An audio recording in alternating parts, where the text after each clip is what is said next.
He's crossing a bridge. He's drunk. Then something terrible happens. His legs give way and he falls straight off the bridge.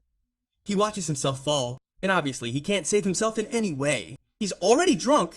He fell right down. Now he can't save himself. There's no hope of that. He doesn't even have hope for himself. He falls straight down like water. He begins to gasp, and within a short time he'll die from the water or fall. He's feeling terrible about his death at such a crucial time. All sorts of things will be said about him. Obviously everyone won't think this was an accident. They'll think something dangerous, wondering why this guy took such a step. But what matters to us is his reincarnation. We're gonna start believing his words. His window starts to appear. It's visible above him. Reincarnation successful. You've started gaining HP points. Within this world, you'll gain HP points, which you can use to summon servants. What these HP points mean and how to earn them will be revealed later. For now, even the main character doesn't know what this thing is. He sees something blue. After this, everything becomes completely blurry. His eyes slowly open and he begins to see the world. He sees a man in front of him. At first he thinks it's some kind of fish. Then he takes a closer look. It's a living man. Then he looks around a little more. He thinks he's in a hospital. A closer look reveals, no, this can't be a hospital. There's so much strange stuff here that doesn't even belong in his time. This kind of thing doesn't happen in any hospital. Then he looks back at the servant. The servant is overjoyed. Seeing this man alive, he says, Prince is fine now. You've saved your life. I'm so happy. The prince replies, what are you saying? Who are you? And why are you so happy?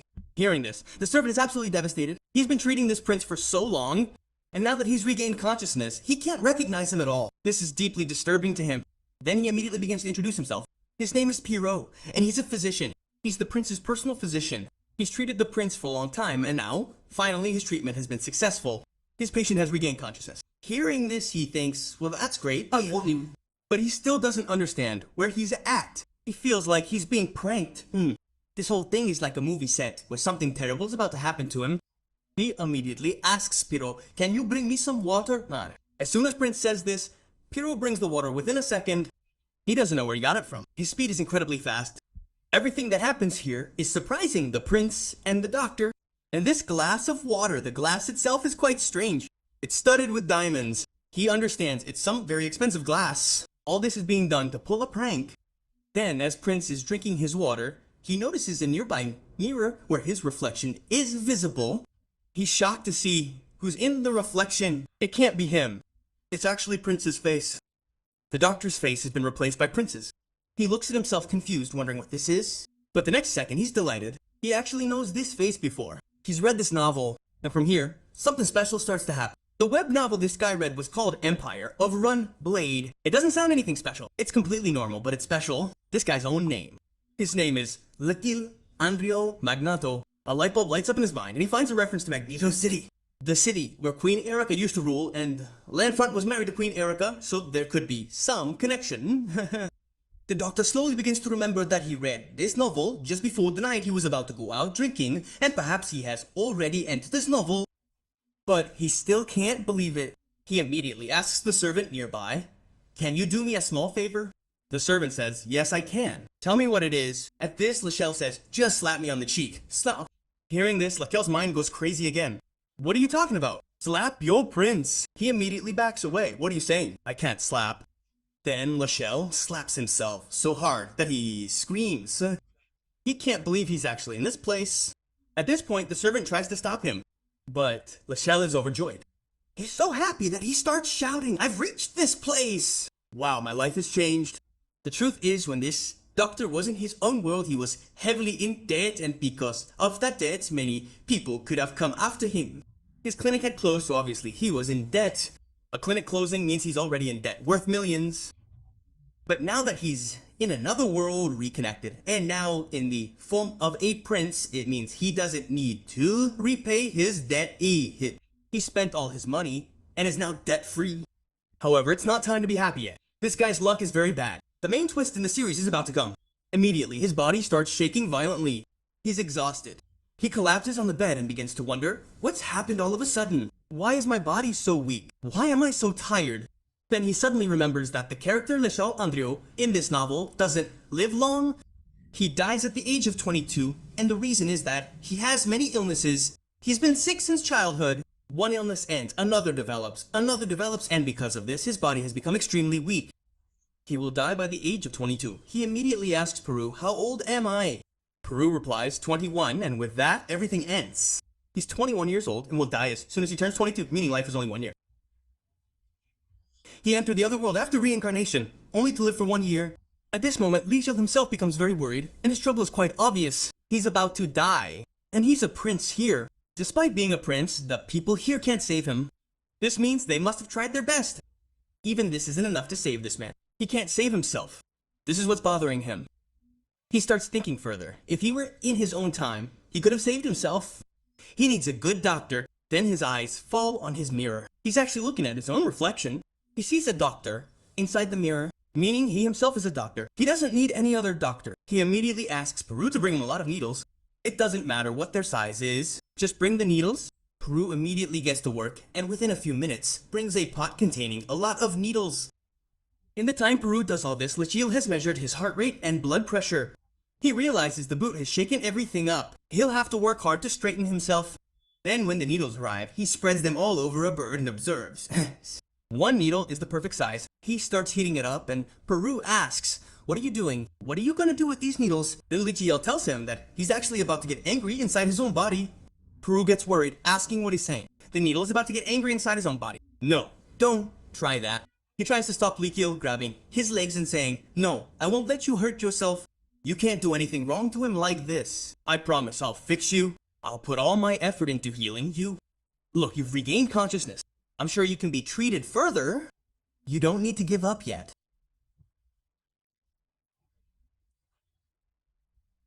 Luckily, I'm not giving up. In fact, I can save myself. Believe me, I know what I'm doing. You just have to trust me and see how I'm doing things, because I might need you later. Peru then agrees and stands back. He has absolutely no desire to accept this. But since his prince has said this, he has no other option. He stands back and watches, and then the main process begins. Lichiel is actually going to use an acupuncture. He doesn't have any system power, nor does he know anything about it. So this is the only thing he can do. He lies down on the bed, points the needle at his chest near his heart, applies a little tension, and with that his lungs start working. His technique has worked. Immediately the system window appears. It says your lungs have started working. They have been recovered. And now inside, it reveals that the HP points he was told he would receive are actually earned this way. Lichiel's own body is completely damaged. Every part of his body is afflicted with some kind of disease. As Ritual cures these diseases, he gains HP points. And with those HP points, he can summon anyone. Healing his lungs has given him 100 HP points. Another interesting thing happens next. Ritual sees these system windows for the first time. He immediately tries to grab them, as everyone else does. But he's watching everything. He can see Vichal waving his hands in the air. He thinks that perhaps the technique he used is affecting his mind. He immediately starts praying, "Oh God, if he's possessed by a ghost, please remove it." In fact, everything here has been possessed by ghosts. These people don't know much about technology or science, so everything ends up being possessed by ghosts, eh? When Lichi sees all this, he wonders what the hell is going on. He immediately proceeds with the process, as he needs more HP points from the system window. He immediately performs more acupuncture on his body, hoping to heal it this way. He performs acupuncture on his entire arm at the perfect spots, and only then does he experience pain, because the one on his chest was excellent. Budu. However, the one on his hands, which was also placed in the perfect locations, causes mild pain, and Lichi was, in his own world, an acupuncturist, and that knowledge is proving useful. He tells the system, "You have 600 achieve points, and with that, you can buy as many skills as you want." Lichi is delighted. "Tell me how many skills I can buy, as many as you want." The system replies, "Let me calculate. Just one." With that, he's left wondering, is this nonsense true? He could only learn one. So why was he told to learn as many as he wanted? Then he finds a complete list containing all his skills. These are all doctor skills, and the first skill is called the pulse. He learns the first skill and spends 500 points. This skill works magically. He can see his body's status. He immediately checks it. A full system window appears containing his entire body's biodata. In reality, he has reached that rank and he only has 91 days left. After 91 days, he will die, and this worries him even more because he had a year left. But now only 3 months are left. He will die after 3 months. He immediately intensifies his acupuncture technique. He applies it to his entire arm, and the effect is visible. His life is increased by 1 day. After that, there are 92 days left, and with this, he sees hope that perhaps he can save himself. If he continues to practice acupuncture this way, each day will add up to 1 day, and this technique will ensure he will never die. He immediately begins the same practice on the other side, but this time it has a negative effect. He immediately starts vomiting. The system tells him that he has already used the acupuncture technique too much. He can no longer use it today. Literal says, okay, then I'll use it tomorrow. The system says, no, you can't use it tomorrow either. Now, it will be used only after 3 days. This technique can be used only once in 3 days. Furthermore, the system also tells him that the acupuncture technique will only heal him for a short time. Its effect will last only for the day on which you use it. After that, you'll be as weak again. You'll feel the same pain as you should. And with this, Likhil's condition worsens. He realizes that he only has today. The next 2 days are going to be very bad for him. But the next day will be good for him again. This means that once in 3 days, he'll be able to live his life. The rest of the time, he'll be in pain. And now, according to this calculation, Likhil only has 3 months left. But if he continues to use acupressure techniques every 3 days, he'll add 1 day to his life, and this way his life will be extended to 4 months. Now the question is, are these 4 months enough for him to heal his body? Because even though he's a brilliant doctor, he doesn't have all the equipment he used to have in his own clinic. He has to work here without any equipment, relying solely on his knowledge. And the only problem is, where is he? What kind of people are there? What kind of things are there? He doesn't know anything about all this. He will have to start the whole work from scratch, and that too within just 4 months. And the problem with all this is that this is actually an action movie. Lashal is a prince, so there will always be a risk on him. For a doctor to survive in such a brutal place when he himself is sick, if he is an easy prey, then it will be very difficult. You are my daughter, you are my daughter. I am swept away by the ocean like world emotions. So hello friends, welcome to Apna Prime. This is another episode of the Apnakari Prince. At the end of the last episode, we saw that our doctor has now become a prince. He's been promoted handsomely, but he discovers that the body he's currently in is terribly decayed, meaning he's gonna die in a short time. A very painful death. He's gonna die rotting from disease. He tries to heal his body in various ways and then moves on. He can extend his life by 1 more day every 3 days, meaning he only has 4 months left, and after that he'll die a painful death.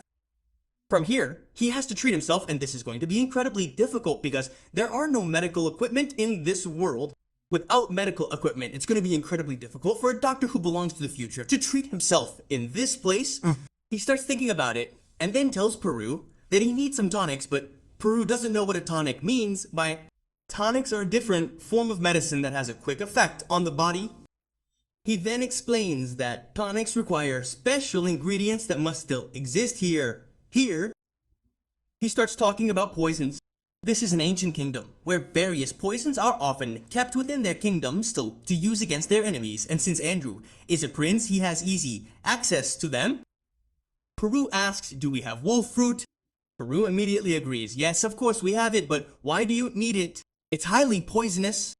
Antro tells him to eat it, and with that, Peru loses his mind. His ponies have already told him, what nonsense are you talking about? It's extremely poisonous. If you eat it, or even touch it, you'll die instantly. There's no need to kill yourself like this. Just a few seconds ago, you were hiding needles in your hand for so long, and you have to do this. You have to drink the poison. This could be very dangerous. You should never do this. Peru continues crying in front of his prince as he says this, but then the tables turn. Andrew begins speaking, and instantly creates Pars. He holds a much higher position. He also tells him that he has some technology that can completely extract the poison from anything and then use that root as medicine. Hearing this, Pars becomes even more worried. They're using poison as medicine. Poison that kills and medicine that saves lives? How is that possible? How can you change something so drastically? But after Andrew's insistence, Peru is forced to agree. He decides to bring the poison to his prince by any means necessary, no matter the consequences. This confirms that Peru is extremely loyal to his prince, willing to risk his life for him, because it often happens in kingdoms that whoever possesses the poison is the one who kills. If the prince dies, the blame will fall squarely on Peru. Nevertheless, he is prepared to do the deed. At night, he heads to the storage room and begins searching for the herb. He also decides that once the technology works, meaning the prince will use his technology to create something that doesn't contain the poison, and he will test it himself first. And with that, I develop a tremendous amount of respect for this man. This man is willing to risk his life for his prince. He's even killing himself with such a simple experiment.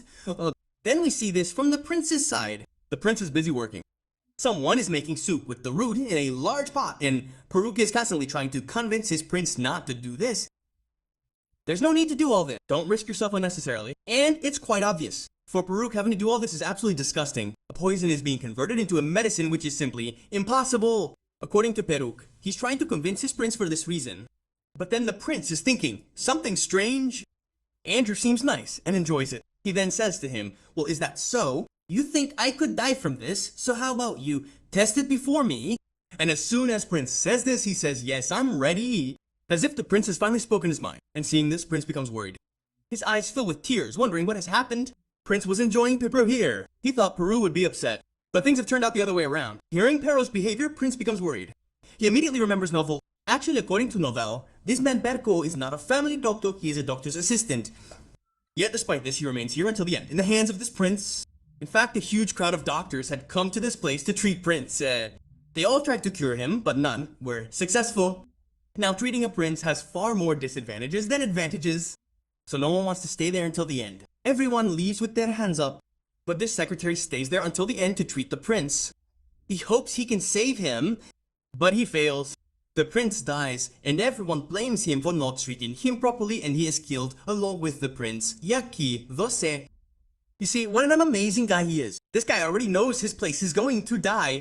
Obviously, many doctors have arrived at the scene. Everyone has given up, but still, this man stays there until the end, trying to save his life, and in the end, he accepts his own death because he doesn't have to. Peru carries a mind with him that could explode at any moment, and one small mistake and he too will be killed. But he's still not ready to give up his mind, which shows his loyalty to the fourfold. By the way, do you know that the most amazing scene of this series is just around the corner? As soon as the medicine is ready, it's taken out and waited for it to cool. Peru comes and asks, can I drink it now? Andrew says no, not yet. Wait for it to cool down. Manny starts to question, how do you know about this? How do you know about medicine? And with that, suspicions are beginning to mount on Andrew, which is quite obvious. A prince shouldn't have any knowledge of this kind of medicine. If news spreads that this prince is actually a fake, then Peru, who is loyal to his prince, won't be as loyal to Andrew. This could create problems. He immediately tells him a story about a witch appearing in his dream last night and telling him all this. He's using this technique because of her. Making a face, Mani says, yes, I definitely trust you. Mani thinks, no, I don't trust you at all. He's definitely lying. Then suddenly, Andrew picks up the cup and drinks it all in one go. Peru shouts, what have you done? I wanted to drink it first. Andrew replies, no, now I've completely drunk it, you're not gonna get anything. Then suddenly, some dangerous things start happening, some amazing things. Actually, a simple skill has been activated, and this is the same skill that Xavier used to have. If those who are coming to the channel for the first time know who JVR is, then let me tell you, JVR is a very legendary character, the Great East developer. Earlier we explained the manhwa. He was the main character. Actually, the main character was Lan Frontera. But throughout the series, there's a constant clash as to who is the main character between these two. The Xavier Alone series was amazing. You should definitely try it once. I explained it under the name Engineering series or something like that. It's a very powerful manhwa. Now, let's continue. The system lady is telling Andrew that a simple skill has been activated in him which Xavier awakened within his body. He invented this skill himself, and now you have it, but I want it. The state reveals 2 or 3 more things. Actually, this skill can only be acquired by certain descendants. After Xavier and Xavier, the descendants of that tiger, so he belongs to Magneto City. That's why he acquired this power. And the most amazing thing is that Andrew isn't alone here. He also has an older brother, the Crown Prince, who may also possess this skill. The system lead is telling Andrew about this, saying that he may have reached the core level of this skill in his youth. And then Andrew's heart appears with a human circle revolving around it. The main part of the Arsan skill is how many human circles are revolving around his heart. Right now, there's only 1 circle. This means the skill is at its most basic stage. But as they reach a higher stage, the number of these circles will increase significantly. As the number increases, the pressure on the heart, the pressure on the body, and the power will all increase. Then, suddenly, something dangerous happens. Andrew begins to experience intense pain when the skill is activated.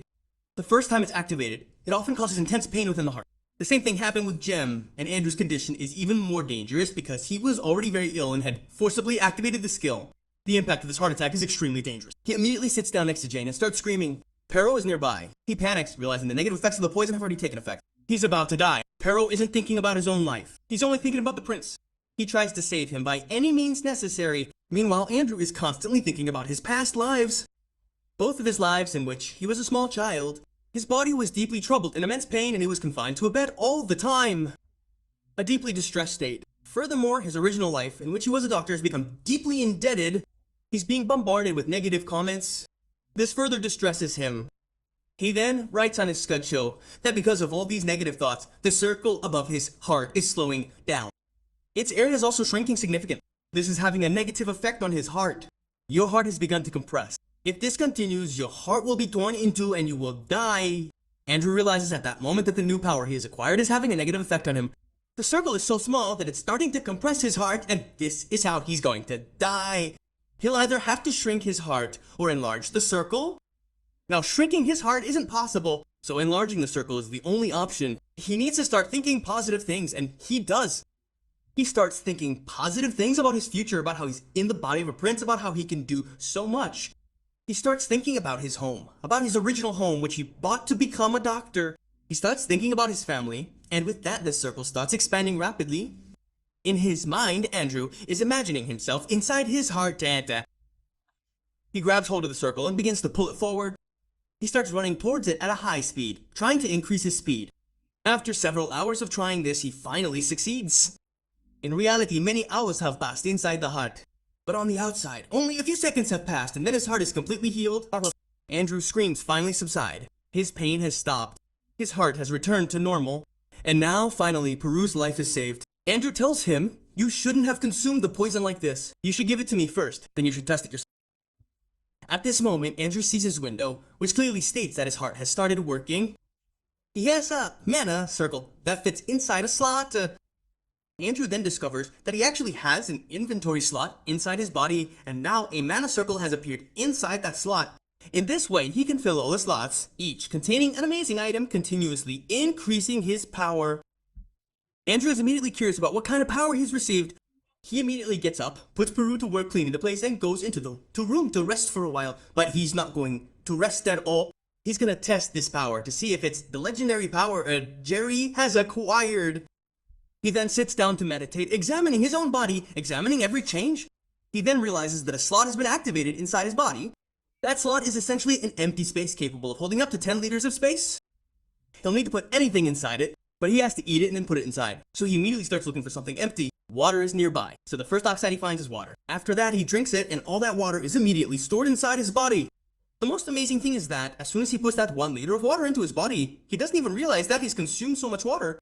All that water is in a container, which is not yet having any effect on his body. After that, he calls for more water, and drinks it all. 10 liters of water are still inside his body. The system shows that the entire space is filled. And then he realizes something. Actually, his body has become like a camel. Like a desert camel. Once he has consumed so much water at one time, his body will continue to consume it gradually. For example, if he feels a little thirsty, the water level decreases slightly. Now he has 9.9 liters of water inside his body. This is not some special skill, but perhaps something dangerous can be done with her mind. And besides, there's the Arson skill. That's quite dangerous. It's Xavier's skill, so the next level is going to be something amazing with it. Let's end this for now. Thank you for watching. You are my daughter. You are my past. I am swept away by the ocean of emotions. So hello friends, as I said, another new episode of Both Regains is here. I didn't make you wait long. Let's get started. At the end of the last episode, we saw that Andrew finally acquired the Arson skill. And now the main theme of the series begins. He's also gained some slots. He has the power to store 10 liters of something within his body. And by the way, liters are being mentioned here. This means storing liquids. He can store water. He understands that he can consume that water within his body for as long as he wants. Meaning, he has become like a camel. This skill is very useful and can do a lot with it.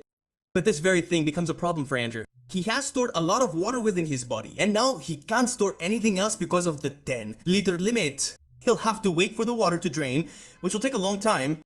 But he's acquired a new skill. He's wondering what he can do with it. He immediately decides to expel the water by any means necessary. If he consumes all the water at once, his body could explode. He needs to find another way to do this. He decides to use his Earthsen skill, which he just acquired. Yeah. He'll emit all the water outward. Instead of just inside, he could do something similar outside. For now, it's just a thought. He tests this thought, and the technique actually works. Something amazing has happened here. A large water ball appears inside his hand, and he emits it like a jug. He expects all the water to flow smoothly into the jug.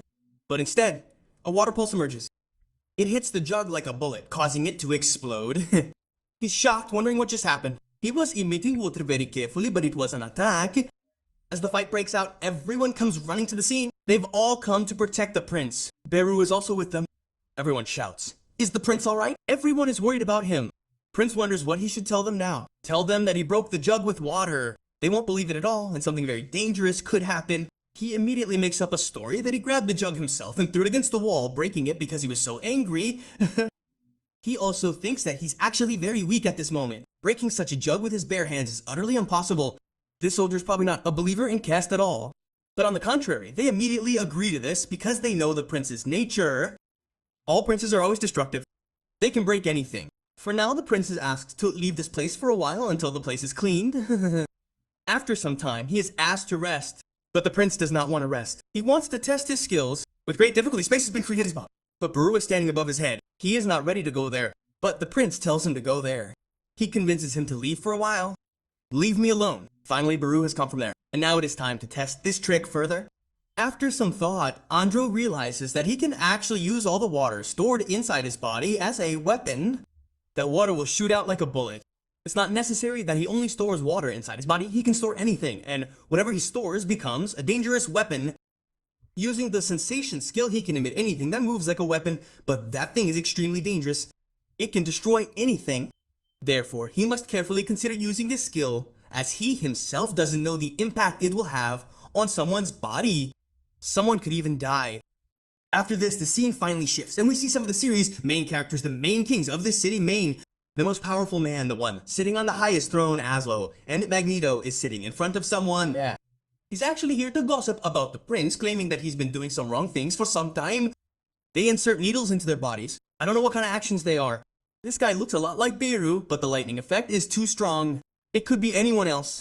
But at this moment, this king is very angry. Obviously, this Andrew is his son, and he's worried about his son, and he shows this worry in the form of anger. Andrio, what are you doing, Jan?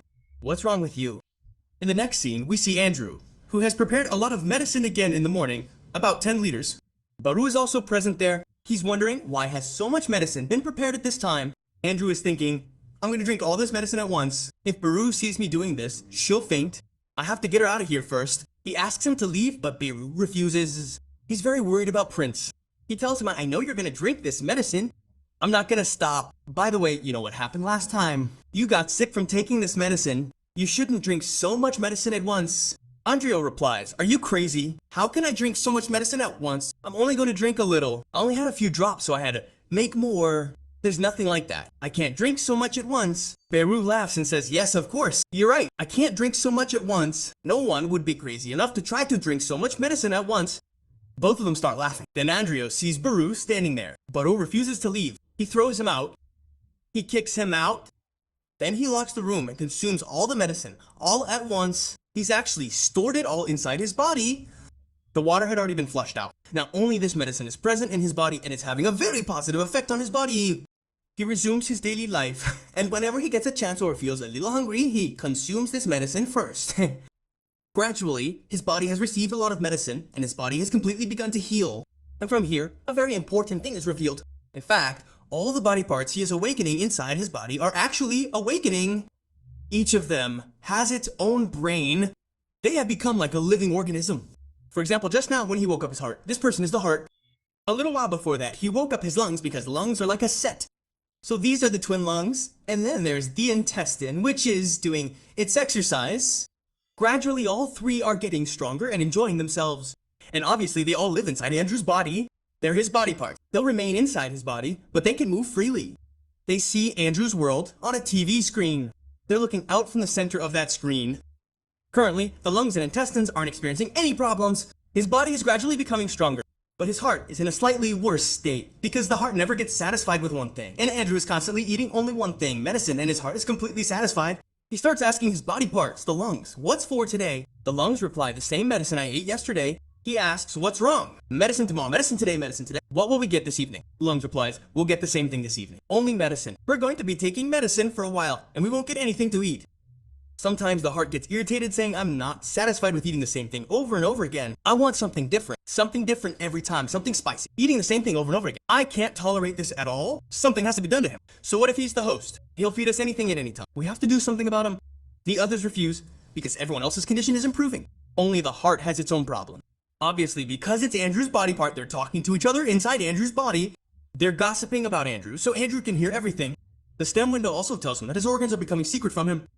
They don't like eating the same food at all. But Andrew flatly refuses, saying that for the next few days he will be completely dependent on medication. He won't test anything else. A few more days pass in this manner, and finally, he gets what he's been waiting for. He sees a stemendo show which shows that his body parts have begun to heal and his lifespan has increased significantly by 50 days, and now he has a lifespan of 133 days. Seeing this, Andrew becomes overjoyed and says, "Finally, I've succeeded."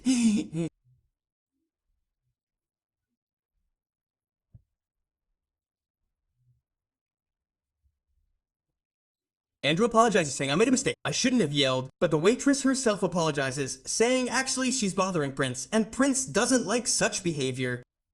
That's why she's apologizing, saying, "I didn't do it intentionally." "Yes, I know it's not your fault. Did you get hurt?"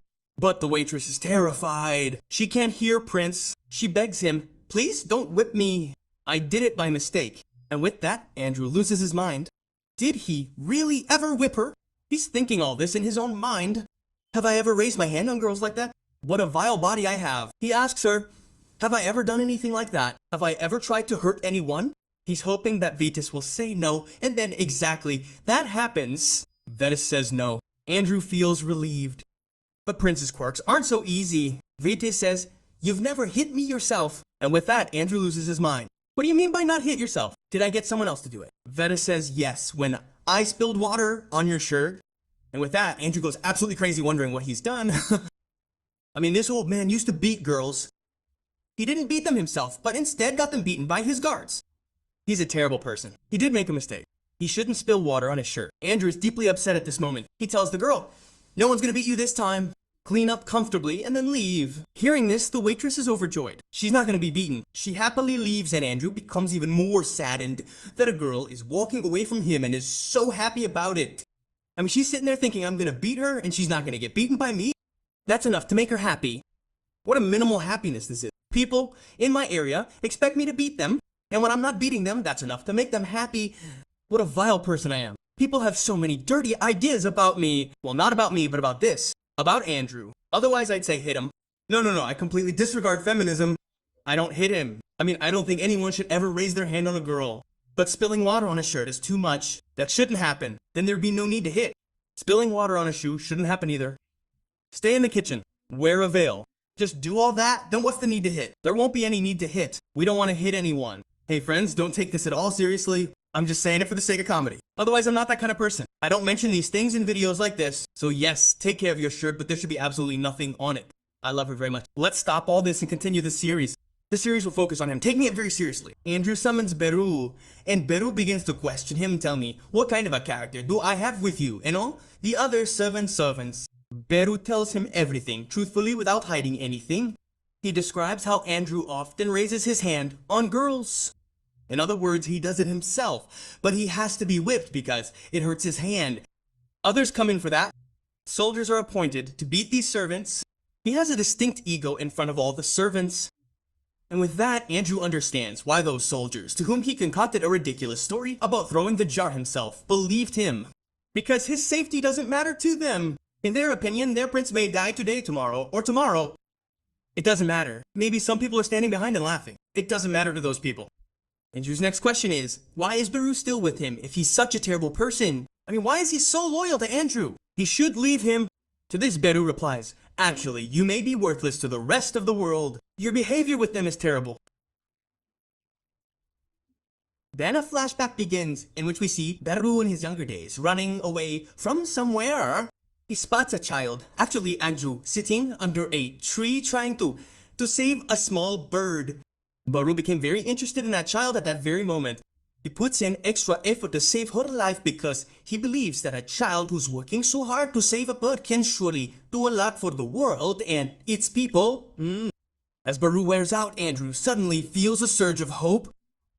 All the nonsense he's been hearing, all the depression he's been experiencing has vanished and he's finally understood what kind of person he wants to be. And with that, I end the episode.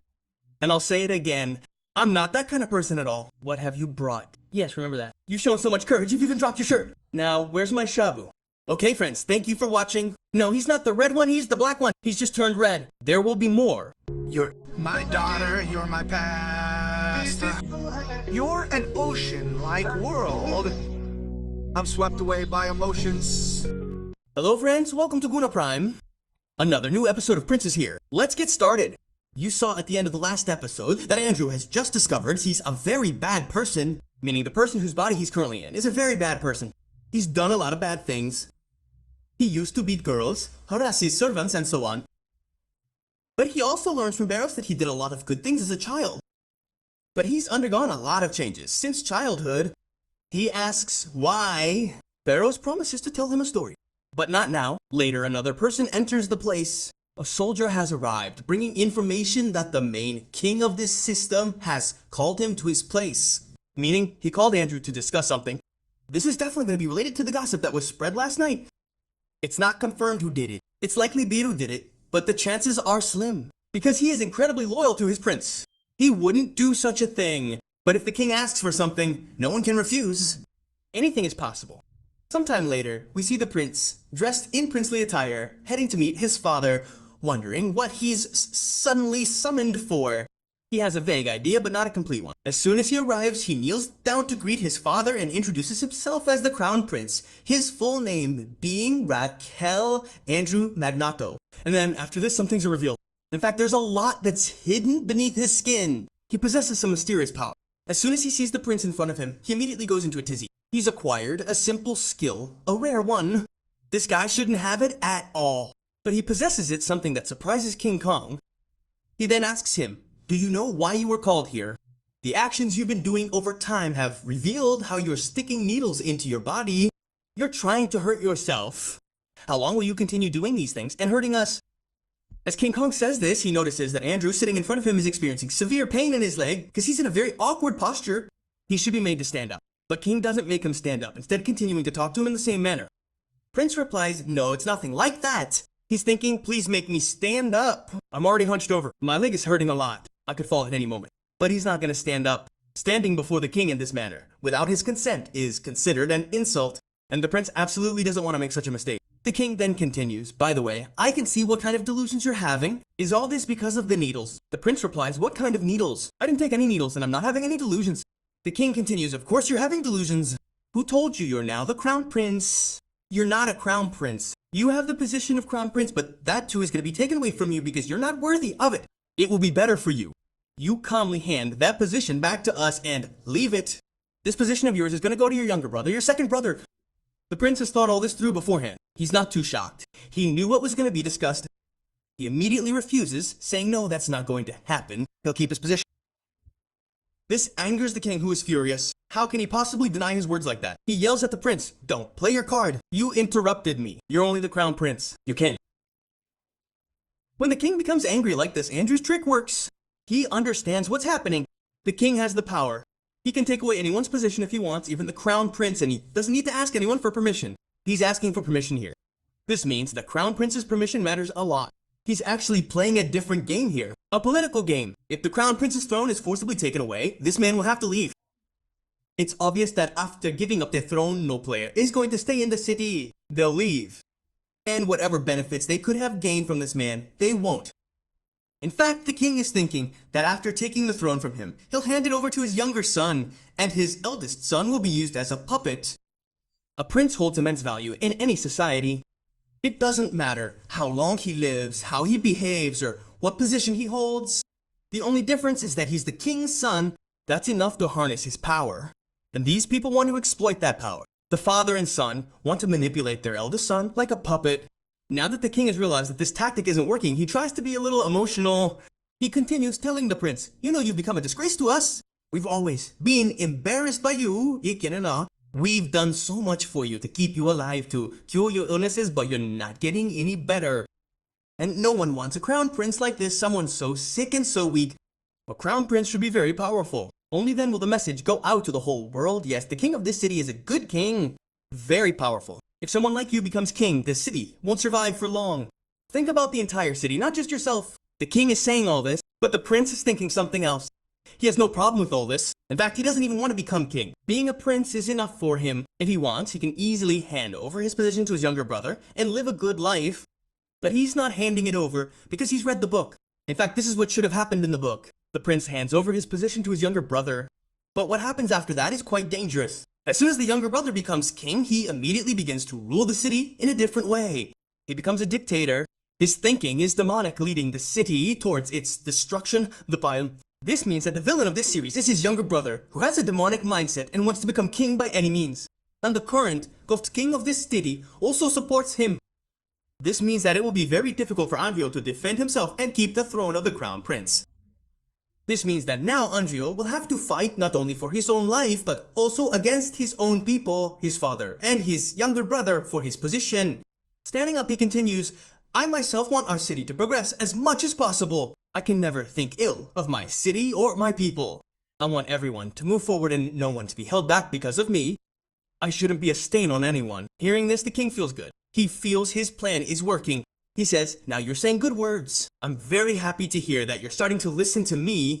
Andrew says, no, I still don't believe you, but I want a chance. I want to prove myself to show that I'm not a stain on you. Just give me one chance. I want to prove that yes, I am a good crown prince.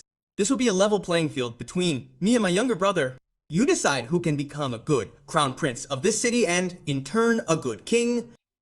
Who is more worthy of this position? The problem is solved immediately as Andrew gets tired. Everything is perfectly fine.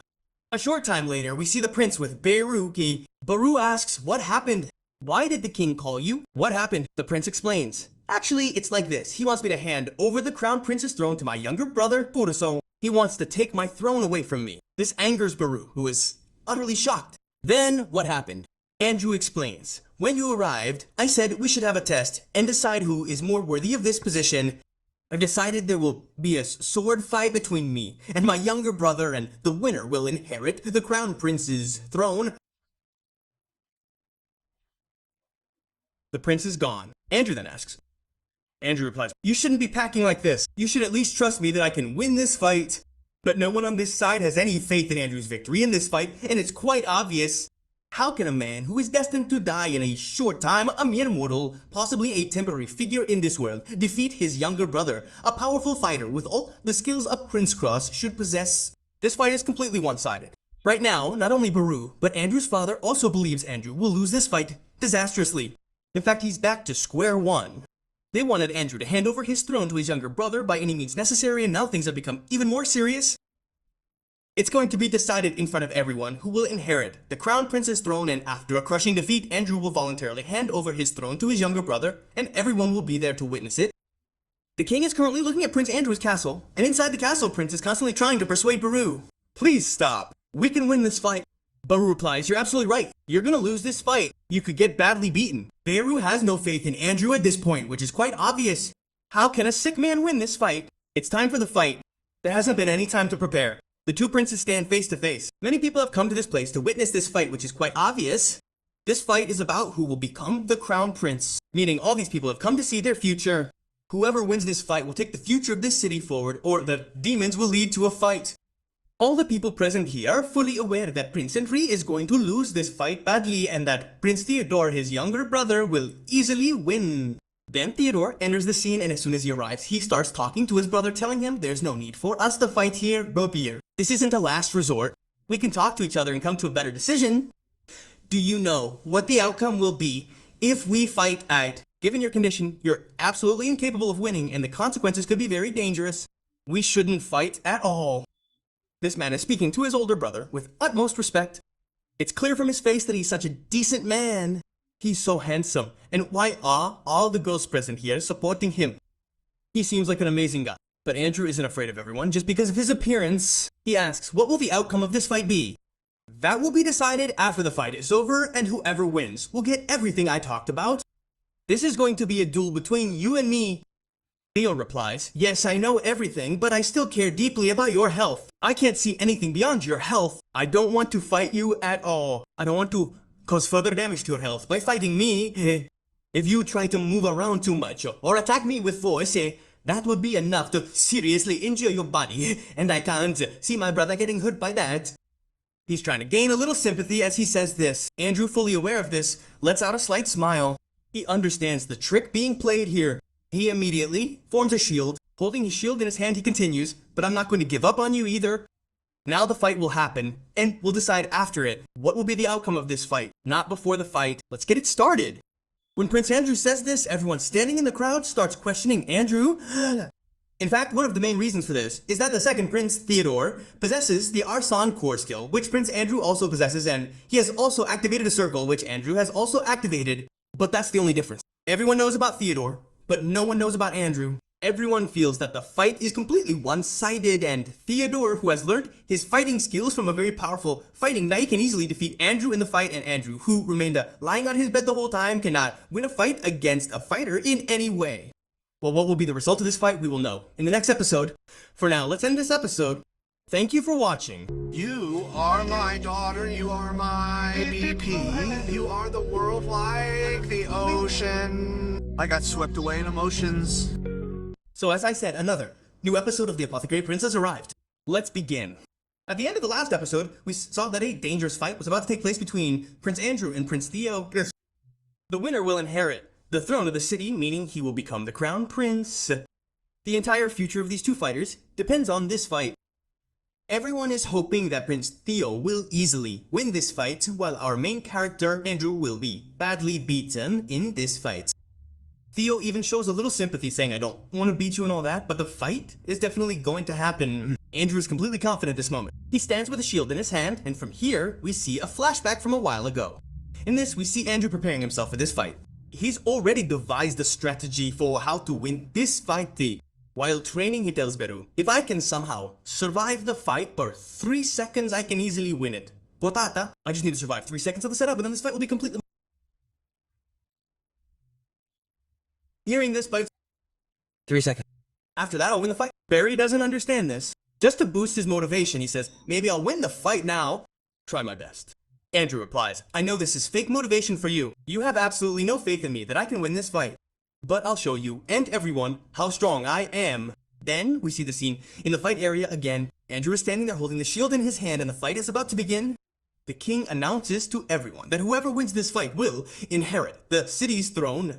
He will become king after him. The rules are simple. Prince Andrew must survive the fight for 5 minutes. If he survives, he wins. And if he defeats Prince Theo, he also wins. Furthermore, if the fight results in any outcome, Prince Theo defeats Prince Andrew before the 5 minutes are up, he will be victorious and become the next king. Prince Andrew will relinquish his crown prince throne and honorably hand it over to his younger brother Theo. As the king grows tired, the fight begins. Everyone watches in complete silence. Then suddenly a falling sound is heard. In reality, a sword has fallen. Prince Andrew's sword has fallen from his hand. Everyone is shocked to see what kind of crown prince this is. He can't even hold his sword properly. How can he be a crown prince? That's when everyone notices. In fact, Prince Andrew has dropped his sword voluntarily. He probably doesn't want to continue this fight. He's about to surrender. That's what everyone thinks. Prince Thoy is thinking this all the time. He asks, "What are you gonna do? Are you going to surrender?" And that too, in front of so many people. What's the point of surrendering like this, after gathering all these people? What kind of insult are you wanting to inflict on our family? Suddenly, the prince makes an entrance. He grabs his shield with both hands, signaling that he has no intention of surrendering at this point. Oh, the fight is still ongoing. He's going to continue the fight with his shield. Prince Thoy also understands Andrew's move completely at this point.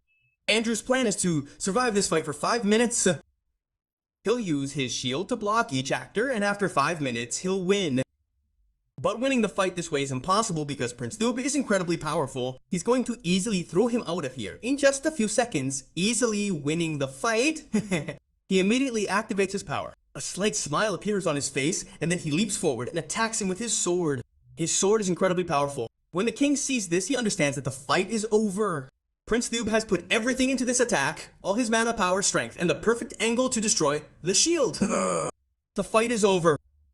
At this moment, Prince Andrew raises his shield to block the attack, and then the inevitable happens.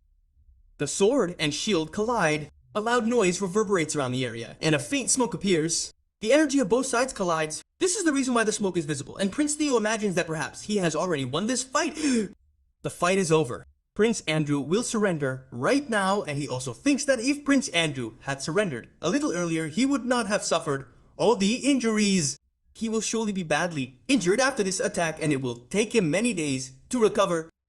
Since he is very ill, this will also have a severe impact on his illness. Prince Theo's concern for his brother in this manner shows that he cares deeply for him. What's been said about him so far may be a little bit wrong. It's visible when the dust settles. Prince Andrew is standing there with great sense. A slight smile is on his face, easily blocking the attack with his shield. Everyone is shocked, wondering how this is possible. How could Prince Andrew block such a dangerous attack? But they also begin to think that perhaps Prince Theo has put too much energy into the truck. He doesn't want to inflict too much damage on his brother, which is why he's attacking so weakly. But the king sitting on top is completely shocked. He knows that a lot of energy was invested in this truck. Prince Andrew was able to block it. It's because of his own ability, or perhaps it was. There could be some luck involved, as Prince Theo had left no stone unturned in his attack. Prince Theo, on the other hand, is also quite surprised. He steps back, wondering if it could truly be capable of blocking his attack, but it doesn't matter. I'll win this fight, he says, and with that he stabs again. This time Prince Andrew loses his footing. He leaps up and starts pounding away at everyone. He's especially worried about the Prince Baru. He calls out Prince Andrew, and Andrew regains his composure. He's still alive under the weight. He's still able to block the attack with his shield, but the impact remains slightly on his body. Andrew's hands are terribly shaky at this point, and he can't hold his shield properly. At that moment, he decides that defense won't work anymore. He'll have to charge forward and attack. He runs faster, gathers his swiping power, and tries to attack Thui with the shield. Thu easily blocks his sword attack, and Andrews then asks, "So Toto, what are you trying to do?" Attacking with a shield. What kind of technique is this? This isn't gonna do anything. You can't harm me in the slightest. This is just a time-wasting technique. But now I won't let you waste even a single moment. At this point, Andrew realizes that Prince Theo possesses exceptionally strong human power. He can absorb it very well, and knows how to use it well, metupim. Therefore, trying to simply attack him in such a fight could be extremely dangerous, and the reverse could backfire. And now, the two are about to launch their final attack. The fight has gone on for far too long. Now, with one attack, this warrior will be finished. Prince Theo launches forcefully into the air, channeling all his power into his sword. He has filled his sword with all his mana power, and with one attack, he is about to end this fight tight. Prince Andrew has put all his power into his shield. He is completely dependent on his shield. If his shield breaks, the fight will be over, and the opposite result could also occur. Prince Andrew may be finished here, as the attack is extremely dangerous. At this moment, as Prince Thiaki's sword directly collides with the shield, a powerful explosion is heard. The smoke that was visible last time disappears. But Prince Andrew has easily blocked the attack this time. In fact, he was in a completely superb posture. All the pressure was easily directed towards the ground. At this moment, Andrew's three body parts appear to have a completely different perspective. His heart is trembling violently, screaming at him, "What are you trying to do? Have you gone mad? Don't try this stunt again. You could die." Those same lungs are shaking from the burpees. They embrace each other and begin the burpees halfway, and the substantive lever on the bottom is completely supporting Andro. Put your heart and soul into this, and we should all support our host, Jay says, motivating everyone. In this way, these three body parts appear from completely different perspectives. And now comes the main turning point of this fight. Both have the same scales and San has the same skill. So here, they are equal to each other. But Andro has one extra thing. He has extra slots inside his body. Friends, he has stored a lot of liquid inside his body, which gives him immense power. He drank a lot of liquid before starting the fight, and it is still inside his body. Now his strength has decreased slightly. He immediately releases some liquid into his body, and with it, his strength increases again, and from here, the fight begins to completely change. Prince Theo is completely exhausted, but Prince Andrew is still very young. A strange energy is visible within his body. However, a miracle occurs here. Prince Andrew's heart appears, surrounded by two minus circles. But when did this happen? There was only one other nearby. An even greater miracle is unfolding as everyone else present watches, their mouths hanging open, wondering how this is possible. Prince Andrew is still standing inside this vat. Prince Theo has put everything he has into this vat. This time it's impossible to even say that he tried to contain his power because he hasn't held it back at all. He has jumped up and attacked with full force. He attacked with as much force as he could muster. But Prince Andrew easily blocked the attack with his shield. It means something extraordinary has happened. Seeing his own attack and Prince Andrew's defense, Theo feels ashamed of what's happening. His face turns completely red. However, something else is happening besides just his face turning red. Prince Theo begins to flinch and steps back a little. At this moment, the main activity of the Aslan Core skill is visible. This skill allows one to extract the human power from within any object. Prince Theo has been trying to absorb Andrew's power all along, weakening it and strengthening himself. Absorbing the power of others is a key part of this code skill, but this very thing has become his negative. In fact, Andrew knew in advance that Prince Theo could use such a skill in this fight, so he came prepared. He had mixed some alcohol in a slot inside a part of his body. This alcohol isn't pure alcohol, by the way. It contains many other ingredients. All the drugs Andrew had been able to find were mixed into a liquid, which Andrew drank and then spit out, which is now inside Theo's body. He can see the dangerous effects on Theo's body. He feels dizzy. Within a single second, he falls badly in the middle of the fight. He wonders how this happened. He was just able to attack Andrew perfectly, but immediately after the attack, he is so badly injured. His eyes start to bleed. Something has entered his body in the wrong way. After this, he realizes something. In reality, the prince isn't as bad as he's been shown to be. In fact, he's a wonderful man, a saintly figure. Even now, his health has deteriorated so much.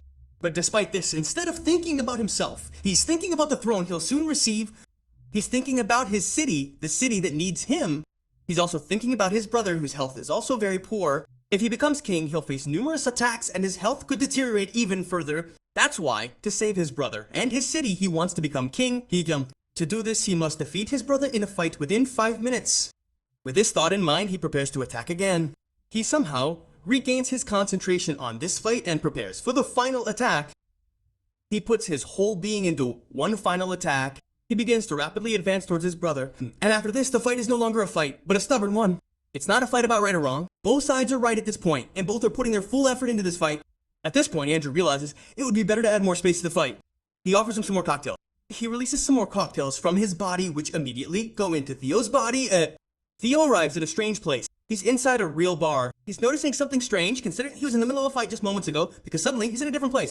A bartender appears in front of him. He asks him where his brother is. His brother is sitting next to him, who offers him some more drinks, and at that moment, he exits the simulation. He realizes he's still in the middle of a fight, but he's seeing strange visions, and it's all because of this strange thing, and this strange energy that's suddenly entering his body. But now, he can't control his body. He's just constantly trying to stop the manipulation from taking over him. But this is the perfect time for Andrew to destroy this fear. He throws his shield to the side and begins gathering energy in his hand. He hasn't used much mana power during this entire fight. All that mana power is still within his body, and it appears in his hand all at once. His hand glows completely, and then he lunges towards his brother. He gently tells him, "This will hurt you just a little." Prince Theo is drunk. He can't do anything to protect himself. His hand slams into his stomach, and a wave of energy appears. Prince Theo's condition worsens as the energy wave hits him. The fight is over. Prince Theo falls a long way, and everyone is shocked. How could this be possible? How could this man win the fight? How could a rabbit defeat a tortoise? But now the outcome of the fight is clear for everyone to see. Prince Andrew has won the fight. Prince Andrew defeated Prince Theo with his own small attacks. At this point, Prince Theo is lying face down, while Andrew is standing comfortably. The king observes all this, wondering how this could be possible. In fact, he is currently trying to scan Prince Andrew's power. It appears that Prince Andrew's power has increased significantly compared to the last time he scanned him. This means that he has increased his power significantly in a short time, and that effect is visible in the specter. At this moment, Theo is lying there in the zen. Just then, Andrew approaches him. He tries to pry something from his leg. Theo asks, "What are you doing?" Andrew explains that he's actually trying to expel a lot of evil from his body. This will alleviate his dizziness. Just then, Theo notices that his sword is too far away from him. The fight can't continue. He immediately accepts defeat. Andrew replies, "Did I really win this head on? I can't believe it." Then Thoy notices blood flowing from Andrew's head. He asks, "What happened? When did this bleeding start?" Andrew replies, "It wasn't actually your attack. My own shield hit my head when I was blocking your last attack. It was very difficult to block that attack. My own shield hit me, causing me pain." After this, Prince Theo does something even more heartwarming. He begins to apologize to his older brother for his aggression he just displayed in front of everyone. He tried to insult his older brother. He apologizes for everything. He said in front of everyone that his older brother is weaker than him in a fight, and that he can defeat him. He shouldn't have said anything like that. Now, after losing to his brother, he realizes his mistake and isn't sad at all, but rather is deeply inspired by the fact that his older brother defeated him in a fight.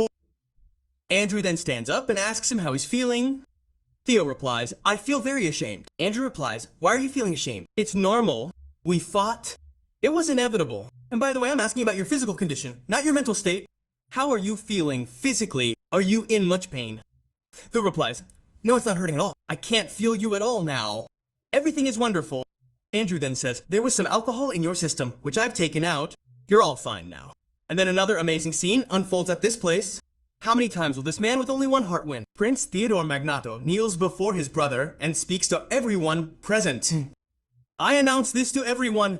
I, Theodore Magnato, have lost. I, my elder brother, Raquel Andrew Magnato, accept that I am not superior to my brother in any way. My brother is more capable than me in everything, and the next king of this city should be my brother. I, Prince Theodore Magnato, entrust my entire life to my elder brother. My complete loyalty will be to my elder brother, Raquel Andrew Magneto.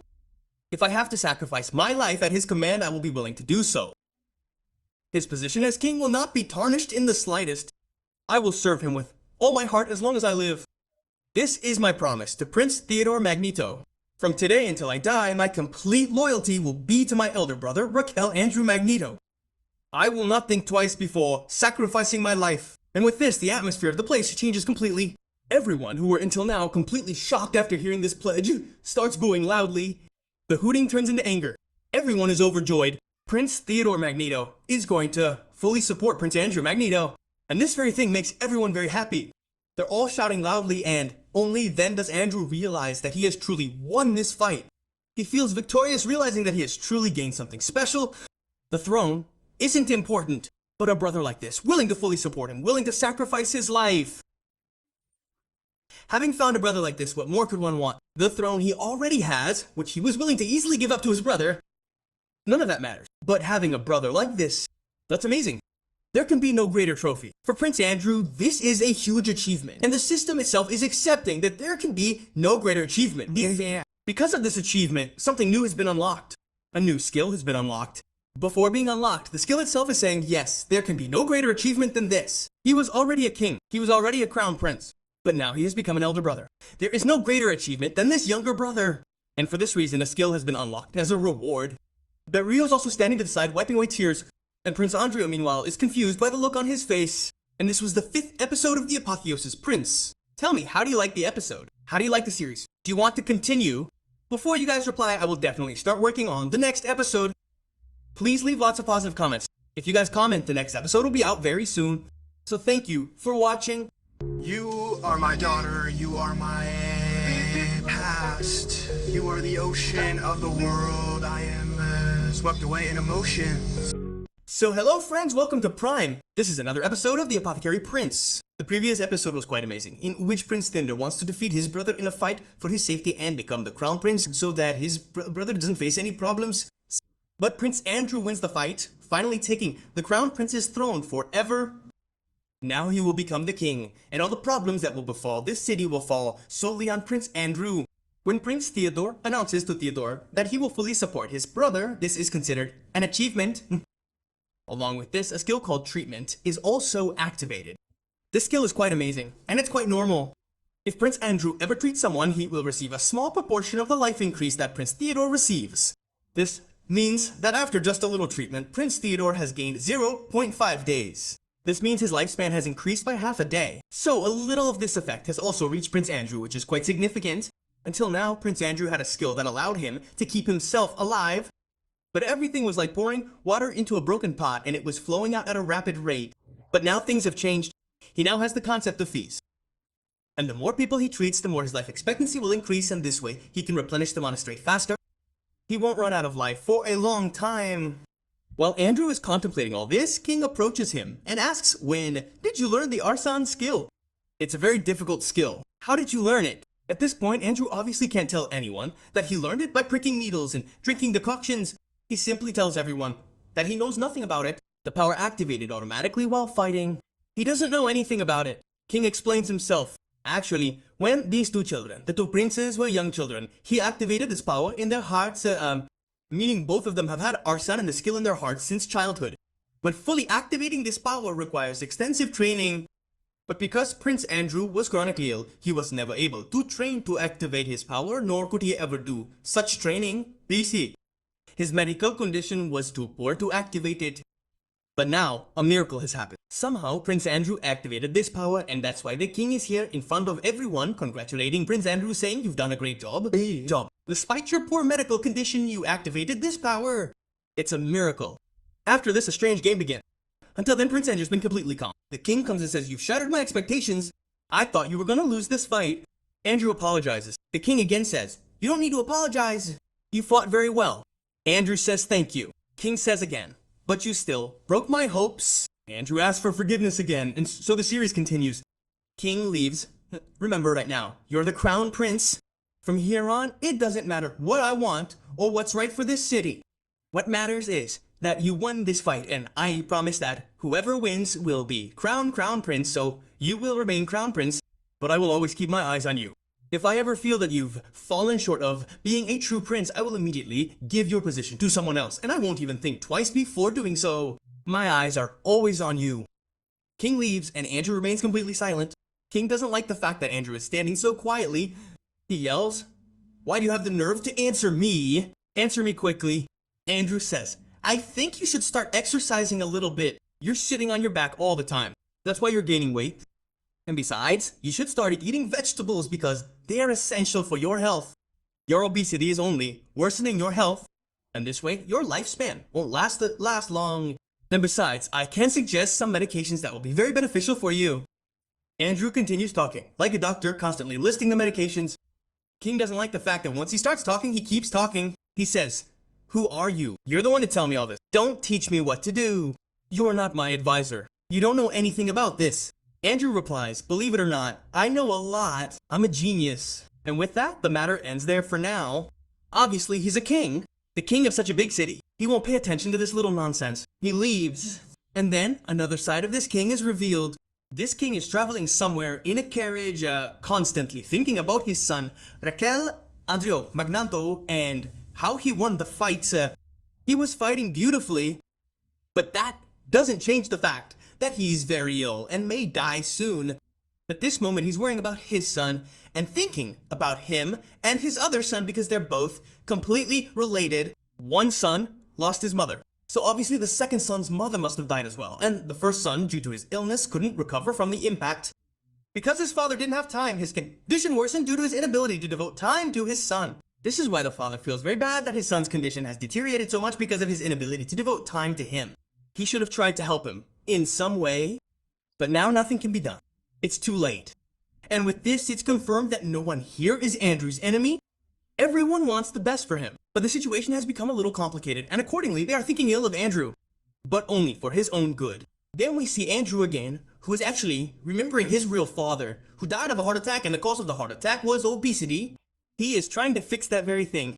In fact, his current father, meaning he's in this world, is going to face the same fate. He could die in a short time, and Andrew is living through the same regret. He wasn't with his father when he died, or suffered a heart attack. He went out to play with his friends, citing studies as a reason. But when he returned, his father was already dead. If he had been with his father, there might have been a chance. He could have tried to save him, but it was too late. Now, he doesn't want to waste this time. He wants to give birth to his father, meaning his father in this world, before the heart attack. There are other benefits. If he saves his father's life, he'll get some of his lifespan in this world, which means it's a two-way benefit. His father will be saved, and he himself will be saved. Thinking about this, Andrew is practically sitting inside a cage. It's possible that the place where the fight was supposed to take place and his home are quite far apart. So he's heading home. At this moment, Baru is inside the tent with him. He's bent over and crying continuously, and Andrew doesn't notice him. He whispers, "Prince Andrew, please look this way." Andrew notices him. He asks, "Why have you started crying? And how long have you been crying?" He replies, "I've been crying constantly since we've been sitting in this tent, hoping you'll notice me.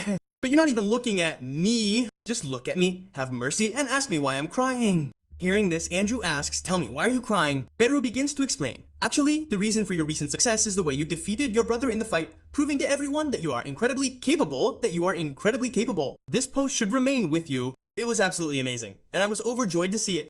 And the way Prince Theodore showed his loyalty to you at the end of the fight made me even happier." That's why these tears are flowing. Saying this, Barreau tries to abuse Andrew. Andrew quickly pushes him away and says, What? We're going to a very important place to do something important. You should come with me." Then, they arrive at a restaurant. This restaurant is actually one of the 4 largest in the city. And right now, something truly amazing is about to happen inside. They're all sitting comfortably. A waiter arrives to take their orders. They take their orders, and Andrew places his own. He wants pasta with white sauce. But the pasta should be different from the white. That means bring the pasta and the white sauce separately. Then he orders a vegetable salad, but it shouldn't contain vegetables. The third order comes with grape wine, but the wine shouldn't contain any grapes. This order is incredibly strange, and Andrew delivers it with great confidence. Beru is completely stunned. What kind of dishes are these? What is this? Grape wine without grapes and pasta with white sauce? The pasta inside is different from the white sauce. What kind of order is this? But then something miraculous happens. The waiter who came to take the order isn't surprised. He casually tells them, "Come with me." And with that, both Andrew and Beru start chasing him. Beru asks, "Why are we following him? We don't need to follow him at all. It's not good for your safety." But Andrew quietly tells him to follow behind. Then they reach a place. The waiter pushes a cupboard aside. There's a secret passage downstairs. The stairs lead down. The waiter signals to go downstairs, and they easily begin their descent. Even at this point, Beru is extremely nervous. What kind of passage is this? How could such a strange passage exist inside a restaurant? These people are trying to hide it. So the most amazing thing is, how does Prince Andrew know about this? Because Andrew has never ventured beyond his control. He never enters a restaurant like this. Beru is a frequent visitor. He's very rich. He belongs to the royal family. He's a royal doctor. It's actually quite normal for him to enter a restaurant like this. But even he doesn't know anything about it. How could Andrew know? Andrew himself is incredibly nervous right now. It's because he has the novel. He knew exactly what he ordered, which was essentially a password that unlocked the gate. He knew exactly which order to place before, which waiter, and how to open the place. But still, his nerves were overwhelming. If there was even the slightest mistake, this order, this technique, this password wouldn't work properly. As they descend, Prince Andrew has come to this place to treat someone. And earn a handsome fee. Prince Andrew knows exactly what he's doing right now. But Barachuke is also following Andrew. He has nothing to do with him. He just keeps asking questions. Where is Yama? How do you know about this place? What are we going here for? Are we gonna meet someone? Please tell me something. After his insistence, I start telling Andrew again. Actually, there's a man named Damon here. He's coming to meet him. Do you know anyone named Damon? Barrow says, no I don't. Andrew says, why are you after me? You don't know anything. Just keep following me quietly. Then they reach a gate, and as the gate opens, a lot of people are already present there. Actually, this area is an arena. An illegal arena. An entire arena has been created under a large restaurant where fighters fight. Many people have come to watch the fight, and this time Prince has also come to see this fight. At this moment, a fighter appears inside the ring. Seeing him, Beru asks, is this the dumbbell you've come to meet? Andrew replies, no, he doesn't look like him. He looks a bit too strong, and he wasn't that strong. Then, another fighter enters the arena. He also appears to be quite strong, but his physique is a bit thinner. He appears to be very fast and will win this fight based on his speed. This is actually the dumbbell Andrew has come to meet. However, he's not being charged a treatment fee. He appears to be quite well. He doesn't have any illnesses, or maybe it could be. Something dangerous is going to happen inside this vat. He'll need treatment, and Andrew will administer the treatment, meaning the doctor has already arrived at the scene to treat him before he even gets sick. Well, it's not enough that Andrew came here to treat someone on his own, because finding his patients isn't difficult, but he's definitely come here to find a specific person. This means this guy must be something special. After this, the fight is about to begin. This becomes clear. This other guy is already inside this fight. He's not a fighter. He actually came to clear the area. His work is done, and the host tells him to leave. Now the real fight is about to begin. Damon is a fighter. The host begins to tell everyone.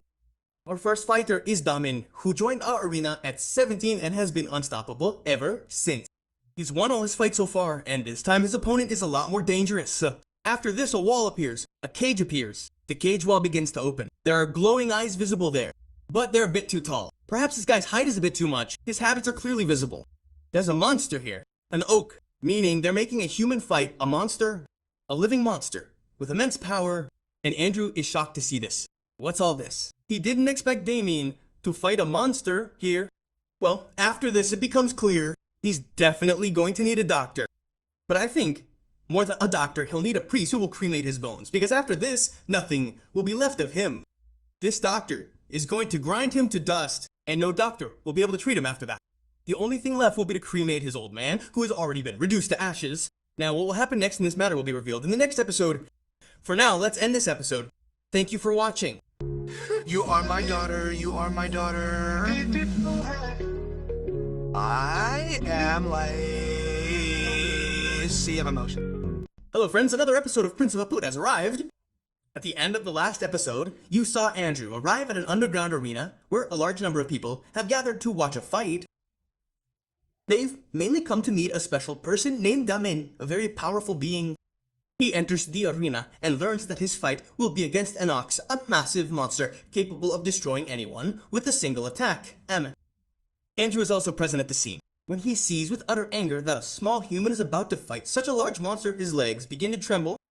Andrew, who is present at the scene, also wonders, what kind of place is this? What kind of people are enjoying this fight? What kind of fight is this? How can a small human fight this monster? Is this man being punished for something that he's about to be killed by this monster? This monster is about to eat him alive. Andrew tells Baru to calm down. The fight then begins. Andrew is hopeful that the outcome of this fight will be spectacular. But in reality, the outcome is nothing.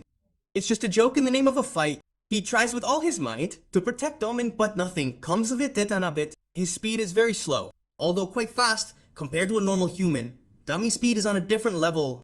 He can double-click every attack. His agility is exceptional. He makes a slight move and double-clicks every attack.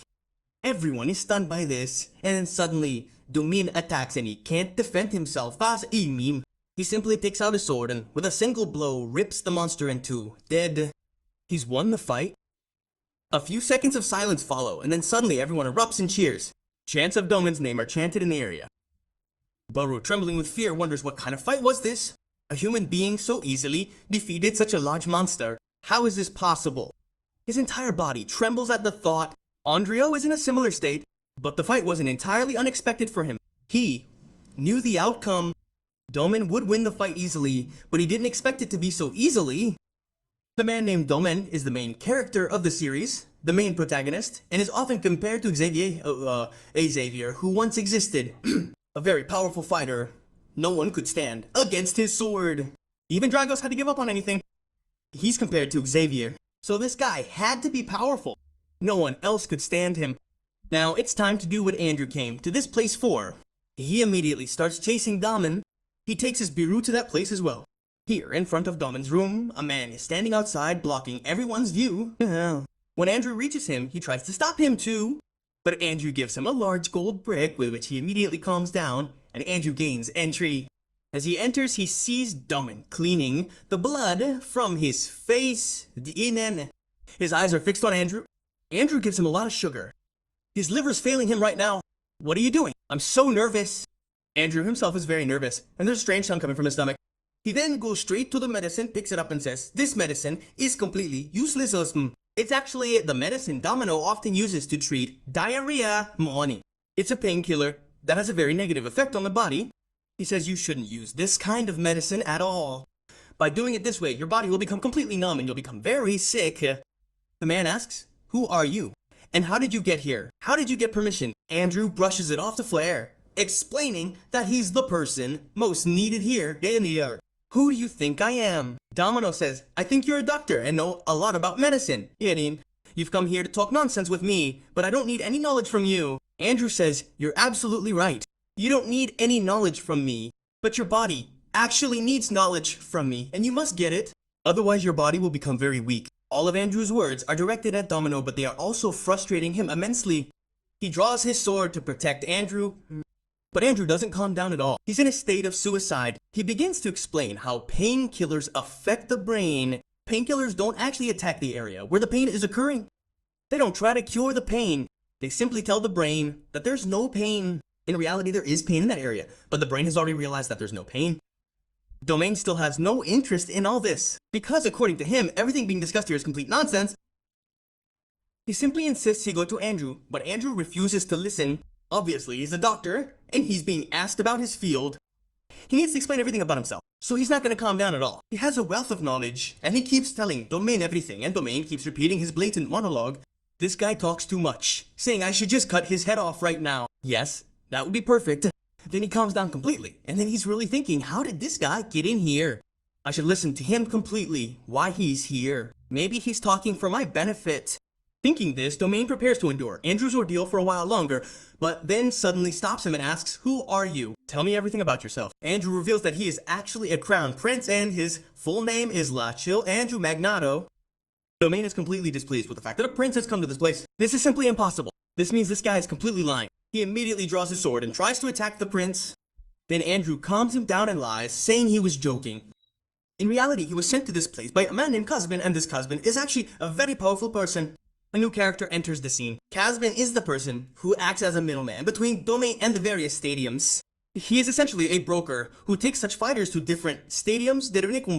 So Kazbin is a very important person for the domain, and now that Kazbin's name has been mentioned, Andrew, who has come to this place, also becomes a very important person for the domain. Andrew begins to explain that Kazbin had complained that Domain was about to run out of painkillers.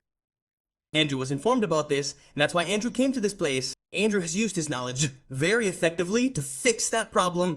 In fact, no one named Kazbin has ever been found to induce painkillers. He simply used their name here to communicate with them properly. Later, it is explained that the painkiller has run out. Kazbin also doesn't have any other painkillers like this, so some other method will have to be found to alleviate Doman's pain. Damin asks for a method, as he's in a lot of pain right now. Having been a fighter, he's frequently involved in fights. He has numerous wounds all over his body, and all of them are causing him immense pain. Painkillers were the only thing that could alleviate his pain, but now they're about to wear off, so he has to do something. Andrew then asks him to undress and lie down on a bed to demonstrate his solution.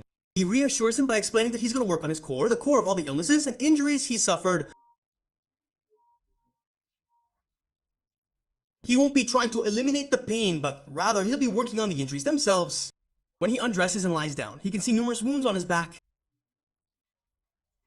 Numerous cuts and scars from his previous battles are visible, along with the tattoo. A large sword is also visible at that spot. It's a strange tattoo, probably made on a fighter's body. Andre then asks, "Are you nervous?" Damien replies, "No, not at all. I'm not scared of anyone. I'm a warrior who has defeated many people in fights. I've cut them through their bodies and beaten them so brutally you can't even imagine." He starts boasting. Then Andre says, Okay, I understand. You're dangerous. Let's start this process." He then takes out a large stone-like object and gently places it on Diamond's back. This is where a technique called the Maxi Blazer will be used, a medical technique that only Andrew knows about. He starts talking about it, saying, "This technique will heal you to a great extent. You've never seen anything like this before." Well, Andrew brings a torch to the scene. It looks like he's about to burn Damin, and that's exactly what happens. The stone on Damon's back is actually a volcano, and as soon as the flame is brought near it, a powerful fire erupts. The stone begins to burn like a volcano, and Damin begins to suffer. Just a few seconds ago he was a warrior, but now he's in so much pain, he starts screaming loudly. His screams are heard throughout. Burl and a guard are standing outside, listening to everything. Suddenly Damin completely goes into a daze. Actually, this is because Andrew approaches him and teases him. "Just a few minutes ago you were a warrior. You say you don't feel any panic or pain. So what happened now?" You're screaming like a child, and hearing this, Damin goes completely silent. He's enduring all the pain he's in. He doesn't let out a single scream. And then, after this, a big revelation is revealed. In fact, the mark on Damin's back makes him not a warrior, but a slave. It means he's someone else's slave. Because of this mark, someone else can control his body. Controlling him doesn't mean like that, but like a puppet. Controlling him means that someone can tell him to do whatever they want. And he has to do exactly that. In any fight, he only sees the results he wants, meaning his leader wants them. Here, his leader is Kamin, who tells him to do whatever he wants, and that's why his body has been marked. Sometimes due to losing a fight, and certainly losing, and other factors. If someone else is controlling his body, he will experience immense pain within his body, which may not be visible during the fight, but the effects are visible after the fight. This is why Duben has to take a lot of painkillers to ease the pain. This doesn't bother the dealers at all. The dealers themselves provide the painkillers, which gradually have a manhwa negative effect on but they are not worried at all. According to them, a fighter will fight, feel pain, take painkillers, then fight again, and then take medication again. This is how the loop continues. But now, finally, Andrew has freed at least one fighter from this loop. By the way, Andrew himself isn't sitting around like a saint while he's doing all this. An evil smile adorns his face. He didn't do all this for social service, but rather, his primary objective was to bring Domin into his team by any means necessary. In fact, according to the story, Prince Andrew Magneto will die within a short time. But now that Andrew is going to survive, he wants to gain control of the most powerful character in the series. If Damin somehow comes under his control and obeys his orders, he could become the most powerful character in the series, and no one will be able to interfere with him. This means that Andro's intention here isn't to free Damen at all. He simply wants to free Damen from someone else's control and take it under his control. Furthermore, he's not thinking about Damen at all, but about all the gladiators. He wants to rescue and take control of all the people trapped in this jungle and with their help, build a large army. After this process is over, Damen is lying in his place completely peaceful. He suddenly sits up. A large red mark is visible on his back, along with the sword mark, which has become lighter. It seems that his magic is completely ended. Now, whatever effect Damen had on him will definitely be gone.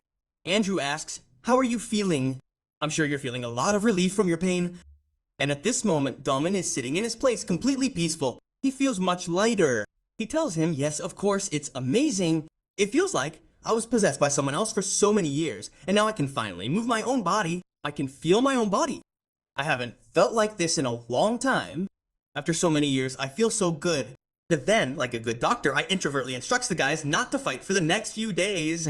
Don't eat oily food. And many similar instructions. Damen replies that this isn't possible. Eating is acceptable, but giving up fighting is completely impossible because he has to take orders from higher-ups, and he won't get orders from higher-ups. He won't agree to let Damen fight.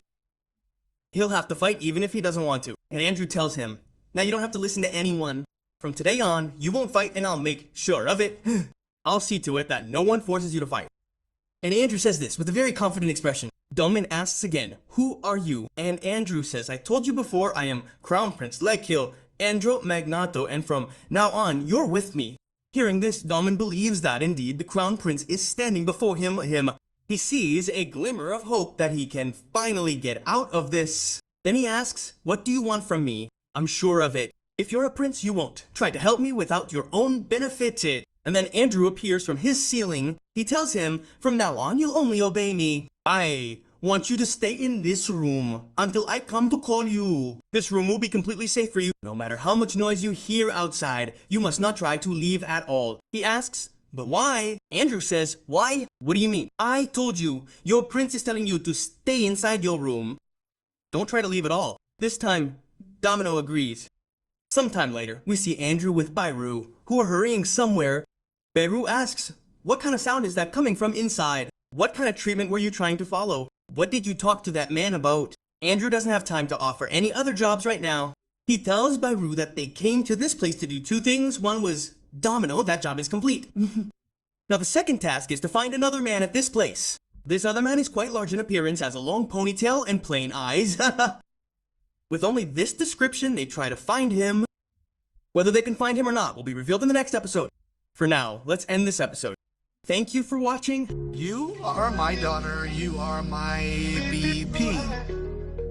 I was swept away by the ocean of emotions in this world. So hello friends, welcome to Prime. This is another episode of The Opposite. At the end of the last episode, we saw Andrew talk to Damien. After talking to Damien, he sets out in search of another man who is likely to be in this very restaurant. He read about this in a novel. He has a good deal of knowledge. He knows where to find him and tells Bairu about it. Bairu searches everywhere to find him and finally succeeds. He's a man with a long ponytail and very steady eyes. He's quite tall and appears to be a tattered man. He's actually found. This man is Kuzban, the man for whom Damien works. Kuzban leads Damien to Porti. Obviously, if Damien is in this place, Kuzban must be there too. Andrew knew this clearly. Then he approached him and asked, "Are you Kuzban?" Kuzban cut straight to the point. "Tell me what you want from me." Andrew replied, "I have just one thing. I want to buy the domain from you. Tell me what its price is." The domain doesn't hold much value for Kuzban. If the opportunity to sell the domain arises, it's something he'll immediately accept. He immediately reveals his price, which is 9 trillion Magon, a staggering price. Finding such a wealthy person in any city with so much money is a huge deal. Even for a prince, it's a huge sum, but a prince can afford it. But it's still a significant deal. He begins to discuss this with Andrew. "Can you afford that much money? I don't think you're even remotely wealthy. You look like a fakir." Andrew then replies, "No, I'm not a fakir. I'm a prince, the crown prince, and from this city." By the way, did you notice? Andrew's hair looks completely different. Normally he has white hair, but now you can see yellow hair. It means he's wearing a wig or something to hide it. No one recognizes him. Even this guy Kuban can't recognize him. He starts laughing and says, "So if you're the crown prince, then I'm also a prince who goes door to door selling medicine." Since Kuban saying all this right now is actually a reference to the series. Actually, that's the name of the series, The Prince Who Sells Medicine? Now, Prince is Paul's second name, so he's trying to reference the series name here. Then he goes to Andrew. The conversation ends there. He's seen him applying some kind of button. Then he snaps his fingers and calls a man to him. He tells him to find out who this guy is by any means necessary. You can do anything to him, conduct any kind of investigation, torture him, and then, if you find out anything about him, kill him. Cut his body into pieces and throw it into the rivers. Not a single piece of this man should be found anywhere. And with that, the other man immediately gets to work to kill Andrew. Sometime later, just a few minutes later, a loud scream is heard. This man is terrified by what kind of scream it was. He immediately tries to escape. He's running in the direction he sent his man. Suddenly, some blood splatters on his feet. And then that man also falls at that spot. The same man he sent to kill Andrew Boril. And just then, some more soldiers come running in that direction. Kuzman panics. So what happened suddenly? How did these soldiers get here? And this isn't a normal soldier. These are the royal guards, who no one messes with. They're incredibly powerful, and Kuzman is terrified to see them in front of him. And then, Andreo takes off his wig, revealing his white locks. He reveals that he's Crown Prince Rachel Andreo Magnado But. From here we see a scene from a few minutes earlier. Actually, this is when Andreu has just left the restaurant and the assistant has just been tasked with killing him. Right now, while he's with Pitiru, he realizes someone is secretly following him. It's actually the assassin who has taken out his chuku and is stalking him. Andre already knew that Kuban was going to send someone after him to find out the truth because Kuban is that kind of person. He sees even the slightest threat in anyone and tries to eliminate that threat. He's a coward. Then things change. Suddenly something dangerous happens. Aselson is preparing to attack Andreo by taking out his armor. A large number of guards appear from nowhere. He's surrounded. At sword point, he's told that they're all royal guards and the person he was trying to attack is a royal person. He's arrested for attacking royalty. From there, we shift back to the present time. Andreo is trying his best to show everyone present, especially Kuban, that he belongs to the royal family. Kuban's face is absolutely stunning at this moment. He's completely distraught. He can't believe that the man standing in front of him actually belongs to the royal family. Just minutes ago, he was talking to him normally, and now he's arrived at the scene with the royal family and other royals. Suddenly, Andrew orders, quickly arrest this man and all those present with him. All of them are guilty. In fact, the underground fighting arena is being blocked. All the people who come to watch the fighting arena, and all those who stabilize and prepare the people, and those who bring fighters along, are being arrested. Soldiers immediately get to work. They begin arresting people. The entire underground arena is blocked. The entire hotel is blocked to prevent anyone from escaping. At this moment, Kuzman somehow finds an opportunity to escape. He hides somewhere, waiting for the situation to subside because that's all he can do right now. The entire hotel is blocked. He can't get out. So he starts looking for a place to hide. Everywhere he hears a sense of urgency. Kuzman has escaped. Catch him quickly. He mustn't leave at all. This is the prince's order. No one should leave here. Kuzman, hearing this, grows increasingly nervous. He runs straight towards a room where there's actually a secret room, a great hiding place. As he approaches the room and opens the gate, a sword comes barreling towards him from inside. The royal guards are already present and Kuzman is immediately apprehended. They all knew Kuzman's location, and Kuzman is again shocked, wondering how this is possible. How could anyone know his secret location? Just then, he sees Andrew. Andrew is already present at the scene, laughing and saying to Beru, "See, I told you this guy was going to be here while taking some money from Beru." Actually, the two had made a bet on where Kuzman would appear, and he came exactly where Andrew had indicated. Andrew already knew where the man was going to hide. He told Andrew his secret location in advance, and then the guy starts shouting nonsense about all this. Andrew replies, "I know you're a doctor. Someone who gives people medicine, and those people should get their full payment. I don't like the fact that people who take medicine treat themselves, but then don't pay the doctor's fee. That's why I was trying to talk to you. I was trying to find out the cost of whatever method you used to treat Damon. You gave him painkillers for so long. What's the cost of that?" JK is actually talking to Kuzman very affectionately at this moment. He's talking to him properly. He's talking about making a deal. But Kuzman is in a different state of intoxication. He's not giving it any thought. He only sees one thing. He's been tricked and caught. 4 members of the royal family are present, and he could be killed right now. If he doesn't act now, he'll be finished. So he immediately takes out a knife and tries to stab Andrew with it, as if he wants to take revenge by killing Andrew no matter what happens to him. Suddenly, a powerful punch lands on the spot. Andrew isn't alone. The royal guard has been present there for a long time, and they're not there just to watch out for any random attack. A punch lands, throwing the man backward. It might seem normal, but it's a very dangerous punch. The man was wearing metal armor. Guzman's condition is completely ruined by this one punch. His heart is shaken. A tooth falls out and blood is flowing continuously. Soldiers surround him and another one orders him not to move at all. Otherwise, he's accused of attacking members of the royal family. He could be killed. He'll be killed right there and no trial will be held against him if he tries to make any further movement. This soldier has said all this, but Guzman is a very dangerous man. He's not going to calm down at all. In fact, he's about to do something even more dangerous. He already has a broken tooth. He immediately breaks another one with his own tongue. He breaks it with his own tongue. Obviously, it was a false tooth that he had already broken. In reality, this tooth is like a small pocket from which a pill protrudes. A simple medicine that he lightly presses with his teeth. In reality, this medicine is like a bomb that explodes 5 seconds after it's pressed, releasing a poisonous gas. All those present will be affected by the toxic gas and paralyzed. Once all of them are affected, he'll have the opportunity to protect Andrew and slit his neck. He simply wants to change him by any means necessary, and he's also thought of everything to protect himself. The gas spreads upwards instantly. This means that if he's lying on the ground, chances are the smoke won't reach his nose and he has plenty of backup to protect himself. But the rest of the people won't be able to save themselves at all, and with that, the countdown to 5 begins. 5, 4, 3, 2, and 2. With the potion, Andro immediately escapes and grabs his mouth. Tell him in advance what's going to happen here, Andro says, and what kind of move Kuban will play. By holding his mouth, he's prevented from spitting out the potion. If he doesn't spit it out, it will explode inside Kuban's mouth, and Kuban will experience its negative effects. Kuban is terrified that this guy knows everything, his secret location, his secret trick, everything. Seeing Kuban like this, Andro's face breaks into a slight smile, an evil smile. He starts to speak cheaply.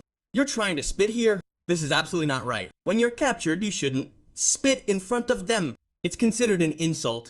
I won't let you spit at all. And just like that, the count reaches 1. An explosion occurs. Siddiq is inside the man's mouth. It was a small explosion. There's no major smoke at that place. With the explosion inside his mouth, all the poison has already entered his body. He will be paralyzed in a short time and may even die because so much poison has entered his body at once. He only has a few minutes before he's about to die. He immediately takes out an android from his possession, which was his backup.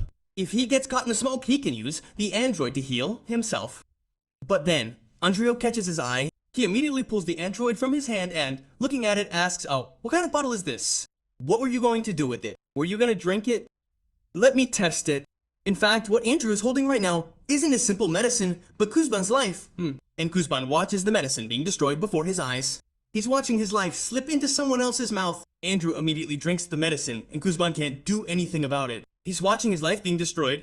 At this moment, Andrew tells Slay, "Give me back my medicine." Andrew says, "What nonsense are you talking about? Why would I give you the medicine when I poisoned you myself?" And Jake throws the medicine back. It immediately falls on Jane and shatters. Whatever last bit of strength remained inside him has been destroyed. Now Kuzban has nothing left to do. He can only die. He immediately surrenders. He collapses on the ground. Foam is flowing from his mouth, and he will die within a short time. Then Andrew says, "Don't rush now, you still have more to live." Saying this, he places both his thumbs on Kuzban's back.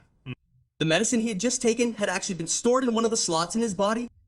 0.801 milliliters, a very small amount compared to 10 liters. He converts it into energy and uses his thumbs to inject it into Kuzban's body. The antidote is now in Kuzban's body, saving Kuzban's life. Two things actually happened here. Kuzban's life was saved. More importantly, the main logic behind this entire scene was to save Kuzban's life after killing him.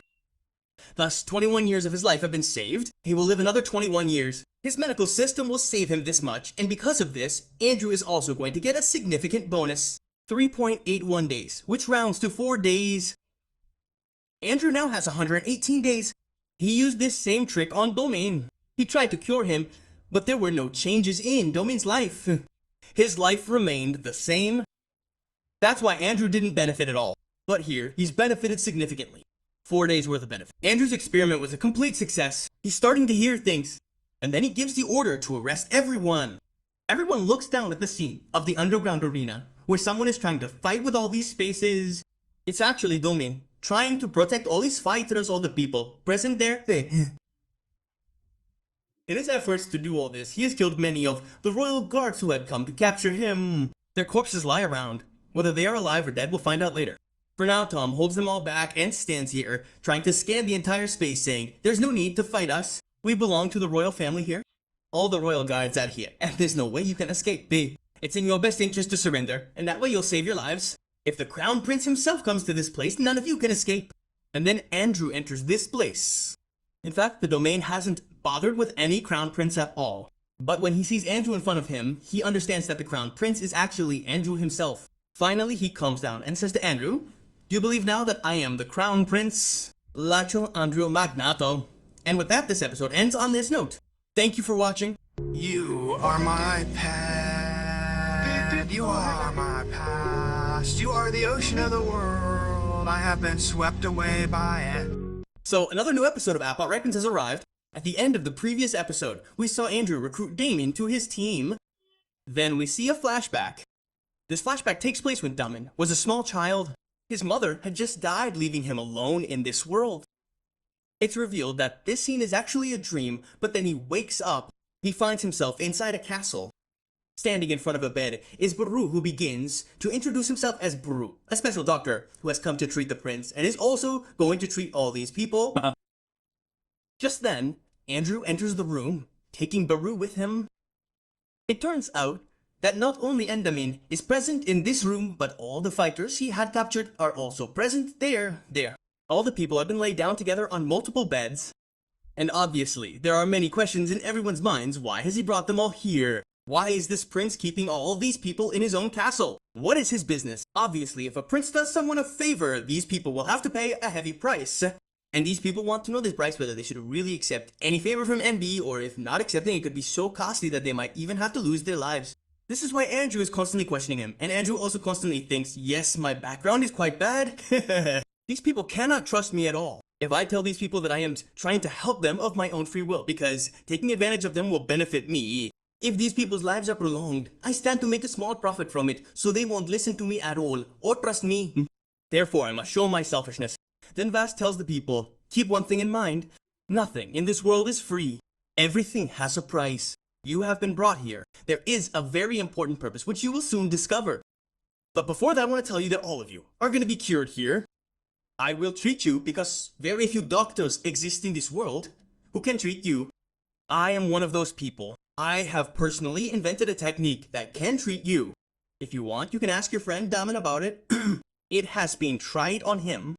Damien, tell me what you want to say. Is this technique working? To this, Dom also supports Andrew, saying, yes, it's definitely working.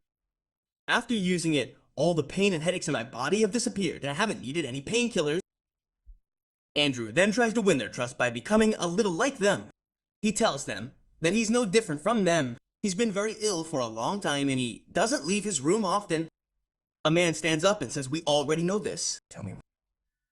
Andrew doesn't like this man interrupting. He's completely ruined the whole level. He decides to use this technique on this man who should feel the most pain. And the man he sees as a giant volcano is going to cause him the most pain. Andrew will take complete revenge on him. Andrew tells him, none of you can leave now until this process is complete. And when it's complete, I'll tell you your tasks. Then, when the process begins, the screams of these people can be heard for a long time because Andrew's process is very painful. Derman suffered the same fate. He also screamed loudly. All these people are a little weaker than Doman. Their willpower is not as strong, so they can't fully tolerate the pain. But they're all just fighters. They can't do anything, especially in front of Andrew. Andrew is at a very high level. He's a prince, so even the slightest word in front of him could cost them their lives. Therefore, with great difficulty, they continue this process. And 6 days have passed in this manner. After 6 days, their condition has deteriorated significantly. They can't move properly. They keep vomiting constantly. All the fighters are becoming very tired. Even moving from their positions is very difficult for them. Andrew is monitoring their health, wondering what's going on. How could they be in such dire straits? They should have been treated. But instead of being treated, they're in even worse shape. Have I made a mistake treating them?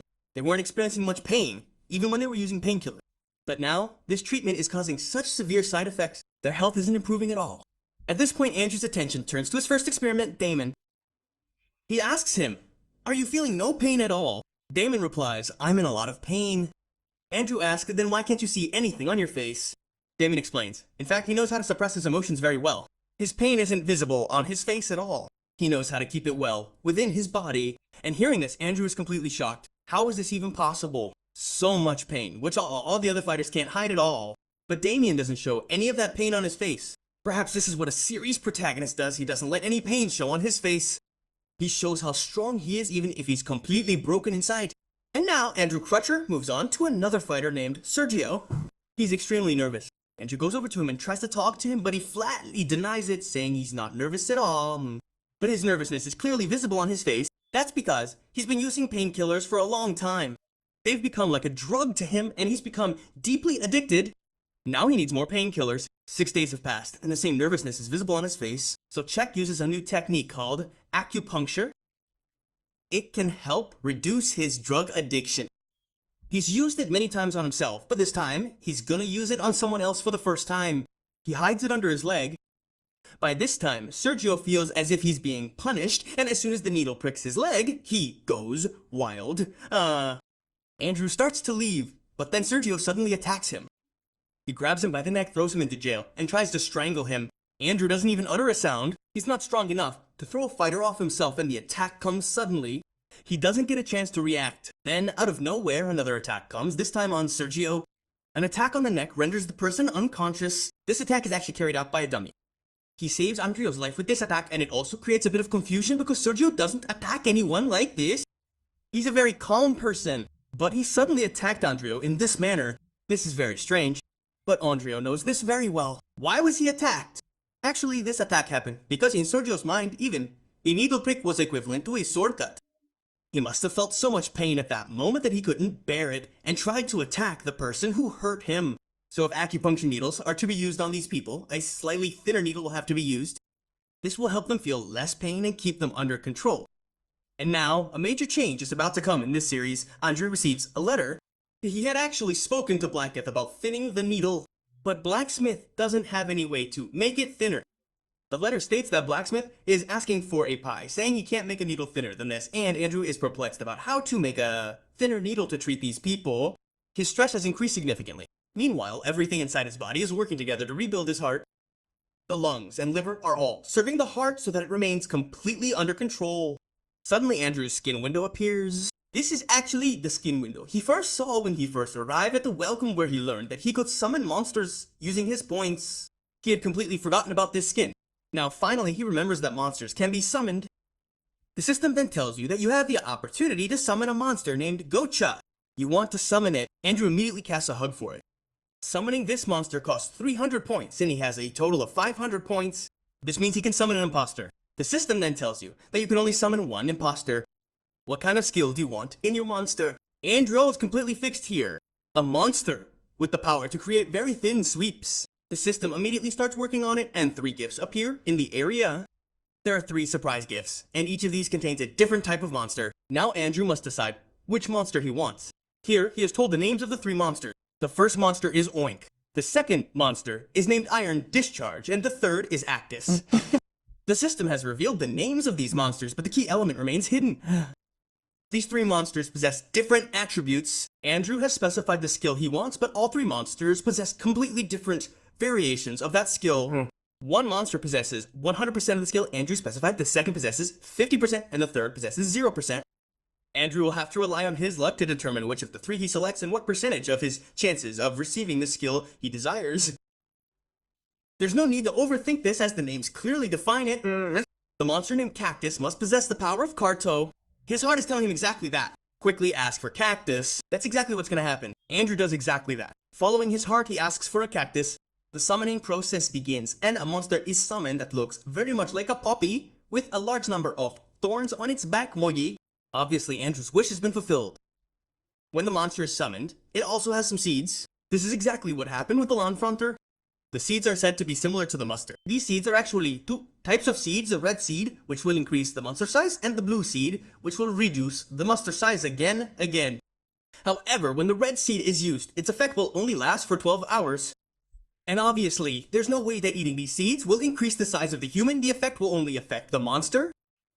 And then, after this, Andrew focuses on his goal, which is to be attracted to these thorns. He tries to remove one of them. But before that, he asks the monster for permission. Can I remove one of your thorns, Money? Actually, this monster has 2 or 3 powers. The first power is that all the thorns on its body can be removed safely, and after removal, a new thorn will appear in their place. The second power is that this monster can shoot these thorns at will. Then, when Andrew asks for the thorns, the monster immediately shoots them. There are 3 types of thorns on its body: white, brown, and black. The white ones are very thin, so Andrew is going to use them on all these fighters. The brown ones are slightly thicker and prick the body, but the black ones look a little dangerous. Andrew doesn't hide them on his own body at all. They're experimental and will be used at special times. The main change here is that Andrew now has his own monster. This monster can do a lot with it. Anyone who has seen the Great East Devourer will know how amazing these monsters are. These monsters can grow in size, and after growing, they wreak havoc. The series will reveal how powerful these fighters are. Legendary fights are set to unfold in this series with giant scales. Afterward, Andrew uses these thorns for some purpose. Obviously, these thorns were attached to a monster's body, so before using them, they must be thoroughly heated to kill all germs. While Andrew is doing all this, he'll be able to. Just then, Beru enters the scene and sees this monster near Andrew. He immediately asks, "How did this monster come to you?" Actually, Beru knows a little about these monsters, and that's why he's questioning Andrew about them. But Andrew flatly denies this. He walks away saying, "We'll talk about it later." With that, he's just dodged the question. But Beru's mind races with many questions. He remembers that 300 years ago, a man who possessed similar monsters, referring to the legendary Lon Fran Terra, he was possessed by a multitude of monsters, and they were incredibly powerful.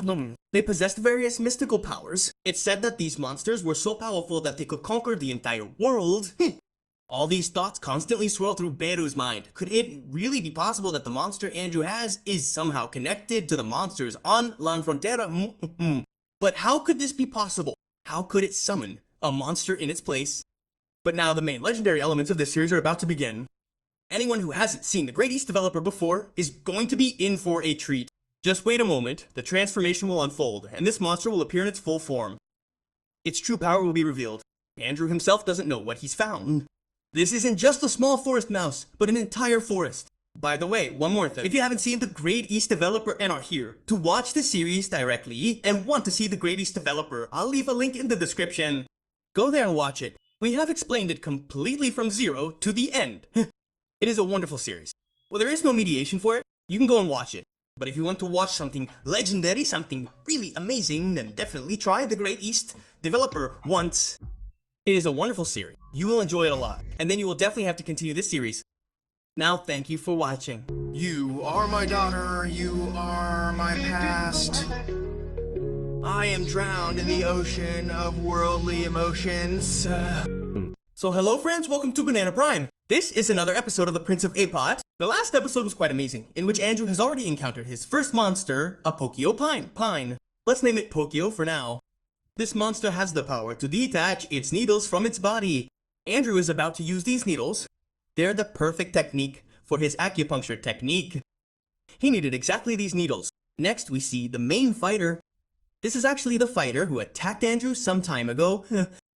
As he regains consciousness, Andrew starts blaming him for what he did terribly wrong, and that's true to a large extent. Attacking a prince like this, and that too when he's trying to dare him, deserves punishment. In fact, the death penalty is confirmed for him. He's hoping that he might regain consciousness. He'll be killed before he does. He's already conscious. This is a huge deal for him. He's apologizing to Andrew, saying he's done something terrible and is ready to accept it everywhere. But Andrew has already forgiven him, saying, "What happened to you was a normal reaction." But now this technique is going to be used in a different way. The father says, "Now you can use this technique in any way you want. This time I won't even utter a word of complaint." Then Andrew says there won't even be a need to utter a word of complaint. This time there won't be any pain at all. Look at your hands. Those needles are already embedded in your hands. Then he looks at his own hands. There are indeed a lot of needles embedded in them, but he doesn't realize that he's actually got so many needles stuck in his hand. Then he looks at the other fighters. In reality, Andrew is inserting these needles into each fighter's body and using acupuncture on them all the fighters are having these needles inserted into their bodies with great ease. They don't feel a thing. These needles are very thin. And now that he's treated all the fighters in this way, he realizes that the lifespan of human fighters has been significantly extended. As a result, he receives an 80-day bonus, giving him a lifespan of 171 days. Andrew is overjoyed. Then another skill is revealed, a bonus. His medical fee has doubled. Meaning he's reached level 2, and from now on, he'll start getting even more time. He's overjoyed. The thief starts jumping. Meanwhile, Damelon, who's watching from behind, is wondering what all this is about. Why are these people so happy after saving all our lives, bringing us all here and treating us? This man is a prince, a crown prince, who, if he wants, can order us all to do what we need to do without doing anything for us, and we'll have to risk our lives for it. Well, it's quite obvious that everyone already knows about the prince's nature, and rumors are rife about a prince who is so selfish. That prince would never try to help anyone without any selfish motive, and it's simply impossible to be happy for help. This is what's bothering Damelon, and Andrew is overjoyed to see his system, his lifespan, rapidly increasing. Obviously, he did all this for selfish reasons to extend his lifespan. The scene then shifts. We see the main king of this region, Andrew's father. He has left some spies behind Andrew, and those spies have reached Andrew's father to explain everything. He comes here and tells us how Andrew has captured 15 people. These 15 are fighters who now work exclusively for Andrew. They have become his personal bodyguards. Wherever Andrew goes, all these bodyguards accompany him and stay inside his castle at all times. The next question then is, what is Andrew giving people in return for their service? Is he keeping them with him under duress? The man replies, no, there's nothing like that. They're being paid a proper salary, along with some special benefits that come with living with royalty. His father is delighted to hear this. He feels incredibly proud of his son because before he used to do all the useless work. He would stay in his room all the time. But now, gradually, he started to adapt to new things. At this moment, Andrew's father is overjoyed. Before, Andrew never did anything. Now, at least he's doing something. Even if it doesn't benefit him, it's better than doing nothing. And that's what makes his father happy. See, his father needs so little to be happy. Normally, children do so much to make their father happy. But Andrew is just getting out of his room. That's enough to make his father happy. Just then, he receives some bad news. The detective who arrived at the scene next reports that Prince Andrew has been acting strangely. Perhaps he's trying to use some occult techniques. He's stuck numerous needles into the bodies of several people. Perhaps he's torturing people in this way, especially the bodyguards he's captured. And for the past few days, this hasn't been limited to just the bodyguards. All his servants have been subjected to this torture as well. This is quite dangerous. Hearing this, Andrew's father, who was so happy just seconds ago, turns gloomy. He panics, wondering what this is all about. Is this some kind of occult technique Andrew is trying to perform here? Has he been possessed by a ghost? All these thoughts swirl through his mind, and quite obviously, only the people being used on this technique and the person using it can understand what kind of treatment it is, and for everyone else, it is just torture. Everyone is terrified by this, wondering if Andrew has gone mad. Then we see a scene from some time ago. This is when Andrew has just started treating the servants. He has inserted several cylinders into one servant's body, specifically inside his mouth. By this time, all the servants have already realized that whatever Andrew is doing, he knows it will have positive effects. That is why all the servants are now willingly undergoing the treatment. One by one, they are lining up to Andrew to receive their treatment. Sometime later, we see Andrew in a park. Damen, who is also present with him, comes to him, thanking him and asking for permission to go with him as his treatment is completely over. Nothing will happen now. Andrew says, well, as for now, your treatment is complete. But it's not time to go to you guys. I want you to be my personal bodyguard. Hearing this, Damen remains completely silent. Andrew feels that this simple offer is not enough. He needs to explain something more. He continues, you will be my personal bodyguard. You will get all the benefits of royalty, plus a salary. Even after hearing this, Damen remains completely calm. Andrew says, and not only that, you will also get vacation time. You can take as many vacation days as you want. You can take 2 or 3 vacation days a month at your leisure. Even after this, Damen remains completely calm. He is also just wondering if he should really accept this offer. Andre says, well, if that seems like too little to you, then how about it? You work only 4 days a week. After that, you don't need to work. Actually, Andre is completely focused on his own interests right now. This fellow named Demin, standing in front of him, is incredibly powerful. Right now, his powers are completely normal. Nothing extraordinary. But in some time, he's going to level up. And as he levels up, his senses will become much stronger. He'll be able to predict everything that will happen in the future, any kind of attack that will happen. So this fellow is going to be the equivalent of a huge army in itself, and Andre wants to keep him close by any means necessary. That's why he's giving him so much. While Andre is discussing all the things that Demin is going to get, at that very moment, we see that someone is watching over them from inside the broom. Just then, a couple of men appear. They're actually the remaining fighters who came to this place with Damen, and they've all heard about the offer. They all approach Andrew and request that they join his team, meaning they all want to be Andrew's personal bodyguards or any other position Andrew can offer them, and in return, they'll receive a salary. No, not a salary, they just want to help Andrew. They're all saying this. In reality, they're only interested in money, nothing else. But they're clearly pretending they want to thank Andrew by doing anything for Andrew, even sacrificing their lives for him. They'll all come together to protect him if Damon is ever not with Andrew. Until now, he hadn't considered hiring all these people as he was only thinking about Damon. But now he thinks that perhaps one person would be better. Having an entire army at his disposal, all these gladiators could work for him. In fact, all the people protecting Andrew Castle are royal guards who obey the royal family with the king at the top. Aang at the top. So they are completely obedient to the king. If there's ever a conflict, the king gives an order, and he gives an order to the prince. They will all obey the king and completely ignore him. But if he adds all these gladiators to his team, makes them his personal bodyguards, then the prince will have complete control over the hierarchy. These people will not obey the king's orders. And with this, it's confirmed that Andrew doesn't trust his father at all. He fears that his father might make a wrong decision in the future, and that if Andrew tries to go against him, something bad might happen to him as well. That's why he wants to plan for the future in advance. Currently, all the men he has are all hired. Damon also adds, laughing, that he's now part of his royal army. And so a lot has been sorted. Andrew has his own army. He set up his future. But he still has to think about his own future. He's treated everyone he had, all these fighters and all the servants, yet he has very few days left. He'll be killed in some time.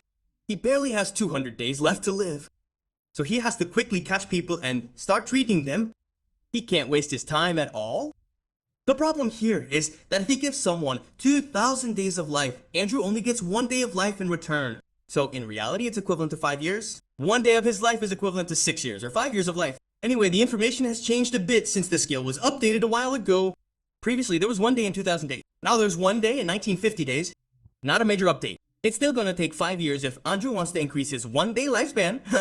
And that's the problem. He's constantly thinking that maybe he should open a clinic or hospital where people can come to get treated.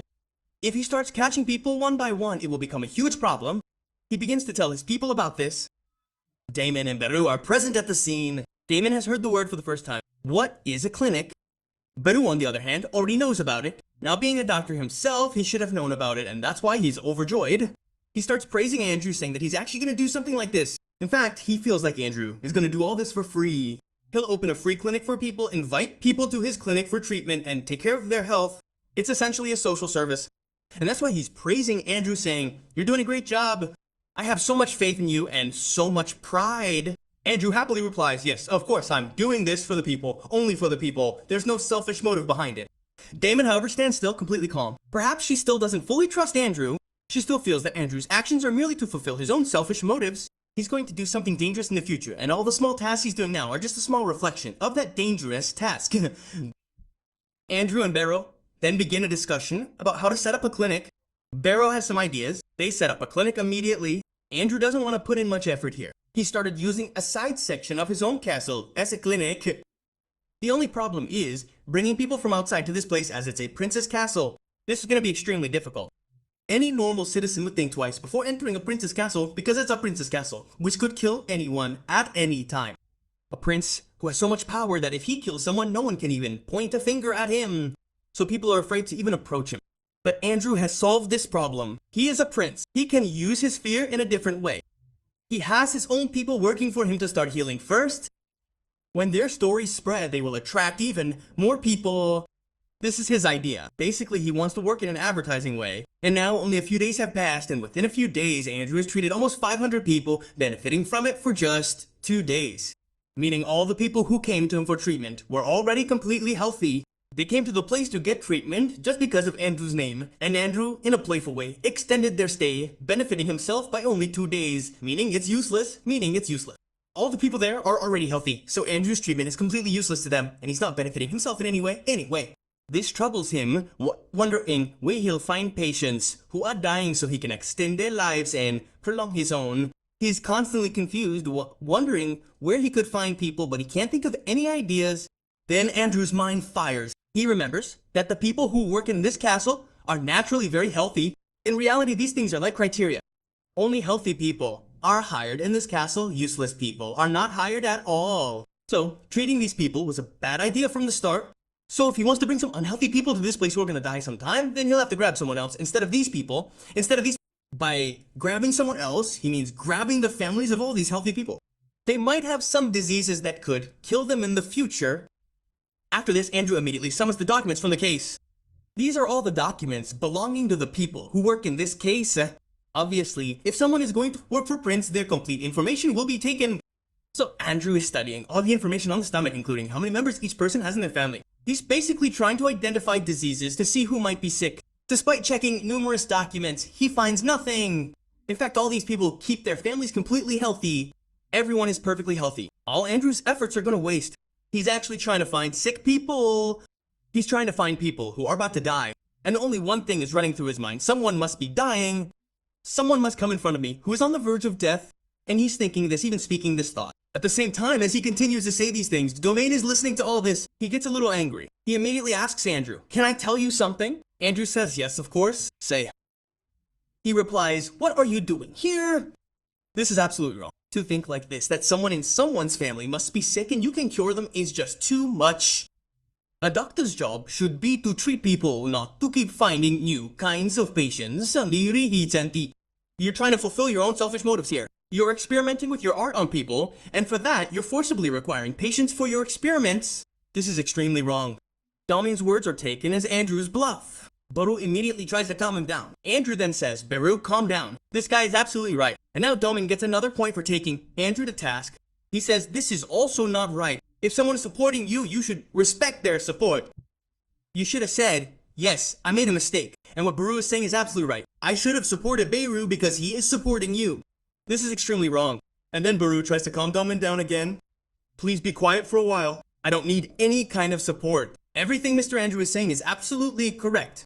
Andrew is now completely frustrated by this. He throws them both out. "Get out. Let me do my work." Obviously, he's under a lot of pressure. His life is dwindling. And right now, he needs to focus on the document. More than half the list is complete, and he hasn't found a single person who's dying. Now, if Andrew doesn't find one, he'll be the next to die. There's no one in this city who's even slightly ill. Suddenly, a piece of paper catches his eye. It's actually written by a servant. She's describing her younger brother, who has been ill since childhood. It's said that an evil spirit possessed his body as a child. He started foaming at the mouth. It was the effect of some poison, and he's been bedridden ever since. His health is very poor. Many doctors have come to see him, but none have been able to completely cure him.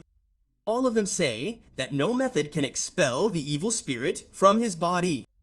They all blame it on an evil spirit, and I too feel that an evil spirit has taken over his body, and if that spirit is not expelled, my brother will die within some time. Mata. I have to save my brother by any means necessary, and that's why I'm constantly trying to earn money to hire better doctors for him. And now with this servant has hired the best doctor in the world. Andrew has his own patient. He is overjoyed that finally his efforts have paid off. He has found a patient who is dying, and now he will save her life. With this, we end this episode. Thank you for watching. You are my daughter, you are my past. I was swept away by the ocean of emotion. So hello friends, welcome to Apna Prime. This is another episode of the Apatak Prince. At the end of the last episode, we saw that Andrea has found his first victim. That is, a child who has many diseases, and if his illness is cured, Andrea will have a very good life. This is his hope. He immediately calls for the child, who arrives at the place with a servant. This child's name is George, and he is very small. If Andrea cures him, his life will be extended by many years, and Andrea will also benefit from it. He immediately asks this child, "What is your name?" He's trying to make him comfortable. Obviously, a child has come here, the brother of a servant. Talking to the prince, standing in front of him, entering a castle, all of this seems very strange. He's extremely nervous, and besides, he's also been struggling with his illness which he's had since childhood. He stands there very quietly. Andrew tries to talk to him again, and offers him a candy. At first the child is overjoyed to see the candy, but then suddenly stands back, his hands back. Andrew asks, "What's wrong? Don't you want this candy? Don't you like it?" Actually, the child really likes the candy, but his confidence is deeply shaken. Everyone he's met considers him an evil spirit. They all believe the child is cursed, and anyone he touches will be affected by his curse. That's why no one lets him touch them, and the child is terrified of this. If he touches Prince, he might also be affected by the alcohol. He tells Andrew about this, and Andrew himself becomes worried about how much negative thoughts have been fed into this child's mind. None of the people here know what kind of illness this child has. When Rastika brings a case of an evil spirit here to Andrew, lovingly tries to talk to the child, trying to learn about his illness. The child explains that whenever he tries to talk to someone, his eyes suddenly go completely blank, he falls on Jane, unable to feel anything, as if his body is unable to move at all. For a few seconds he feels as if he is flying in the air, but the next second he falls heavily on Jane, still without any control over his body, Mari. After a long time he regains consciousness and is completely cured. But he still feels very tired. Only now has Andrew understood all the illnesses of this child. He immediately puts his Greek on him and scans his entire body. While he's doing this, the child constantly requests him to move away, as he himself is an evil spirit, and Andrew could be affected by that evil spirit. Andrew now feels even worse for how vile these people are. They can't even understand this illness properly, and they put so much pressure on this child because of Becker's disease. Actually, this isn't a problem of the time. Even today, such illnesses are considered possessed by a spirit. People generally assume an evil spirit has possessed them, but they don't understand it as a disease. This condition is actually called epilepsy, or epilepsy in Hindi. The main root of this condition is a small disturbance in the brainwaves which causes different instructions to travel throughout the body, and these signals are then transmitted in the form of this illness. Andrew immediately releases the child and begins to explain, your illness can be cured. You are not possessed by any evil spirit in any way. But it's not enough to simply tell this child that he's been holding on to this thought since childhood. He's possessed by an evil spirit. It's impossible to believe it just because someone tells him to. So Andrew brings up another point. But even if you are possessed by an evil spirit, I can expel it. I have all the skills. You will be completely cured. And with that, the child is overjoyed that he's finally found something. He's found a doctor who can assure him that he can recover. But nothing is going to go smoothly here. The child doesn't have much time left. Suddenly, the child begins having seizures. He collapses on the ground. Andrew tries to help him, but then Doman draws his sword to protect the child. According to him, there's a lot of suspicion. They've been possessed by an evil spirit. The children must be destroyed immediately. This is what's going through Doman's mind. Destroy the children before Andrew protects them. But then Andrew calms everyone down, saying that there's no way this is an evil spirit possessing them. This is just a normal illness that can be cured. There are many ways to cure it. If we treat it like a disease, we can cure it. If the evil spirit understands, we'll never be able to cure it. We've been treating this illness in a completely wrong way until now. But now, I found the right way. I know how to cure it. Quickly bring a pillow. Then a pillow is brought. At this point, the child isn't being sprayed too much. They simply bring a pillow and lay him down, waiting for his seizures to end. Baru asks, I see some foam in his mouth. Can we clean it up? Using this towel? Andrew says, no, don't even try to touch this child. He's having seizures right now. Any kind of reaction can occur in any part of his body. This could happen, bring anything near his mouth, and he might immediately bite it and try to swallow it. That could be very dangerous. We'll just wait for his seizures to end, and then we'll begin further treatment. Andro places his hand on his stomach. From there, he tries to scan his body further. He's trying to figure out why the seizures suddenly occurred. Why his brain waves are so badly disturbed. There's actually another reason for this checking. When Andrew first touched this child, he felt a lot of human energy within his body. Perhaps it's because of this human energy that he's seeing all these reactions. He immediately starts checking. Indeed, this is absolutely correct. Actually, this child has the Arsan core skill, which isn't activated, but it is a core skill, and it's because of this that these effects are occurring on his brain. Currently, Andrew is in a simulation-like area. The system is showing him what ailments this child has in different areas. He can see a lot of human energy throughout his body, which is quite normal. Each tongue contains human energy. However, this child has a lot of extra energy, which is also colliding with each other, which is quite normal, but this collision is excessive. Andrew is trying to pinpoint the specific location of the main problem. As soon as he reaches the heart, he detects a problem. It's actually some nerves, and the problem is within those nerves. These nerves are very thin. Treating them is going to be extremely difficult. Then, we see Andrew, the main character, explaining to everyone that they shouldn't try to touch the baby at all. They'll just wait. The baby regains consciousness. Andrew has said this in a hurry as he has very little time. He's just used his powers, and he's exhausted. He immediately falls unconscious. Everyone panics, wondering what's wrong. Is the alcohol affecting him? But Andrew is given the proper orders, no touching the baby. He's to be allowed to do whatever he wants with himself. That's why no one bothers him. Sometime later, Andrew regains consciousness. As he wakes up, he asks, where is the baby? Did you do something to him? Domin is there. He explains, no, nothing's wrong. The child has regained consciousness, eaten, and gone back to sleep. Andrew is relieved, and it's time to get down to business. Andrew is about to get dressed and go somewhere. He needs an X-ray machine that can scan the entire body. But finding one right now is impossible. One doesn't even exist at this time. So Andrew will have to find something else to treat the child. Treating the nerves is a very delicate task. No risks are being taken. He's going somewhere, dressed. Damien asks, "Where are you going at this time of night?" Andrew replies to perform a lightning strike. Hearing this, Damien gets a shock. Okay, we're gonna perform a lightning strike, but where? Only then does he realize that the real question here isn't the answer, but the answer. He shouts, "What the hell is going on here?" To strike lightning. What does that even mean? And then another new character enters the series. Andrew and Damien go to meet whom? There's a castle with some soldiers standing outside. The soldier is watching someone approaching. It's actually Andrew Damien. Seeing them, he first shouts, "Who's there?" But when the prince appears, he's shocked. How did the prince get here? He's just lying in his room. Now he's starting to come out. Amazing. Then Andrew pushes them aside and enters the castle. It's actually the castle of a man named Gentis, a magician. Obviously, they need to strike lightning, so they'll need the help of a magician. It's nighttime, and obviously everyone is asleep at this time. Even the magician is asleep. Andrew immediately goes to him and requests that he call for lightning to strike him. He'll summon the power, and then magician Gentis will summon it. Hearing this request from the prince, Gentis is left speechless, wondering what nonsense is being talked about. After the lightning strikes, it's directly onto the prince. This simply can't happen. In fact, some time ago, Gentis had spoken with Andrew's father. Andrew's father had told Gentis that his son had started engaging in a series of absurd activities. He was torturing a lot of people by pricking them with. He needed to find a cure for the magician, as no normal treatment would work. Now, the only way to cure him was through magic. There was no other hope. His son has gone completely mad. Hearing this, the Gentias thought it was a small matter, but now he realizes that this prince is truly insane and his madness has reached its limits. He truly needs proper treatment. And then Andrew explains his full requirements. He doesn't want the lightning to be shot through his body all at once. Instead, he wants it to be shot at a constant speed for 3 hours. Without dying. The speed must be kept low to avoid a severe impact on his body. If the lightning strikes all at once, Andrew will be killed. But if the lightning strikes gradually, Andrew will surely survive and be able to accomplish what he wants. At this point, Gentius says, "What nonsense, this is absolutely impossible." Gentius is actually worried about his own life. If Andrew is killed here and because Gentius performed the magic, Gentius himself will be killed. The punishment for killing a prince is extremely severe. It doesn't matter who said the prince. If the prince himself said to kill him, then whoever killed him will be severely punished.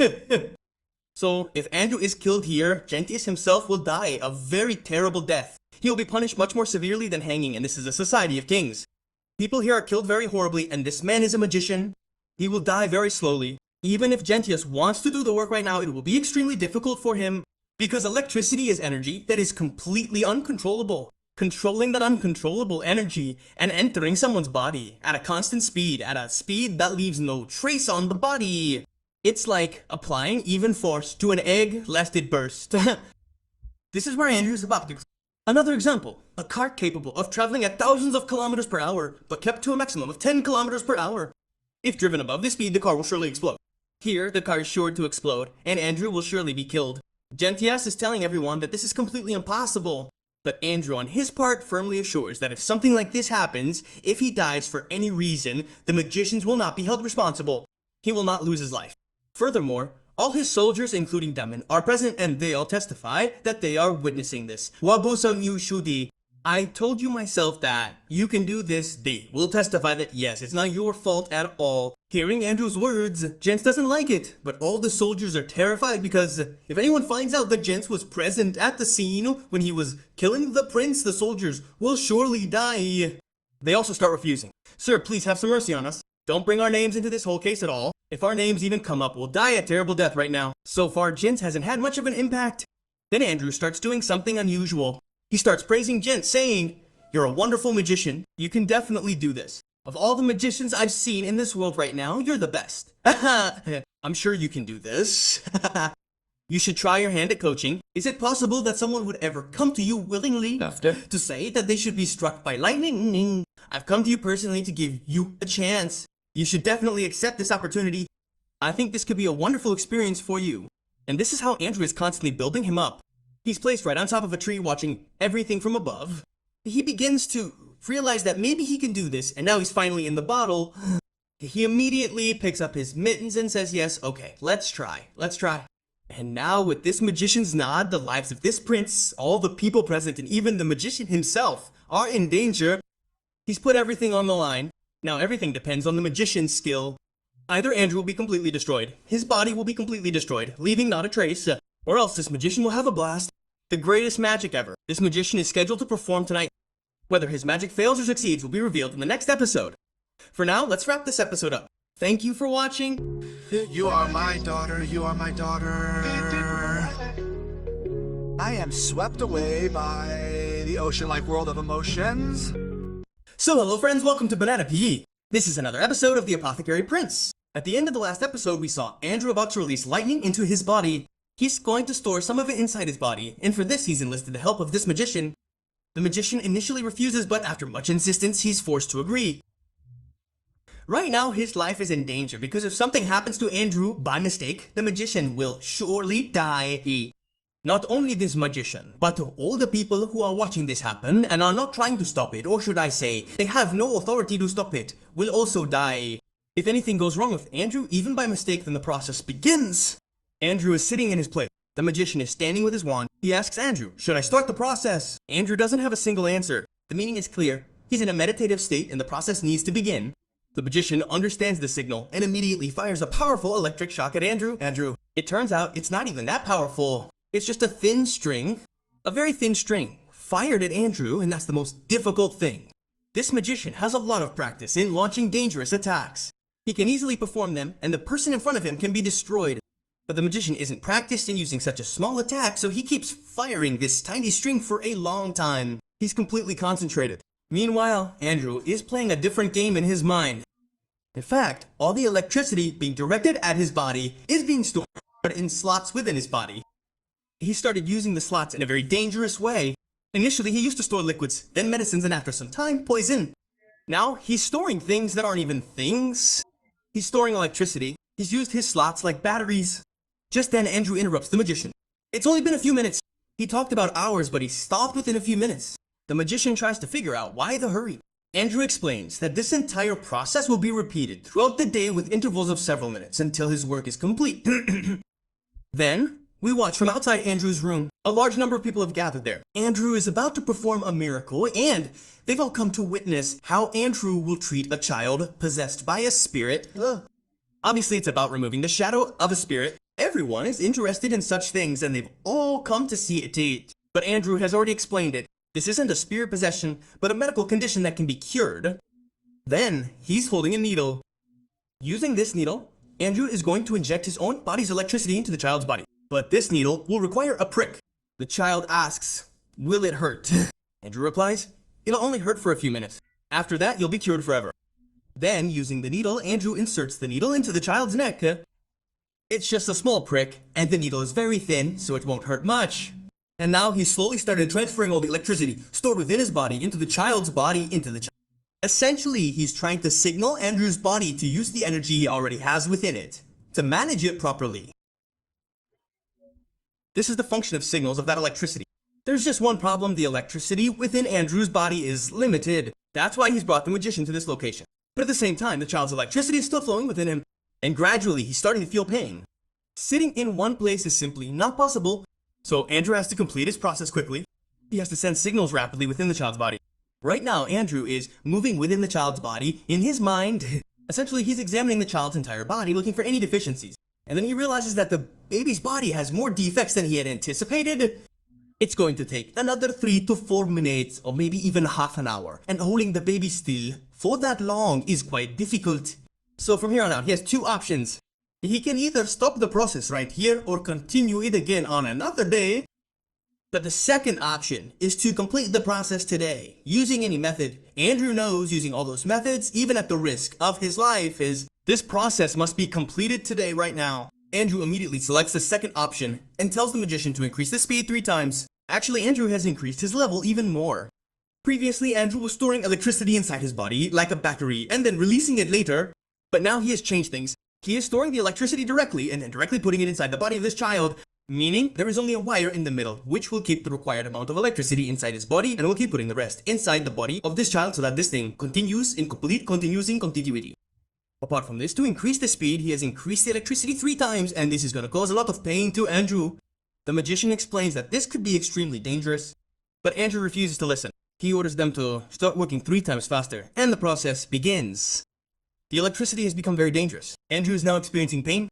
It's only been a few seconds since the process began when suddenly another complication occurs. The child begins having seizures. A very dangerous scene unfolds. He struggles to control the child. Andrew still holds the needle against the child's neck, trying to revive him. A few more seconds pass in this manner. Finally, everything is about to be alright. One of Andrew's needles slips from his hand. A faint smile appears on his face. He's very tired and in a lot of pain. The child is completely healed. This was the first time the seizures had ended so quickly after they began, and in a way that made the child feel so much better. They weren't tired at all. At this point, there was no need to tell the child you're cured or anything like that. The child felt completely healed and the illness they had would never return.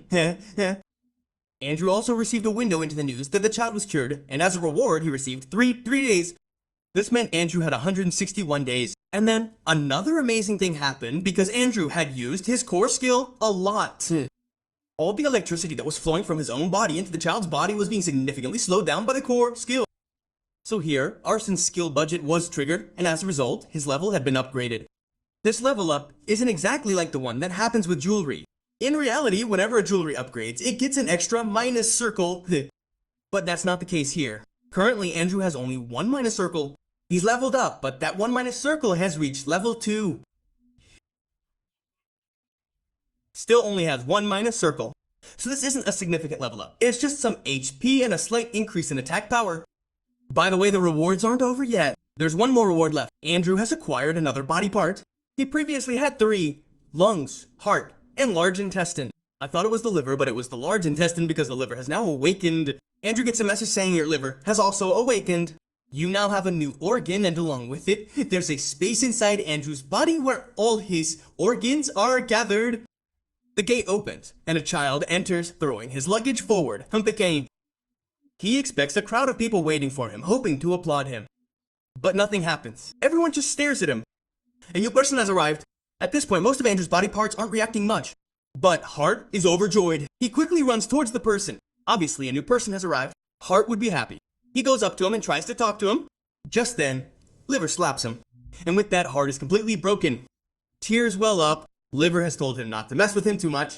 Even if he tries to talk to him politely, he'll slap him. At this moment in the original world, Andrew is looking at George like a child and telling him that he's completely cured. Whatever illness you had is now completely gone. You weren't possessed by any spirits in any way. You just had a few minor problems in your body that have now been cured. You'll never face such problems again in your entire life. With that, George is overjoyed. He immediately runs to his sister, hugs her, and everyone starts crying.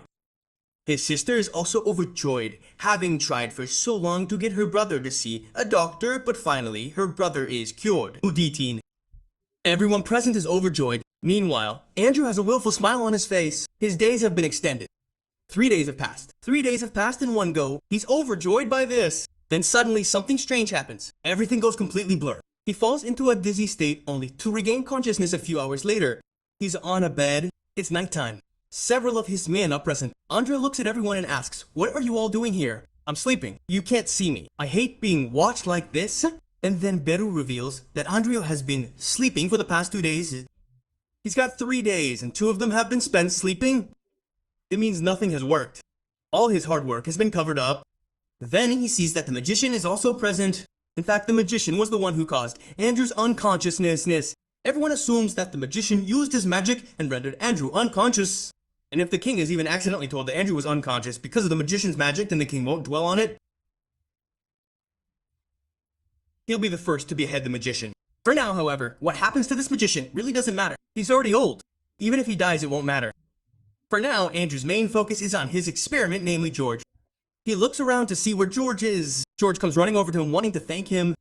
In fact, he's been waiting for Andrew to regain consciousness and come to him on his own to thank him. He hasn't had a seizure at all in the last 2 days. In fact, his brain is working perfectly.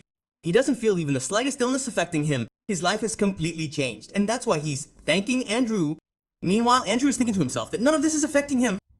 Everyone present thinks Andrew has done something great, but deep down he knows he hasn't done anything great. He's just trying to keep himself alive. To survive, it's crucial to provide free treatment to others. The more people he treats, the longer his own life will last. Otherwise, he's so selfish that he'll never treat anyone for free. By the way, this child has brought a gift with him which he wants to give to Andrew. It's actually a rope with a pendant attached to the front, a wooden pendant that looks like it's completely useless. It was made by a small child, and obviously a child who put a lot of effort into making it. But to Andrew, it's completely useless. A useless pendant made of wood, so it's not valuable at all. For now, he asks to go with them. His joy is fake as he pretends to like it, hoping the child will like it. After this, when he pretends to rest, everyone finally begins to leave. Obviously, they've all been standing at that spot for 2 days waiting for Andrew's vigil. Now, having finally regained consciousness, he's gone back to sleep, and everyone else has also gone to rest. After they've left, Andrew stares at the pendant and thinks, what a useless pendant. If I walk around with this around my neck, I'll look awful. But let's just let it go for now. Saying this, Andrew wears it for a while and goes to sleep. And now, let's end this episode. Thank you for watching.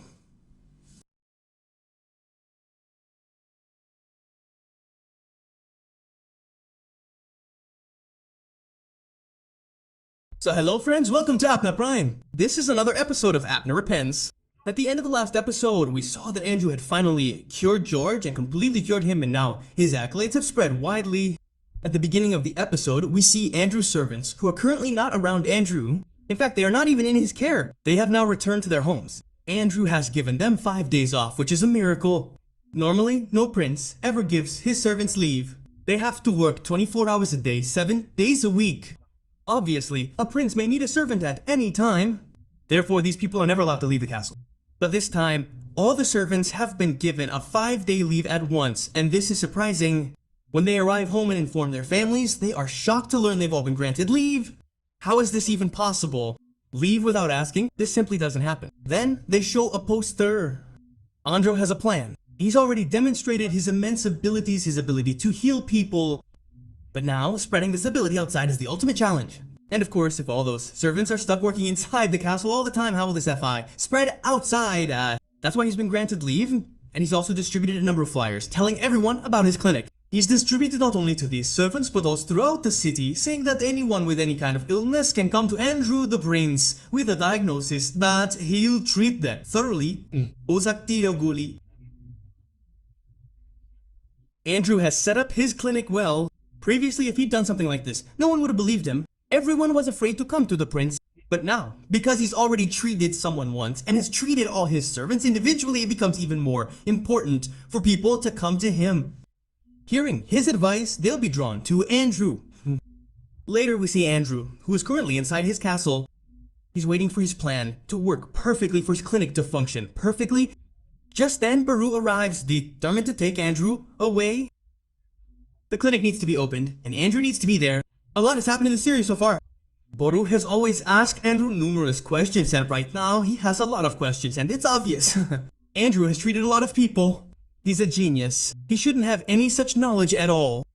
Yet he possesses it. Baru has tried to verify all this knowledge. He understands how everything works, but he still can't understand anything. He's been working tirelessly for days, but he can't understand anything.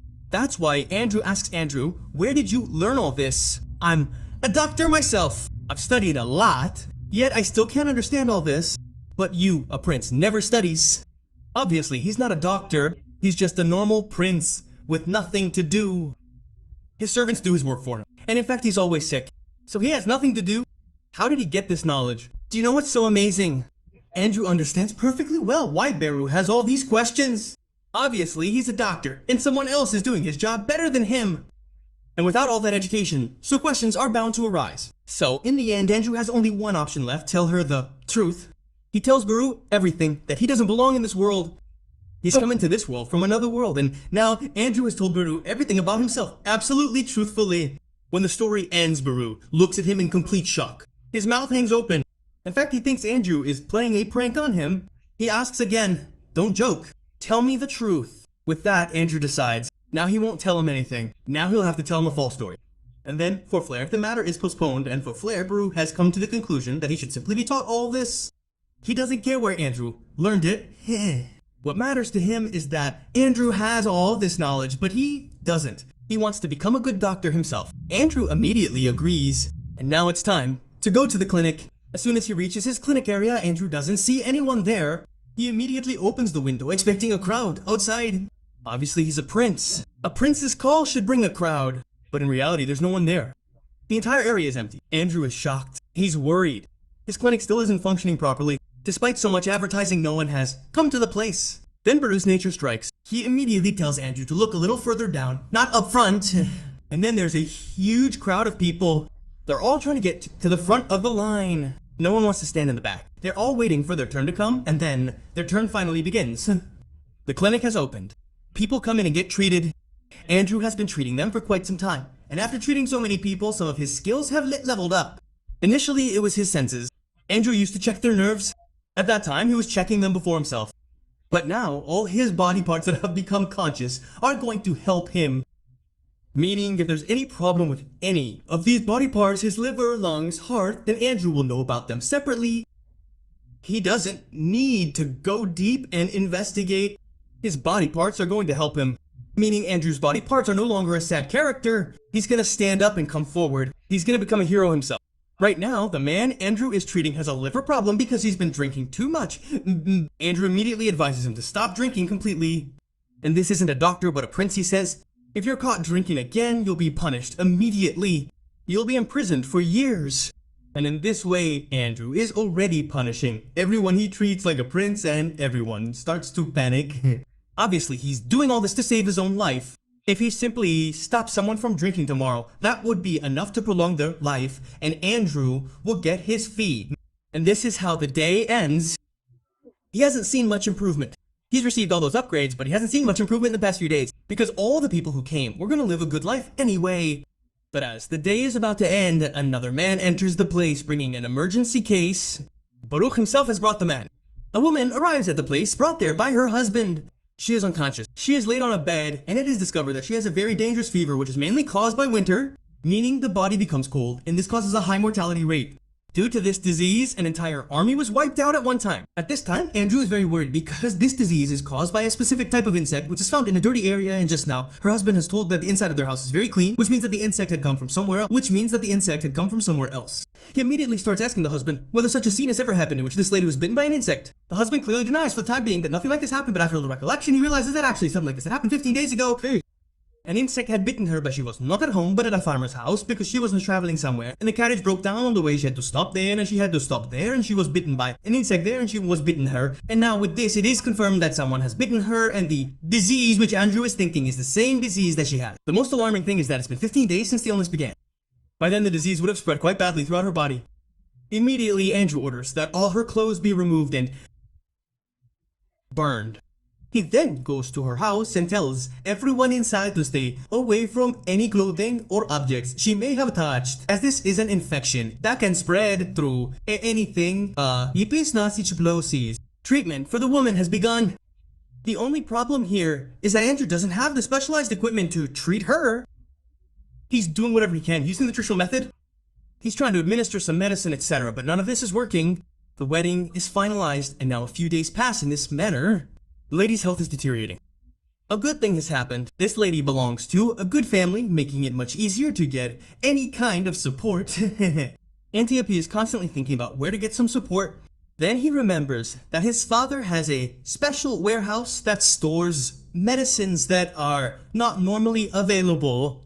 Perhaps something useful might be found there. But there's another problem. No ordinary person can enter that warehouse, not even the prince. In fact, can enter. Mita! Only the king has her. Right now, there's no time to think about it. Andrew immediately drives his carriage to his father's castle. Once there, he begins to tell his father about the predicament he's faced. Obviously, he greets him first, and then explains that he needs some supplies from the warehouse. He actually pitches it differently, saying that some time ago, another lady fell ill. The supplies were taken from that warehouse and given to him. I also need some supplies, so I can save the life of a lady who belongs to a noble family. After hearing this entire story, he only gets a request from the king. No, you won't get it. You won't get anything. In reality, Andrew's father currently has no trust in his son, as he always has. He feels that his son is selfish. If he's come to his father to ask for anything, it can't be for anyone else. It's for himself. In fact, it's for his own benefit because he wants to prolong his own life. But right now, he really needs to save someone's life. So he tries to explain further, explaining that he really needs to save someone's life and that all of this is absolutely true. Hey, if he's not treated immediately, he could die. Andrew's father laughs at the sight of his son so helpless. He finally sees his son pleading before him, and he can manipulate him into agreeing to this. In reality, King has received false information. He previously reported that Andrew was holding people captive and inserting needles into their bodies, so he's still under the impression that Andrew is still doing something similar. He's already heard the news about the clinic, but he doesn't know anything about what's happening inside the clinic, about the people being treated, and that's why he wants to stop Andrew from doing all these stupid things. So it's finally decided that a test will be conducted. Andrew will have to prove it. Does he really want to cure people? Does he really have the intention to help people? Right now, Andrew is in a hurry to get his work done. He immediately authorizes every test. So the king summons a man from his side. Actually, this man is a commander. He has some illness, and Andrew needs to find out what it is. Andrew immediately agrees to the test. The test begins. He comes near the man, places his hand on his pulse, and begins to meditate for a while. At this moment, one thing is going on in the king's mind. This prince is going to lose, because there are only 3 people here who know what this commander has. The commander himself, the king, and the commander's wife, and all 3 are not present at the scene. After a while of this, Andrew suddenly declares that the man is balding. Everyone is shocked, wondering how that's possible. In reality, this commander's hair is clearly visible. Yet, he claims to be balding. How did that happen? King asks, "How do you know?" Andrew then brings his hand to his head and removes his wig, proving to everyone that he is indeed balding. In this way, the commander's identity is revealed to everyone, and they've been aware of his condition for ages. Until now, only 3 people knew, but now everyone knows what his illness is. With that, the commander begins to cry. Andrew immediately leaves the scene, elated. He's been granted permission to enter the vat. Andrew, overjoyed, says no, he hasn't done anything significant, and what difference does it make anyway? By exposing the commander like this, he's just declared another patient his undoing. This commander can come to him for treatment at any time, and Andrew will administer a treatment that will make his hair grow back. He too can be cured. I am the resilient Andrew Magnato, who will cure all of this. You are my daughter, you have suffered a tragedy. You are the world like an ocean. I am swept away by emotions. See. So hello friends, welcome to Apna Prime. This is another episode of A Poetry Prince. The last episode was amazing, and this one is going to be even more amazing. In fact, it's a fantastic episode. At the end of the last episode, you saw Andrew heading towards a secret world that very few people are allowed to enter. Meaning everything inside is extremely special. Only the king can enter, and with the king's permission, the crown prince is about to enter. Some soldiers are standing guard at this place, and obviously, the prince has arrived. Everyone starts greeting him. Demi, a very powerful being, is also present, there to protect Andrew. Both of them are about to enter this world. The soldiers explain that Andrew must always keep an amulet with him. If he doesn't have it, there are some magical spells inside that will instantly destroy him. Besides, he has to come out before morning. Otherwise, even if he stays inside, he will die.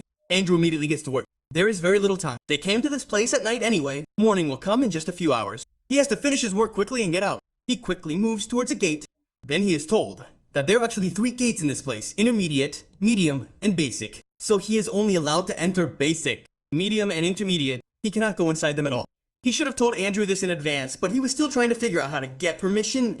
His father had already told him that he could only enter the basic room, as the task he had undertaken wasn't that demanding, so Andrew didn't argue much. Obviously, there's no point in arguing with the king, he won't agree at all. He finds a basic room and enters it. As soon as they enter, they find a magical place, a library, Ozori. It looks small from the outside, with 3 gates nearby, but inside there's a much larger area. They're running out of time, so they immediately begin their work. Andrew tells Damon what items to look for in the area. They won't actually be collecting them at this time, they'll just locate them. Finally, at the very last moment, they'll gather them. They both get to work. The library has been divided into 2. The 2 begin searching their respective areas, and a few hours pass in this manner. Now, like in minutes, morning is about to break. Andrew's time is running out. He immediately rushes to Damien's, hoping Damien has found something useful. He has some locations, since he himself hasn't found anything useful there. Damien has already compiled a list.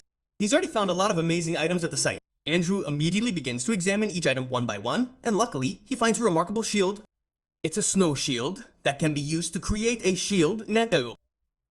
It's a small object, but it will create a shield. Andrew immediately picks it up. There's a description written on it. To use this power, you need to inject mana power into it.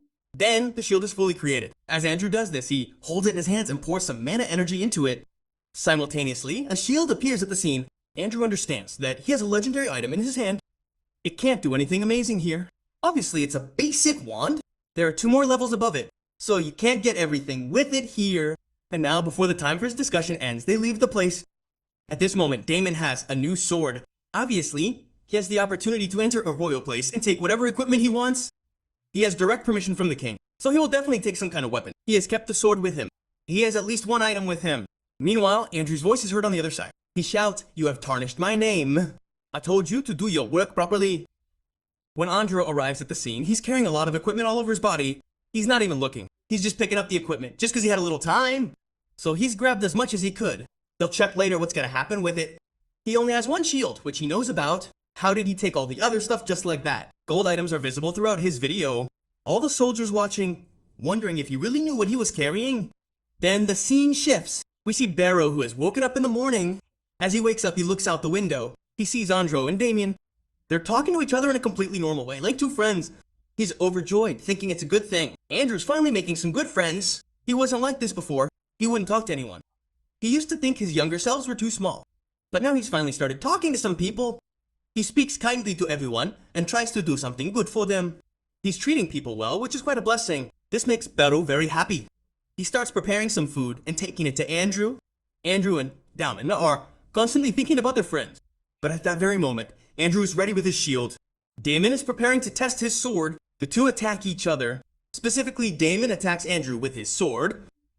Andrew, with all his might, tells himself to attack him. Andrew activates his shield, and with that, the two collide. Barrow is stunned by what has happened.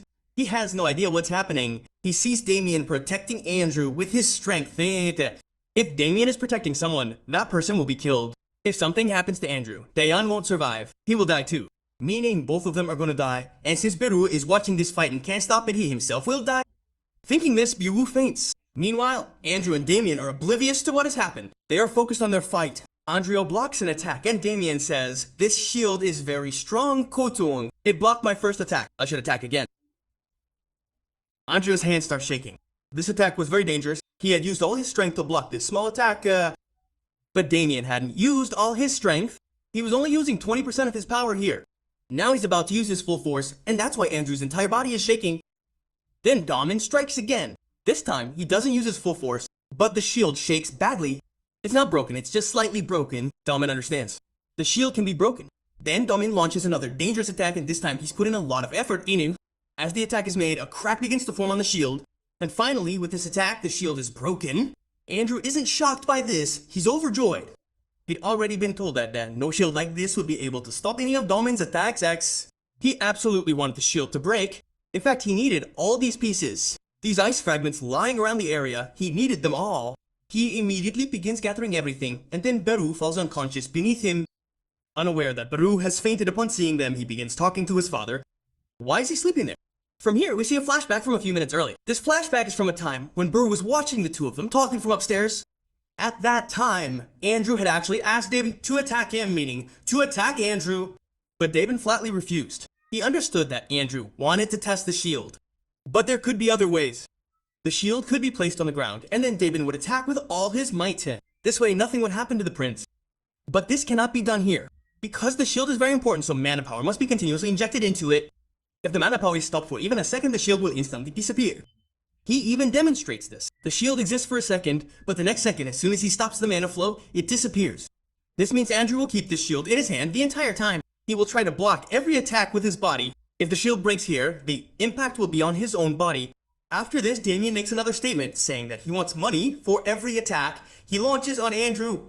This doesn't seem right to Andrew at all, because it's quite obvious. He's his bodyguard, and a bodyguard's job is to attack, so he would demand separate payment for each attack. This is just plain wrong. At this point, Andrew finds this completely wrong, but he still agrees because Damien's history is like this. He's faced a lot of problems in his life because he had no money, so everything he does is for money. He became a hunter, and now he's become a bodyguard too. And the attack he's about to launch on Andrew, Jeffrey already did that before the flashback, so all of that was solely for money. And that's why he launched so many attacks on Andrew, different attacks, and each time he upgraded his power a little bit so that he could attack Andrew.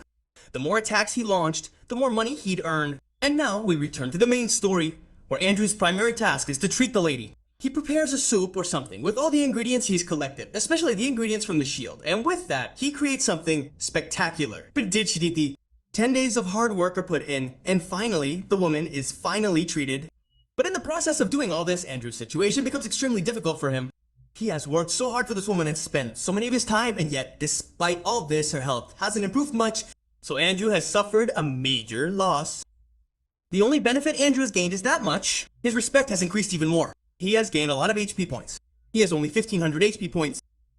Then he goes to drop the woman home himself, and on the way the only thing running through his mind is he needs more people to work under his control.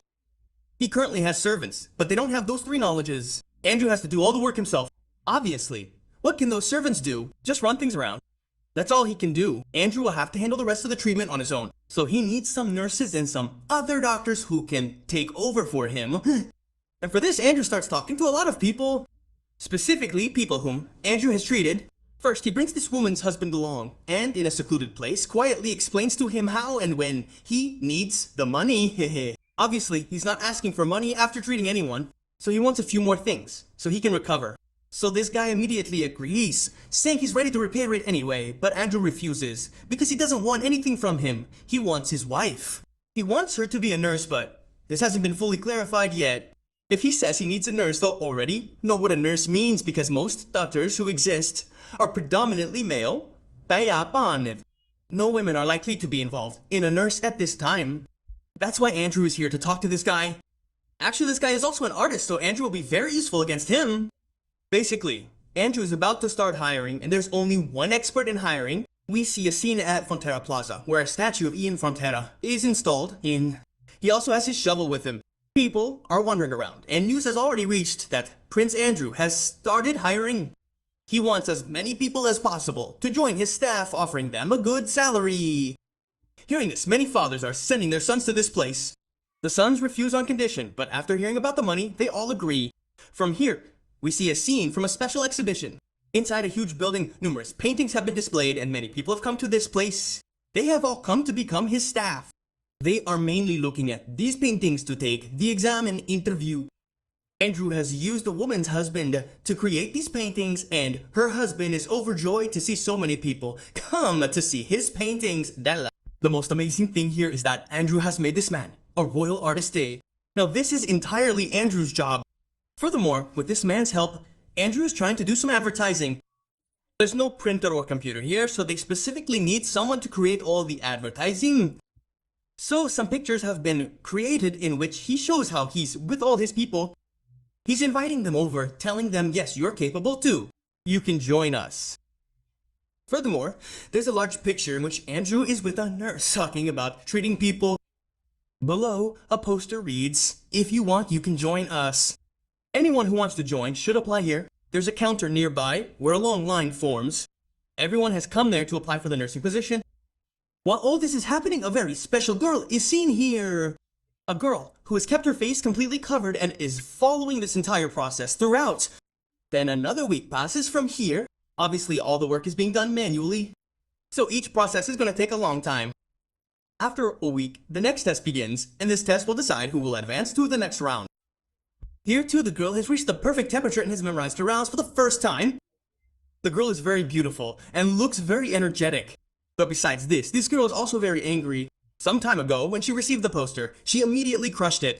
It seems that she is filled with anger and wants to somehow get even with Andrew or someone close to Andrew, and that is why she has taken this entire exam. Indeed.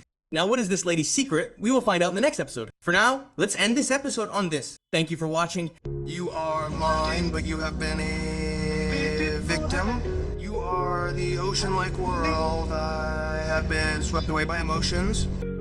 So hello friends, welcome to Apna Prime. At the end of the last episode, we saw that Andrew needs some people and has organized a test for this.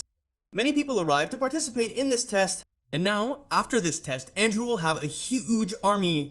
Many people will join his team. He will also have many nurses and some training, but still a lot of people will come. This is his main motive. He is a prince after all, so there is no shortage of money. So the test begins. About 250 people are present at the place. They are all introduced. Actually, the first test is actually a race. A 3-kilometer race. They have to run to the place where the main hospital is built, to Andrew's castle, which is 3 kilometers from here. All 250 people will be divided into groups of 50 each, and the top 10 will be declared winners.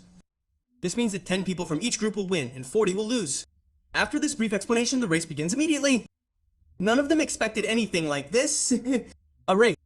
Obviously, nothing in a nurse's job requires such running. Yet they are being chased away. In fact, an attempt is being made to filter them. People start running. They run like dogs. While the balloon is waiting for them all, as soon as 10 people win, everyone else is immediately disqualified. They all leave disappointed, but the test isn't complete yet. Now the second round is about to take place, which is the majority. The 10 winners are sent into the second round. There's no time to rest. Immediately, tables are brought in front of them, and items are placed on them. Each table has 6 ingredients, and their task is to find out from each item which could be useful in medical purposes. So everyone starts eating them, testing them, trying every possible way to find out which one might be useful. But just then, a man, covered in something, some black ooze, suddenly smells something and falls unconscious. Everyone looks at him, but no one reacts. One thing is on everyone's mind. Someone please save him, he's gonna die. But no one is moving forward to help him. Everyone stands still. A few minutes pass like this, and then suddenly a voice calls out, disqualifying them all. With that, all 9 men are disqualified. But this one man is still lying in his seat. Just then, Andrew enters and immediately treats him. He gently tells him he can get up. The man immediately stands up. It turns out he's Andrew's bodyguard, and Andrew himself sent him to this place. This was the task. Andrew had no idea how much knowledge he possessed because no one has that kind of knowledge. He's not yet. He was supposed to find out who was willing to help another, but none of them were doctors in their own right. They all failed. They were disqualified. And this kind of thing is repeated again and again. The same thing happens to all the winners of each round, and to the top 10 who are being selected, different people approach them trying to faint or do something similar, but everyone keeps failing. No one pays any attention to them. Everyone just keeps on doing their work. And in this way, 4 groups of people have been disqualified, and not a single person has been selected. Andrew is perplexed, wondering what's going on. He's sitting there thinking, after this, the entire army will be there. A lot of people are going to be selected. But here, 4 rounds have passed and not a single person has been selected yet. He understands that nothing will happen from here. There's no point in looking for this chest. He starts walking towards the gate of his castle. Just then, he hears a voice. A soldier is shouting at someone. No, you can't enter the city. You have no right to enter this castle. This exam is not for you. You should leave. This soldier is actually yelling at a girl. This is the same girl we saw at the end of the last episode. She was wearing a mask at that time, but now she's fully visible, and the soldier recognizes her. You can't enter. He flatly refuses. The same girl argues with him, saying, I can absolutely enter. Everyone who lives in this city has the right to take this test, and I live in this city. I follow all the rules. So I should have the right to take the exam too. But the soldier refuses. This exam is only for people who are civilized and controllable. But you're not like that at all. You can't be controlled. You can't be controlled. Therefore, this exam is not for you at all. Andrew is listening in on all this, while the soldier is saying it all. He's furious because very few people have come to this place to take the exam anyway, and because of that, a girl has been stopped like this. A soldier is deciding who can and cannot participate in the exam on his own. Andrew doesn't like this. He raises his arms and is about to beat the soldier. Just then, his bodyguard explains that the soldier is absolutely right. This girl is a werewolf, not a human. Andrew's mind starts spinning. She's not human, but she looks exactly like a human. Where's her tail? Spidman explains that the soldier is absolutely right. Actually, she is a werewolf. Her tail is hidden somewhere under her clothes. Her loose clothing prevents them from seeing her tail. Otherwise, she would have been off the stage long ago. And that's absolutely right. Werewolves are very short-tempered. And with that, a thought begins to flash through Andro's mind. Wolf means very powerful. They're fast. They're very sharp. They're very special. Much more special than humans. His eyes immediately light up. I want this. I'll get her into my team by any means necessary. She'll be our nurse. Andro's thoughts are on Rishabh. Meanwhile, the soldier is still engaged with the girl. The girl continues to yell, look, I'm completely in control. I'm not angry at all. But the soldier remains adamant. No, I won't let you go. You'll just stand here. And with that, the girl begins to get angry. She starts shouting, what nonsense are you talking about? I've been telling you for so long to let me in. But why aren't you letting me in? You're just a soldier. You can't stop me. The same soldier replies, yes, absolutely. I can make you cry because I'm a policeman and I have complete authority to decide who can go in and who can't. I won't let you in at all because you're not human. Get out of here. This policeman's line is absolutely amazing. Vadam stands there like a rock, vowing to not let you in if you don't. If you refuse, I will. Just then, an entry gate appears and he immediately scolds the policeman, asking how dare he stop a girl. I told you that anyone living inside the city can participate in the exam. You just need to check if this girl belongs to our city and then let her in. After that, it doesn't matter. Whether she's human or werewolf, if she's followed all our rules and belongs to our city, that's enough to allow her to participate in the test. Can she participate? The policeman immediately starts apologizing. Andrew says, apologize, not to me, but to the girl you insulted. Then Andrew apologizes to her himself. The soldier feels particularly bad at this point. He's not offended by the insult, but rather by the fact that his boss is apologizing to someone else because of him. He's completely embarrassed. He stands back in the hanging chair. Then Andrew asks the girl, "Are you here for the nurse's exam?" The girl says yes and reveals her name Anne, which is quite a lovely name. The girl is incredibly beautiful. Even if she's a werewolf, if a werewolf is this beautiful, a human is nothing to be reckoned with. The girl is incredibly beautiful. And then the exam is announced. Andrew explains that this exam is going to be between this girl, Anne, and this soldier. This type of soldier will learn a good lesson. The soldier is shocked. Do I have to participate in the exam too? I'm a soldier, a royal soldier, and this one's just a werewolf, a regular werewolf. We're no match for anything. After this, the rules of the race are explained, which is essentially a 300-meter race. You have to reach a waterfall 300 meters away and return. In this way, this race is completely in favor of End. Obviously, he's a werewolf. No human can defeat a werewolf in a race. At this point, this soldier is asked to participate. The soldier immediately agrees. He's wearing iron armor. He takes off his armor and isn't wearing any special clothing underneath. Obviously, he's a soldier wearing such heavy armor, so wearing clothes underneath isn't possible. It would be very hot, so he's only in his underwear, and now he's gonna run away in this way. By the way, this soldier's completely serious at this point. He has to win this race by any means necessary, and it's quite obvious because he's been insulted by a werewolf. He wants to defeat him in this race by any means necessary, and that's his main goal. Only one thing is on his mind: to reach the waterfall before him, touch it, and return. He has to show his speed. Then the race begins. But things change. Obviously, the werewolf's speed is too fast. It starts running, and in a flash, it snatches the plug and flies far away. The soldier increases his speed, but it's no use. The werewolf's speed is too fast. The plug reaches the bending flag, turns around, and returns. He hasn't even reached the halfway point, and now in just a few seconds, the race is about to end. He will win this race. But then something suddenly happens. While trying to speed up, he sprains his leg and falls to the ground, severely injuring his arm. His shoulder is dislocated. She lets out a loud scream, and with that Anne, completely forgetting the race, returns to where she was standing. To help him, she reaches out and delivers a small attack to his shoulder, relocating it. The soldier is unconscious. He's in immense pain. But the main point is that the soldier has survived. His shoulder has healed. And right now, Anne has won the race. She's not only won the race, but also won Andrew's heart. But not in that way, but in a completely normal, professional way. Andrew wanted exactly the kind of person who was a doctor at heart, and right now, this girl is exactly that. Andrew's search is over. Even if not among humans, the search is over. This is the essence. As Wichita, Andrew gives her his necklace, which the child had given him. Although Andrew had received a necklace from a child, he himself is a prince. And as a prince, he is giving it to someone, which increases the tension even more. Now, the exam is completely over. This girl has a lot of contracts in her hand, and she is inside the main castle. She is constantly increasing those contracts. Andrew keeps looking at her. He is very happy that he has finally found someone. His search is over. Andrew himself is very happy. But here, everything is like a book cover. This girl is very beautiful. Perhaps that is why she is attracting everyone. But Damon, who is standing in the background, has seen the real truth. In fact, Andrew was wearing a bandage at that time. He was sitting there completely lost in thought. He had to hire her anyway, so he couldn't see any flaws in her. But Damon had seen everything. He saw how Anne was laughing at that moment. She had an evil smell on her face, and besides, she had forcefully tried to save Spiri. The soldier was in no danger. His shoulder was dislocated, which isn't a serious illness. He could probably heal it himself. Obviously, he's a soldier. He knows that much. That girl, by helping him, actually harmed him. She caused him immense pain, and she only wanted to take revenge on him by doing everything. She took revenge on him because he was preventing her from entering. So this girl isn't helping anyone. She's only taking revenge on him. This girl doesn't have the qualities Andrew was looking for. Andrew wanted someone who thought like a doctor, treating others. But she's not like that at all. She thinks like a devil, determined to change her ways by any means necessary. And with that, this test concludes, and so does this episode. Now, thank you for watching. You are my daughter. You have experienced something else. You are the Manhwa's ocean-like world. I am swept away by emotions.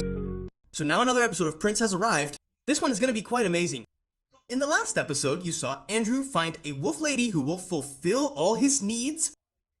He was just thinking that he had found someone with a mind like a doctor who wanted to help others. While Andrew believes so, Damien doesn't.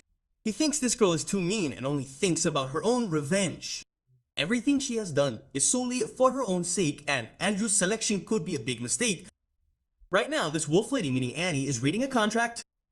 It's the contract that will determine their work, their salary, and how they will perform their duties. Andy is sitting in front of her. He's completely convinced. She's definitely going to sign it because the terms are very simple and anyone can accept them. And anyway, all the people who have come here have come for this job. And when someone is getting a job, they don't think too much about the conditions. But Annie is a little different. She reads the contract and then demands a new condition of her own, and this is where Andrew's new game is about to begin. He immediately asks Annie, what are the conditions? Annie explains, there are 50 other people in her group who also want this job, and Andrew is completely unconvinced. He wanted exactly this. 1 minute won't do. He's gonna get 50 people. He immediately goes and says, okay, I'm ready for this. Okay, bring your people. She then goes on to explain that there's another problem. They all have their own demands, and that's their problem.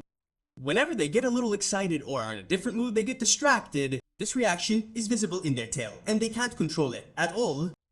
Meaning they have no control over the movement of their tail, and this is causing them significant losses. Others take advantage of this.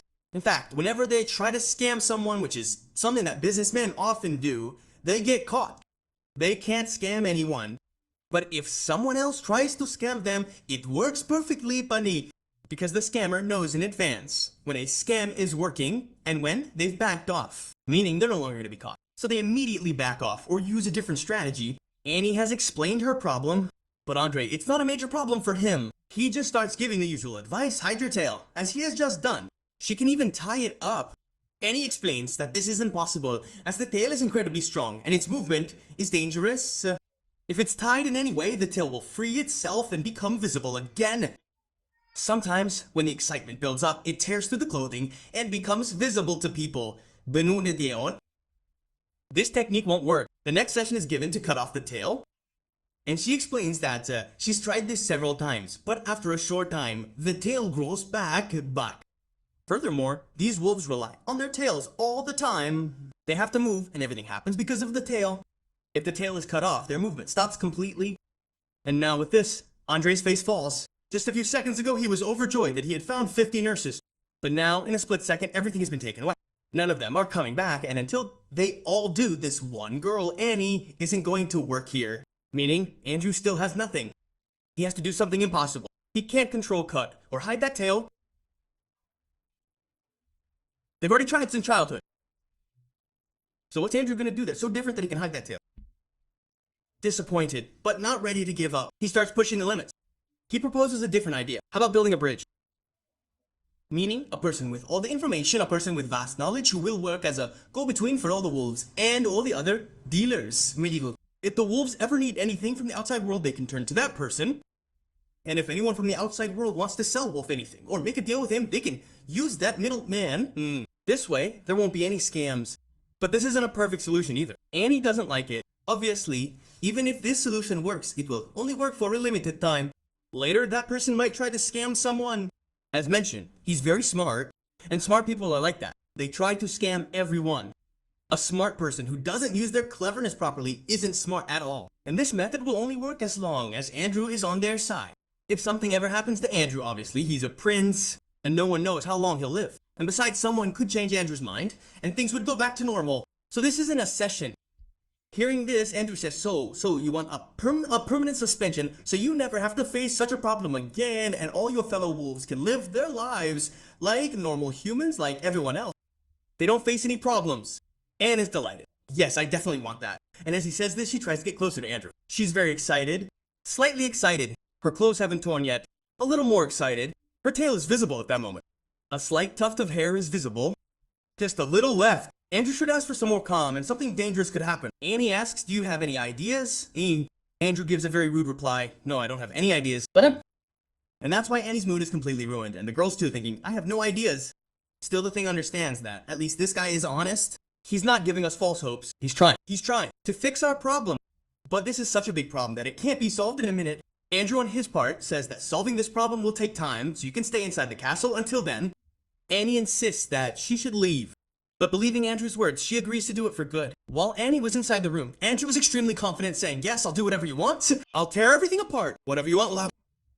But as soon as Annie leaves, he immediately starts crying, holding his hand. How can he do this? A person, meaning a creature about whom he knows nothing. He knows a lot about humans, about their biology. But werewolves are a completely different kind of creature. What makes them react to their demands? He has no idea, and there's no such thing as a session that can change a natural habit. How can he fix this? He's received a huge package. 50 nurses were supposed to join his team. All of them of this type. They were incredibly powerful. much more powerful than a normal human, meaning all those nurses could have been his Sarah. But now he has nothing. This test he just took is completely useless. What can he give him from here? He just has to try to gather the knowledge he can. Andreo's trying to find out something about the werewolves. He's inside a library. He's been reading a book for a while. Then Baru enters the scene and starts screaming, "What are you doing here? Master Andrew." And with that, Andrew is terrified, wondering who suddenly screamed. He looks at Baru. Baroki says, "You've been studying for so long, the stress could be taking its toll on you." Andrew replies, "I won't be sick because of this stress. Your screaming will definitely be. I'm sure your screaming will kill me someday.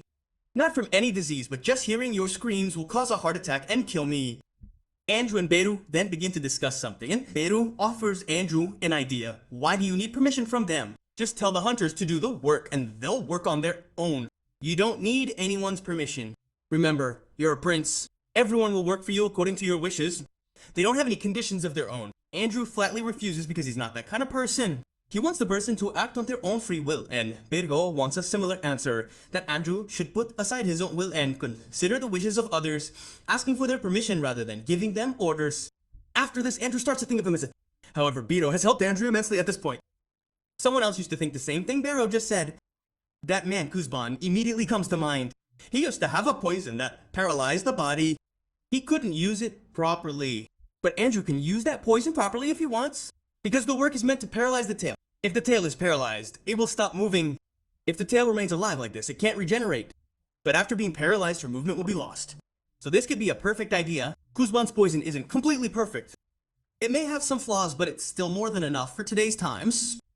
If Andrew were to create the poison himself, it would take a long time. However, if Kuzban's poison were used here, the task could be accomplished effectively. He immediately asks Bukweto. A lot of poison was found with Kuzban. Where is it? Beru replies, it's kept well preserved. You need it.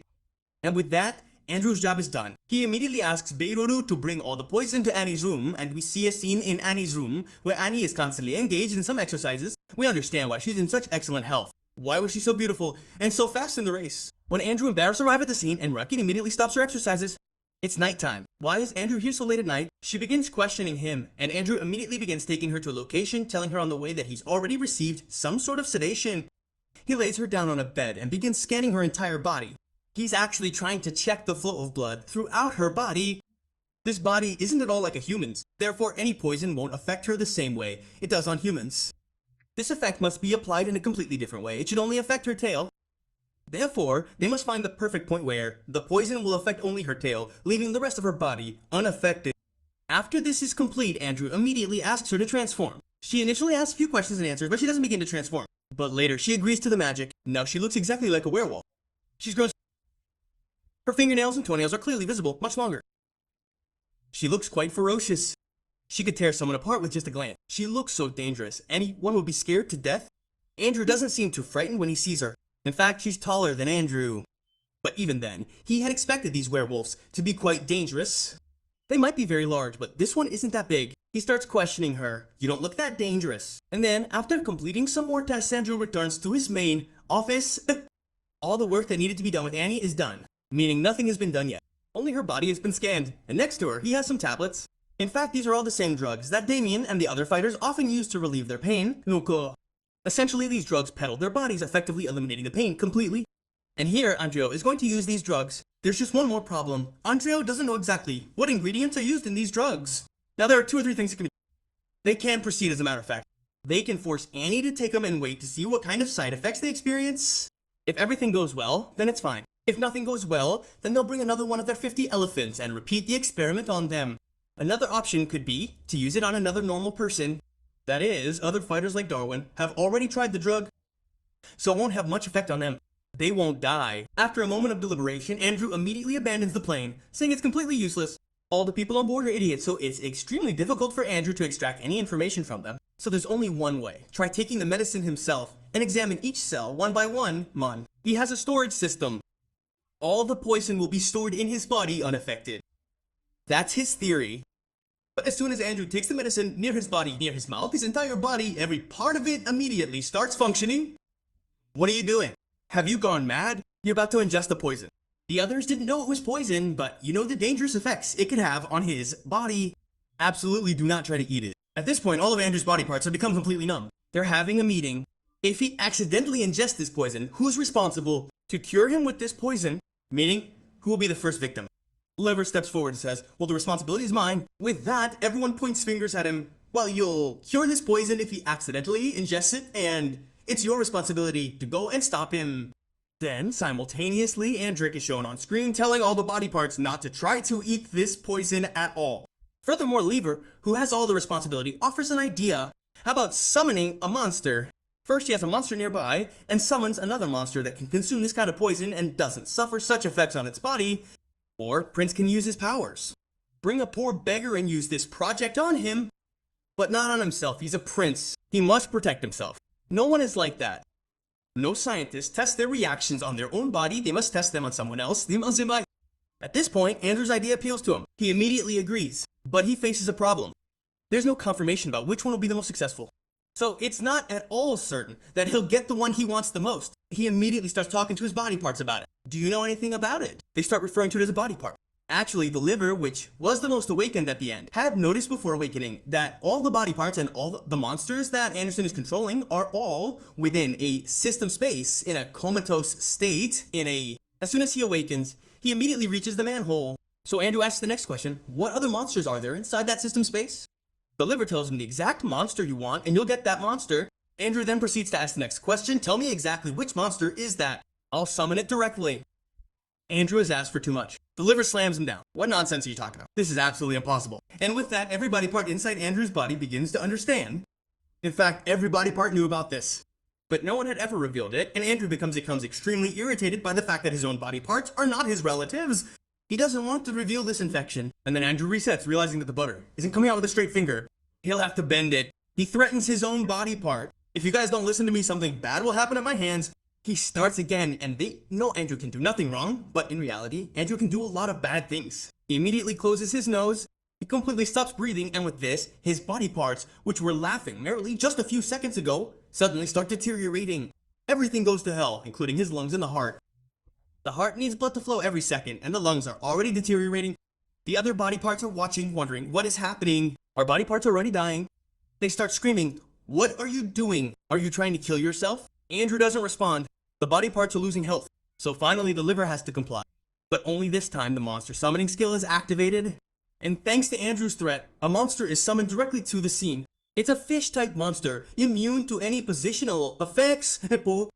This monster, named Babak, begins to play with it even before Andrew's arrival, and Andrew is overjoyed. He decides to give it a treat, and as a treat he begins to give it a potion laced with poison. All the body parts are watching this moment. The fish doesn't know it's being poisoned, but they already know how vile Andrew has become.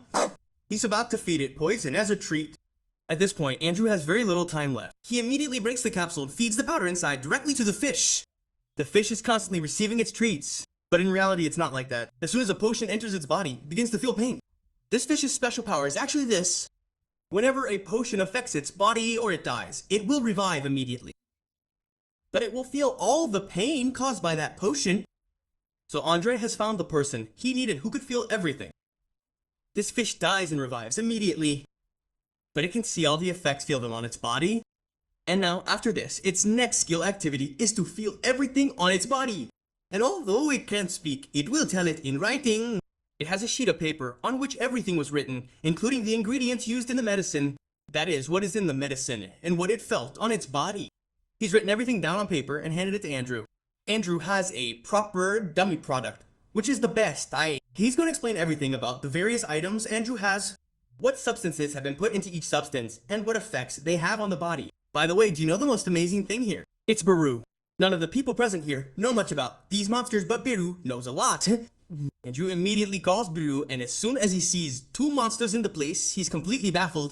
How did two monsters get here? So far, one mostly puzzle hadn't been solved. But before that, another monster has arrived.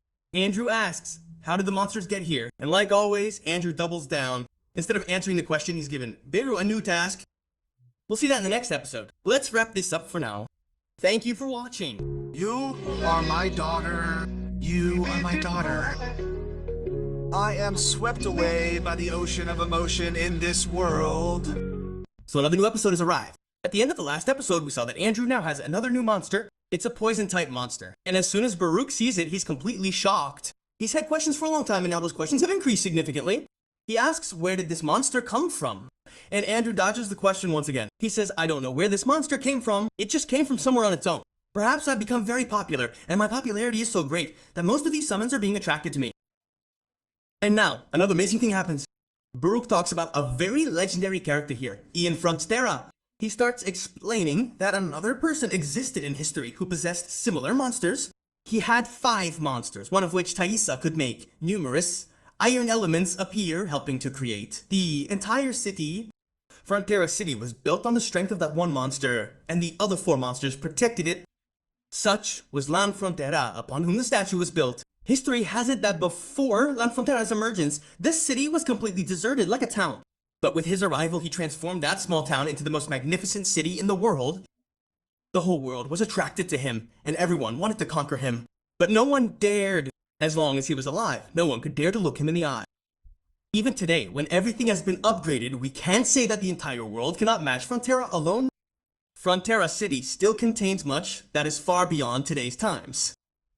Everything Baruch said right now is quite amazing, but not for Andrew. He's bored by it all. Obviously, it's a useless history for him that probably doesn't even exist. He quickly dismisses the matter and orders Annie to be brought to the scene. In the next scene, we see Barrow with Annie. Annie is following behind, a little nervous, constantly wondering if the Crown Prince can really solve her problem, and Barrow realizes it. He immediately says, you don't need to be so worried. Don't be so nervous. See, I can predict it just by looking at your face. There's no logic in asking. Annie replies, so didn't you look at my asking? Barrow becomes a little embarrassed. In fact, he had predicted her nervousness just by looking at her asking, not by looking at her face. Baruch then apologizes and assures her that her problem will be resolved after today's meeting. She will definitely never feel such embarrassment again. Annie replies, it's not an embarrassment. I just have a slight problem with it because people find out about our feelings anyway. I don't want people to know about our feelings without our permission. Our feelings should remain completely private. And then they start moving forward again. As Baruch asks the gate, he immediately tells Annie, don't be surprised at all. Annie replies, don't be surprised. What do you mean by that? Baruch reveals that all the people Andrew has treated so far have been completely strange. No one can believe that someone can be treated this way after looking at them. So whatever treatment he suggests, I'm sure it will work perfectly, just like it did on everyone else and Petit Pitou. It may be strange, but I guarantee it will work. Then the gate opens. Inside, Andrew is sitting to the side along with 2 servants. Then another one appears. There are actually 4 servants present. This one is actually here. If anything goes wrong, these 4 will try to control Annie, but it's going to be incredibly difficult. She's a wolf lady. She won't be controlled by these 4. Then the treatment is explained. Annie takes her seat and he explains that a needle will be inserted into her tail repeatedly, followed by a poison to ease the pain. Andrew explains this in a completely normal way, but Annie's health deteriorates. So what kind of treatment is this? First, you inflict the wound yourself, and then to heal the wound, you administer poison just to numb the pain. Poison doesn't end anyone's pain. The pain won't end. The person will die. She will be killed herself. Then what good is pain? This is no way to alleviate pain. Then she looks at Baruch. She realizes what Baruch said. Things are going to be strange. The treatment is going to be strange. What did he mean? Baruch laughs at this. He has complete faith. Whatever the prince is doing is right. But Annie has no idea. She looks at all the servants present. They are all laughing in the same way. They have all seen their prince do this many times. They have complete faith. Their prince's technique is going to work. She keeps looking at the prince and he is laughing hysterically. He has a needle in one hand and poison in the other. At this moment, Annie starts screaming. No, absolutely not. This technique will not be used on me. She starts screaming. She's completely mad. She can't believe it. All these people standing there laughing at her feel like this is all a plot, a conspiracy being hatched against her. And the next second, she starts thinking about all her people. If this technique works, it will not only benefit her, but all her people. Therefore, a sacrifice will have to be made. She will have to let this doctor do whatever he wants. So finally, she says yes, and with that, her clothes are removed. She is laid down. Now only her tail is visible, her head at the top, and her feet at the bottom. Andrew's treatment begins from the top. He's already brought the candles, and one by one, he begins inserting them into the perfect position. Initially, 3 or 4 needles are placed just above her tail, and in the process, she gets a slap in the face. A slap directly from that tail. At the end of the process, a needle is inserted directly near her neck, and Annie is a little startled. The treatment is about to be done, and the needle is being inserted above her neck, bypassing her tail. But she tolerates anything for now. She's starting to panic. Yet, the process continues perfectly. Finally, he takes out the candles and declares, "It worked perfectly. Now you're completely healed." Annie sits up. Everyone has returned to their positions. After getting up, Annie looks at her tail, which isn't moving at all. It's fixed in place. Annie's very nervous right now. Everything depends on this treatment, and the treatment is now completely complete. She's extremely nervous right now. Because of her nervousness, her tail should have been completely electric, but right now it's completely straight, meaning her tail is making no sense. This was Andrew's treatment. Andrew then explains that he's actually changed some things. All the reactions that used to go to her tail will now go from her foot to her little toe. Right now, because she's very nervous, she's so nervous that all the effects are visible on her finger. There will be strange effects on the finger, but it's worked. Now, instead of the tail, the effects will be on the finger, which is easier to hide. This is a huge success for Andrew. He didn't think this technique would work, but it has. He is very happy. Meanwhile, Annie begins to cry, lamenting that the problem they've been grappling with for so many years has finally been solved so effectively. Annie is crying, while Andrew, on the other hand, is only concerned with his own interests. Instead of trying to calm Annie down, he immediately brings her a contract. The iron is hot. Just in time to get her to sign it, he immediately tells her, "Now your treatment is done, so quickly sign it and become my slave. Sorry, become my nurse." Andrew doesn't even have a question, but the expression on his face clearly reveals everything. What a terrible person he is. Annie also understands that he's doing his job well, but he's a terrible person. And now, with that, the contract is sent. It doesn't matter. Andrew is so terrible. His work is done, and right now he's overjoyed. A few days have passed. Andrew's joy is endless. He's growing even happier with the sight before him. In fact, there are over 50 werewolves inside his cabin, and they've already started working. Andrew has already treated them all. Their tails no longer wag. They're working perfectly. Andrew has trained them properly. Now Andrew's life has changed dramatically. He's almost like a real man. All the men under him are doing all the work, and this is giving Andrew a new lease on life. But there's just one small problem. It's taken him 2 to 3 days to do all this. And yet, these men haven't learned to work properly, meaning Andrew has to do all the work himself. Furthermore, all the treatment he's received hasn't helped him at all, because, obviously, his skill works when he adds a day or a few years to someone's life. Right now, he hasn't changed anything. He's only changed life. He hasn't added any life. So his days haven't changed anything special, but his body parts are praising him. But it's all like this. You want life, and when you don't get it, everyone else is clapping for you. Those applause means nothing. If a person is about to die, what difference does the applause of others make? Right now, there's only one thing on his mind. Somehow he'll recover all the losses he suffered by making all these wolves work here, and he'll keep all these people here like a factory forever. All these people will keep working and producing for Andrew. Life will automatically come to Andrew, and without him doing anything, he will train them all so much that they will be able to treat everyone on their own. In all this, Andrew has one advantage, his stomach. That stomach has awakened, resembling a small child, a chubby little child that, upon awakening, cries out, "Bring me food." Obviously, it's the stomach. That's what it's gonna shout out, "Just keep bringing me food."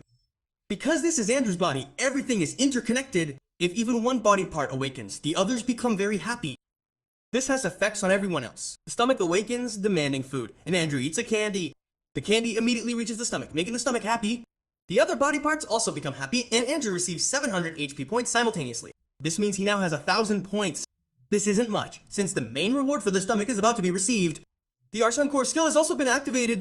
The Arsan Core skill has reached level 3, meaning 150. Furthermore, Andrew has received another significant benefit. His storage has increased slightly. He's just checking how large it is when a wolf lady comes calling him. A minor problem has arisen with a patient, and Andrew immediately goes to see him. He'll solve this problem here, but elsewhere, a more serious problem is brewing. We see a man reading a book and suddenly becoming quite startled. He's actually noticed a problem and immediately takes him to the prince.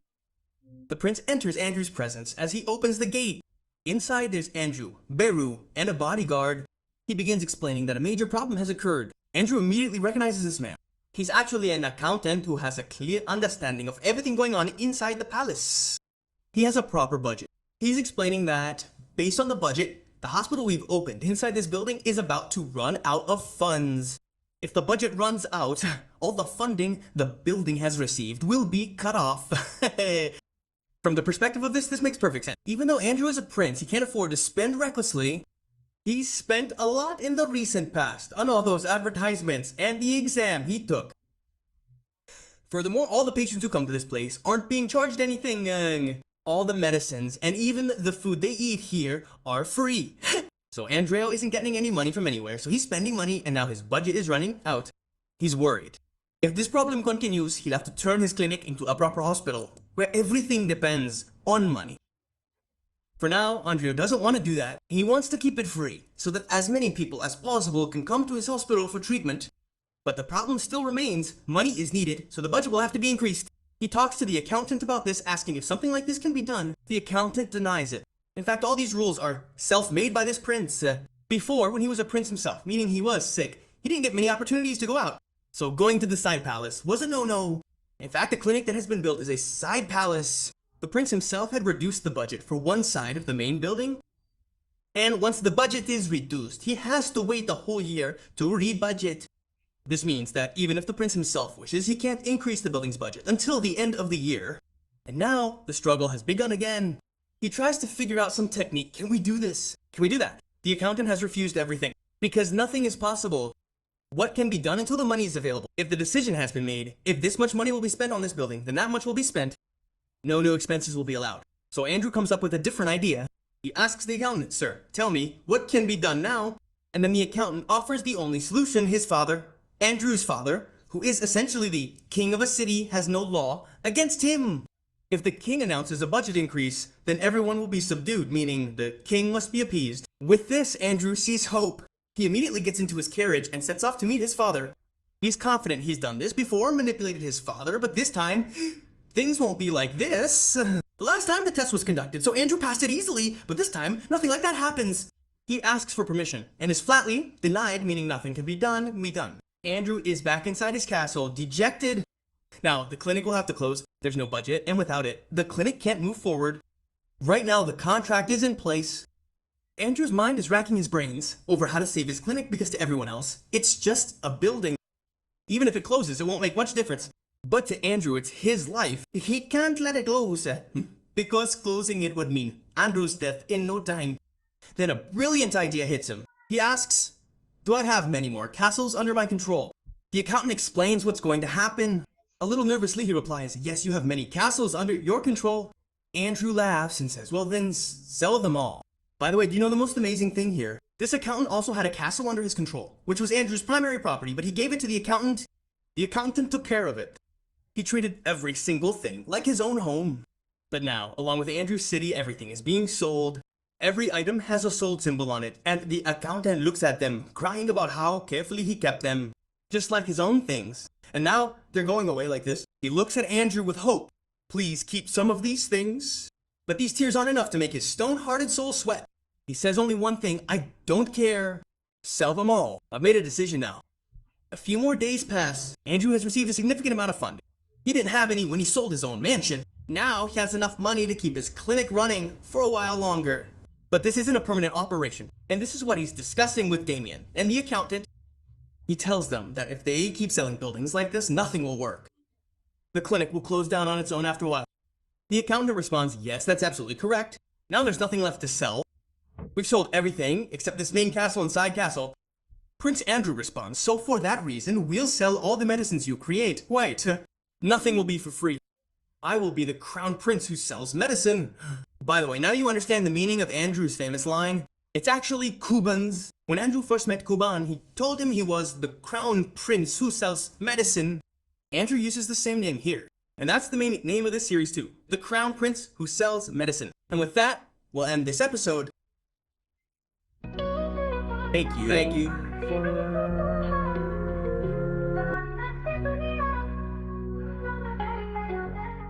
So hello friends, welcome to Apna Prime. This is another episode of Apna Prince. At the end of the last episode, we saw that Andrew had sold all his castles. But at the beginning of this episode, it's revealed that he didn't actually sell the castles. He only sold all the castle's belongings. Because to sell the castles, he would have to get permission from his father. He himself doesn't have the authority to sell the castles directly. But he doesn't need any permission to sell the belongings. He just sold the belongings. And now, this news has spread like wildfire. Many people are talking about how their prince sold all his belongings just to keep his clinic running. He wants to treat people free of charge. He was running out of money. If he wanted, he could have asked the patients for money. But instead, he sold his own belongings, meaning he is beyond great. There could be no greater person than him. This is the topic of discussion everywhere. Another person says, "Yes, you're absolutely right. Our prince's business is amazing. No one can be more amazing than him. The way he started this free service and wants to keep it going for a long time is amazing." And he's even sold his own belongings to ensure the service continues. He's absolutely amazing. We've never seen a prince like this before, and Andrew is constantly being praised. Everyone is singing his praises. Meanwhile, Andrew, sitting inside his castle, has only one thing on his mind. This free service he's providing to all these worthless people must be stopped. The poor won't be treated, the rich will be treated, and as much money as possible will be recovered. We'll recover all the money invested in this clinic so that this hospital can continue to operate for a long time. Andrew has a lot of thought going into this. He's decided that all the people who come to his treatment will be treated for free. However, if they need any medication, they'll be charged for it. While Andrew is discussing this plan, Damon and his accountant are both present. The accountant doesn't understand this plan. He's offering the opportunity to earn double the money, so why just make it through the same method? We can charge a fee. Andrew explains this because he wants as many people as possible to come to his treatment. If fees are charged, they'll stop coming altogether. If the fees are free, people will feel like they're just gonna get treated. And once all the patients have been lured into the hospital, the medicines will be brought to them promoted, and they'll automatically be drawn to them to buy them, etc. This way, sales will be good. And Andrew also has a backup plan. He'll have to charge more from the wealthy people who come to him for treatment. But if he presents the same medicine to everyone, no one will pay more for it. Therefore, the more luxuriously the medicine will be delivered to the wealthier people who come. Even though the medicine will be the same, the presentation will be different, making them think it's more expensive and willing to pay more. He'll present the medicine differently to the poor so they can afford it more cheaply. Furthermore, Andrew has considered inventing another medicine. It's a special medicine that's often consumed in Korea. Even if people don't have any illnesses, they still take the correct medicine. This medicine affects whatever disease they have in their body. At this point, Andrew's thinking is that if he somehow creates this medicine and sells it only to all the noble people, they will surely be willing to pay a huge amount for it. But the accountants and dummies present at the time don't believe that such a medicine can even exist. All the medicines these people take have some side effects, but if a medicine exists that can be taken every day and has no side effects, then creating such a medicine would be very difficult. And now the scene shifts. We see Andrew and Domin sometime later. Andrew is telling Domin that to create the medicine he was just talking about, he needs a special ingredient that is not available in this city at all in this. It is found in a place called Joseon. This is the first time Damien has heard of something so special in a place, yet people don't know anything about it. It's quite impossible for it to exist. He begins to question how a city like this could really exist.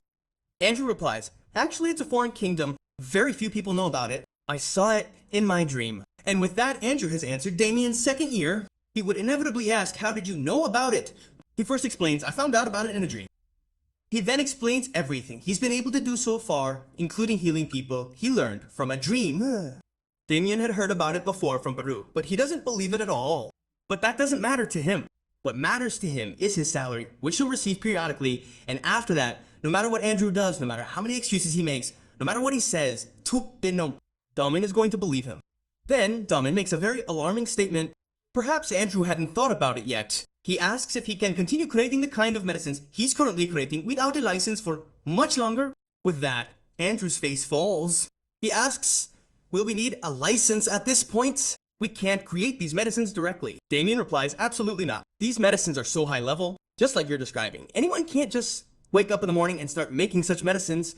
They need a proper license. You're a prince. That's why you're able to do all this, but problems could arise later. With that, Andrew finds some solace in the thought that problems could arise later. Meaning, for now, there's no problem. The low-cost service will continue.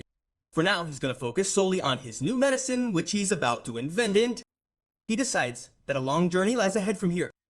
But the problem is that their main destination, the place they need to go, is home to a large number of monsters, and this is a well-known fact.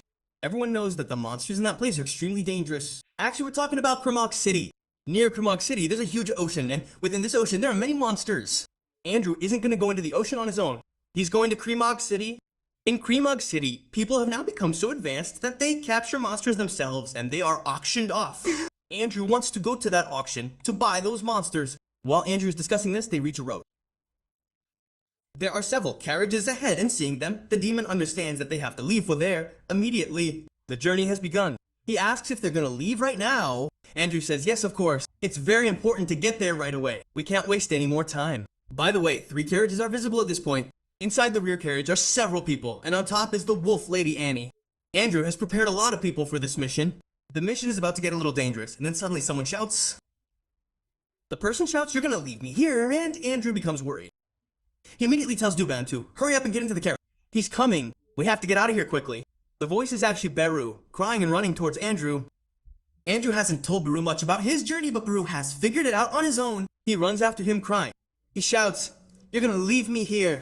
Andrew says, "Yes, of course, you'll stay here. You'll take care of the clinic, because there's no one else who can take care of it in my place."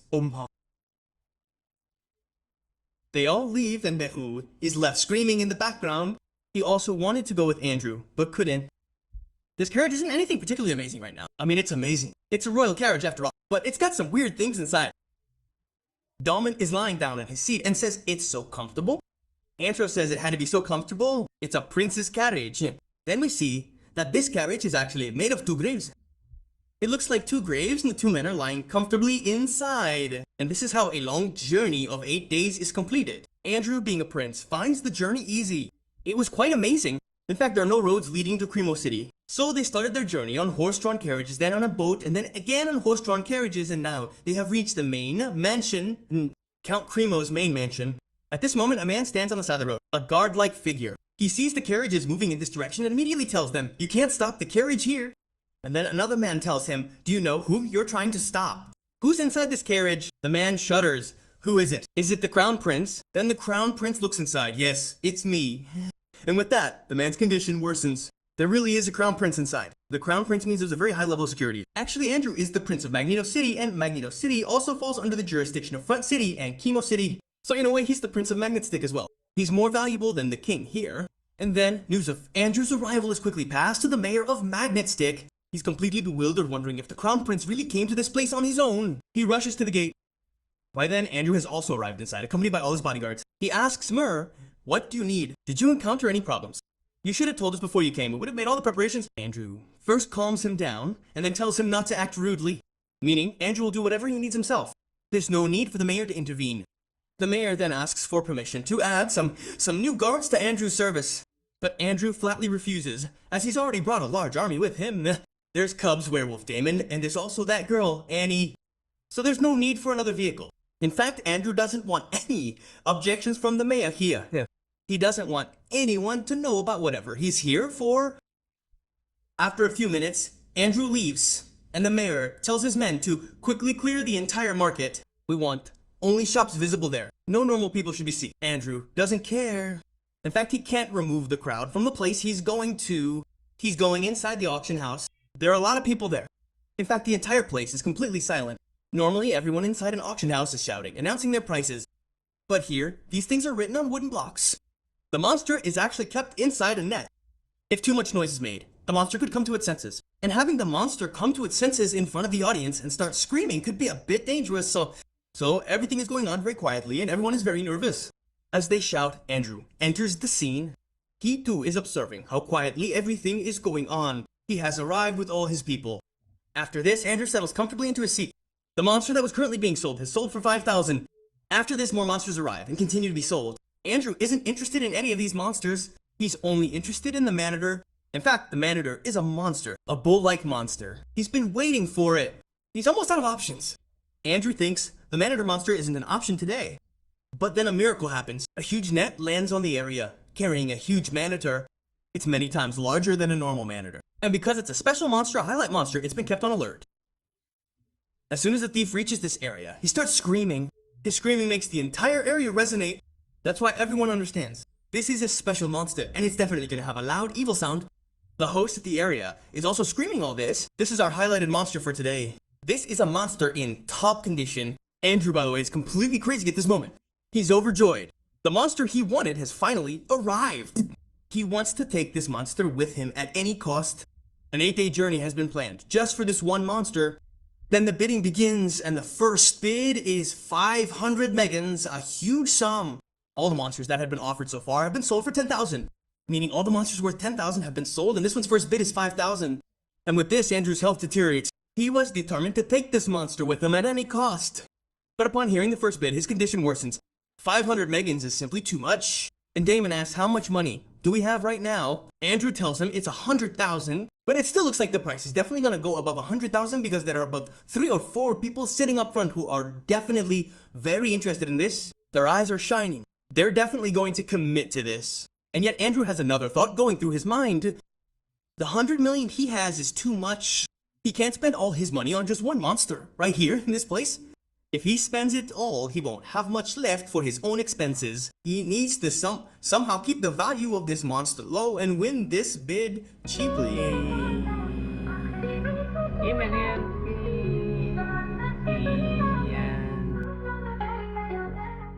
So another fantastic episode of A Portrait Prince has arrived. This episode is going to be quite amazing.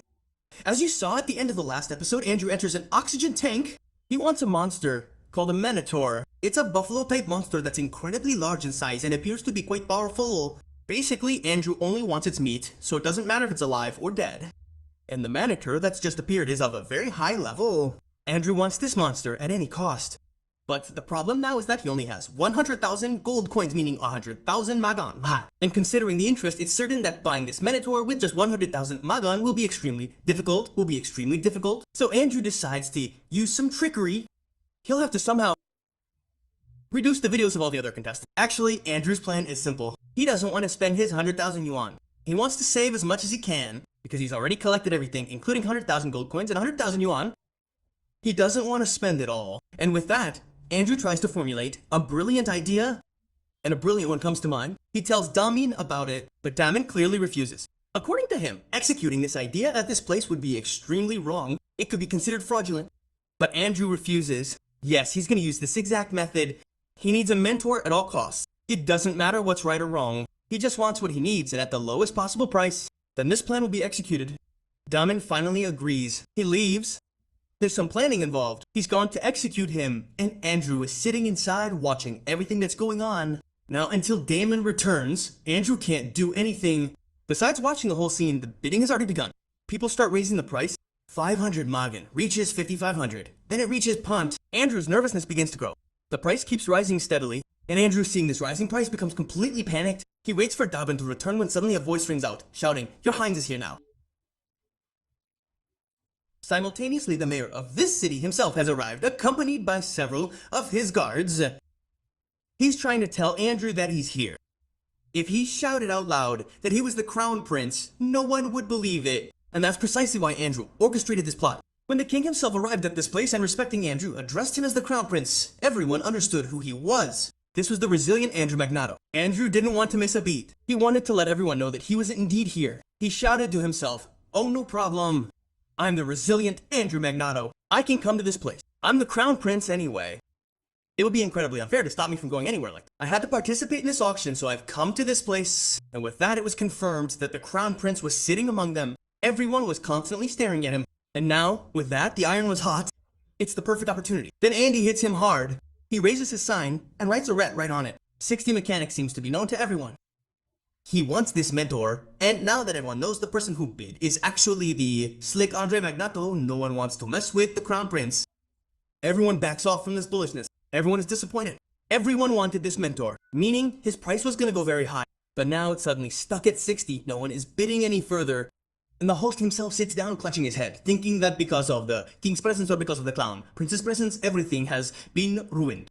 His highlighted product is only going to sell 60,000 mechanics. This is a huge loss for him. No one will have the courage to compete with him in front of the crown prince. Meaning, it's all over now. This auction has to end right here. At this moment, Andrew's face also flashes with a smile of triumph. He's completely convinced that, like his daughter, he's a winner. No one can match him. But right then, everything changes. A man sits in the crowd with a playful smile, seemingly a very special person. He immediately raises a sign and reveals the price, 7,000 magan. And with that, the show begins and everyone looks at the person who placed the bid. Everyone is stunned. Could such a person really exist who is challenging the crown prince? Well, the crown prince isn't going to do anything like that. Still, to come forward and reveal a price like this is a big deal.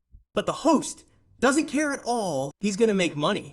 The bidding is progressing, and this is a very good thing for him. Now, this is quite obvious. A man who comes forward in this manner and challenges the crown prince in front of everyone can't be just any ordinary man. There must be something special about him. Actually, this man's name is Gun, who knows the crown prince's father very well, who has come here to show his power. This means that this man is funded by the crown prince's father, who is actually the king, so this man is no less than the crown prince. He is not going to be subdued, and now he has the perfect opportunity to humiliate the crown prince. Now, a personal battle has begun. It's a personal battle between the two sides. People are talking to each other just by looking at Gun. This man is very courageous. He is a very amazing person. The constant batting has ended here. But now the real battle has begun. The crown prince had almost ended the bidding war with his feather. But this guy has reignited it. While this is happening, everyone has sided with the gun. Andrew is sitting in the background, chattering amongst himself. He can clearly hear how he's being insulted and how everyone is supporting him. And now the situation has become completely personal. He must win this building, no matter what. This is the only thing. Even if he puts everything at stake, even if he sells his entire family, this building must be won. This is the most important thing, with that in mind. He writes with great enthusiasm, but the job only brings in 71,000. He lacks the capacity to increase the bid.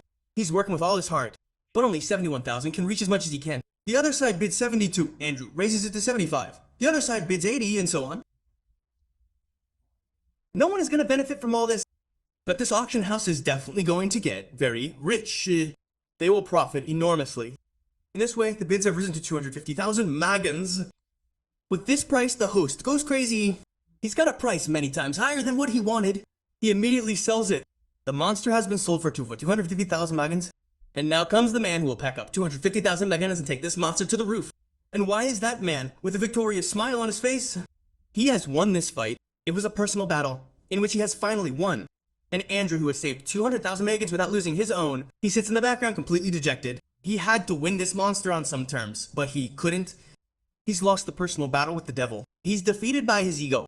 And at this moment, Damien is overjoyed. He wanted Andrew to lose this fight no matter what because he had invested everything he had. He didn't even have a budget of 100,000. He didn't want to spend the 100,000 rupees he had brought. But his ego pushed him to 250,000 rupees.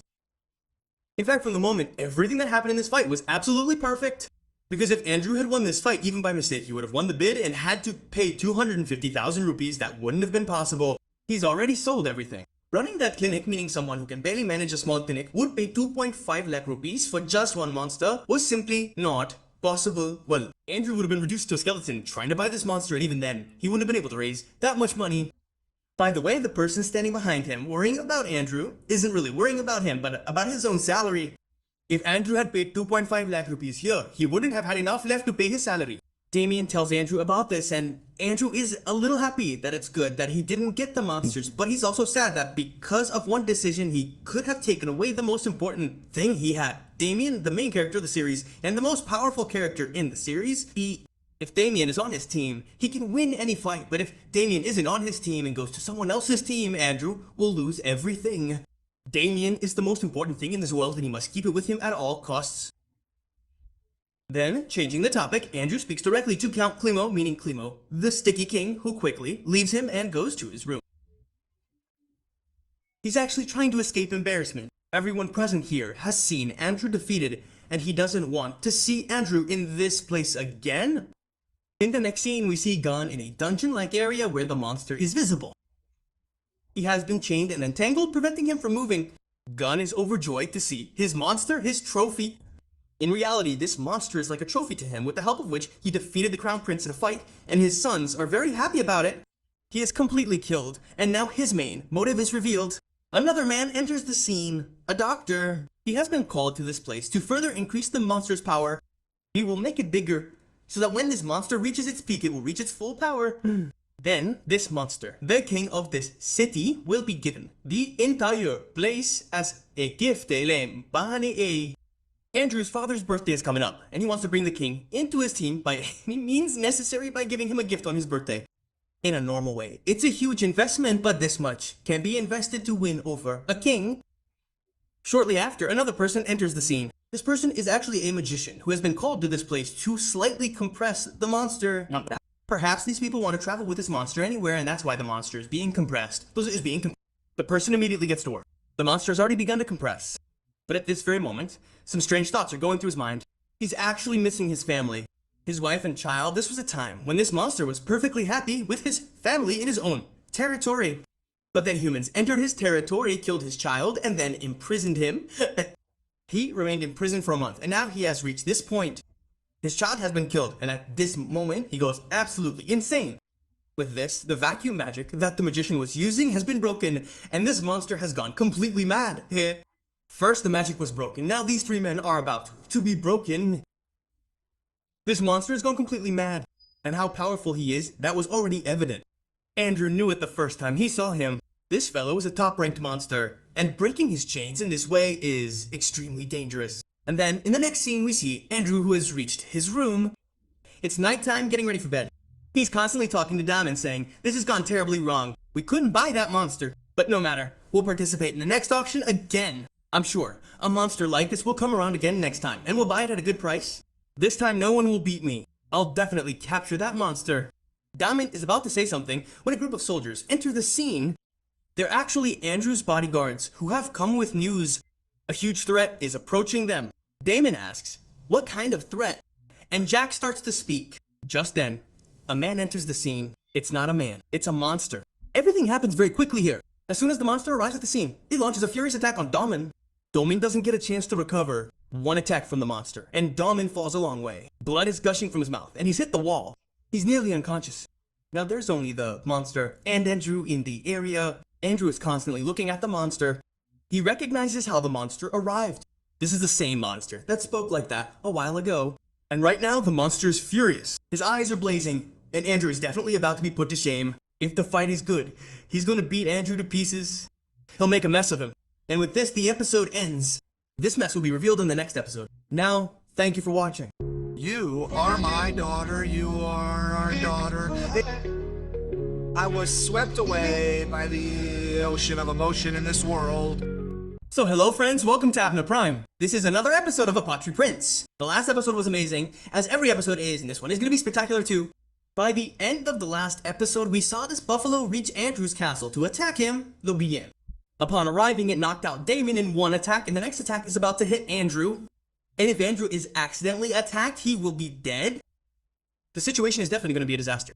When Andrew sees this buffalo in front of him, he is terrified. His mind is racing. How did this buffalo get here? It was bought by a man named Yoon. From here we see a scene from a while ago, where the buffalo is hanging in chains. Efforts are being made to compress its body. But then suddenly it goes completely insane. The chains break, and he screams so loudly that the entire palace he's in, a small warehouse within the palace, collapses because of his scream.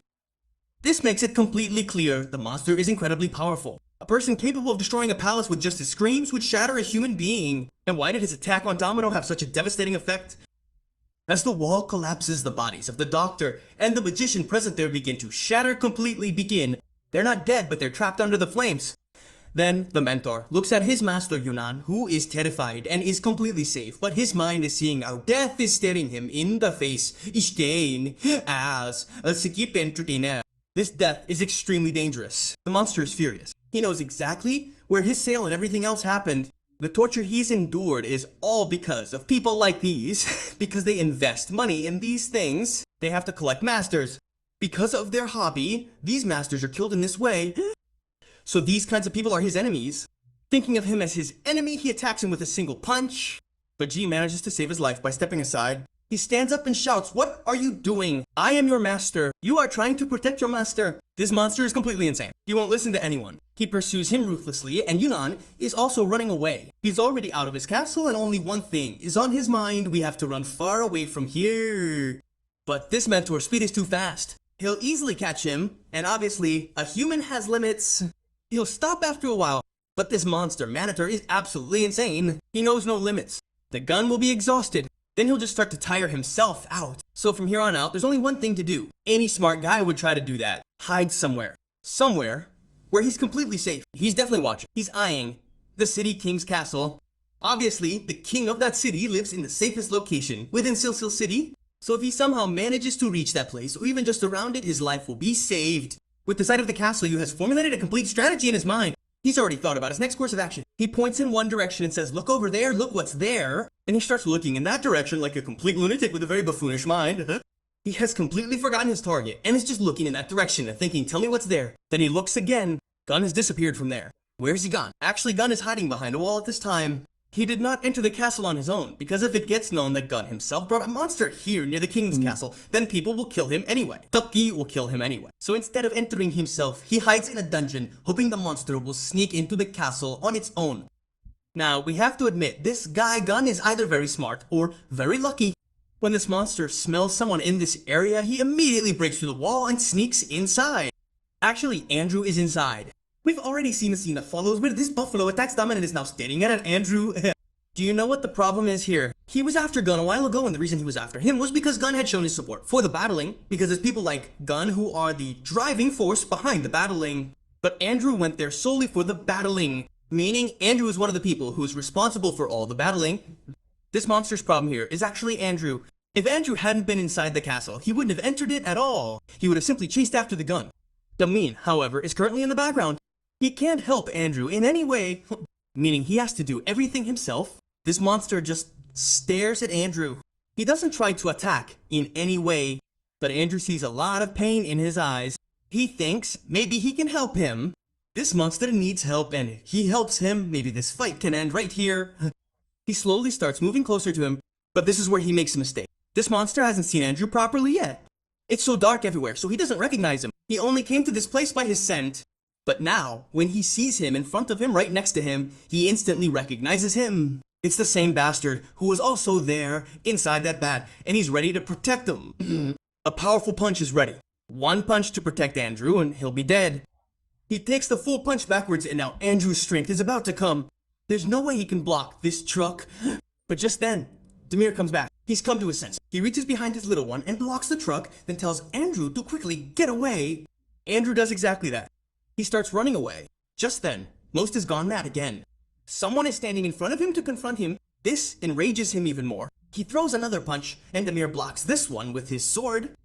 It's much more difficult for him to do so, but something must be done to save Andrew, and he's his bodyguard. So it's his responsibility to save Andrew by any means necessary. Andrew is running out of the scene. The monster spots him. He tries to attack him, abandoning Daman. He lands a powerful punch directly at Andrew. Just then, Damin intervenes again. Andrew has no ability to do anything. He can only do one thing, die at the hands of this monster. But only as long as Daman is alive will Andrew survive. A powerful kick lands, and Andrew falls a long way off. Daman, however, inflicted the kick on himself, and he's furious at the fact that he just got kicked that he starts to attack Daman. "You kicked me, how dare you!" Just then, a stone comes flying, and smashes into the gate. Actually, this monster has closed the gate. The monster is very smart. Now there is no way to escape from here. Andrew, Damin, and this monster are all completely trapped in this place. Now either Andrew, Damin, or this monster will die. Well, only then can we get out of here. At this moment, Damin calmly says, "This path is blocked. A stone fell here." Andrew says, "I can see that too. I'm not blind. You should watch that monster and see how we can get out of here." Damin is completely calm. He says something else again. "Well, I think after this incident is over, you should do one thing." Andrew asks, "What is that thing?" Damin says, "Raise my salary. If we survive this, I want a huge bonus sake." And with that, Andrew stands up and starts shouting. He's short on money anyway, and this guy needs a bonus. He asks him, "What nonsense are you talking about? Is this the time to ask for a bonus? You're standing in front of a monster, and here you are, asking for a bonus. If I refuse to give you a bonus, what will you do? You're my bodyguard. You have to protect me."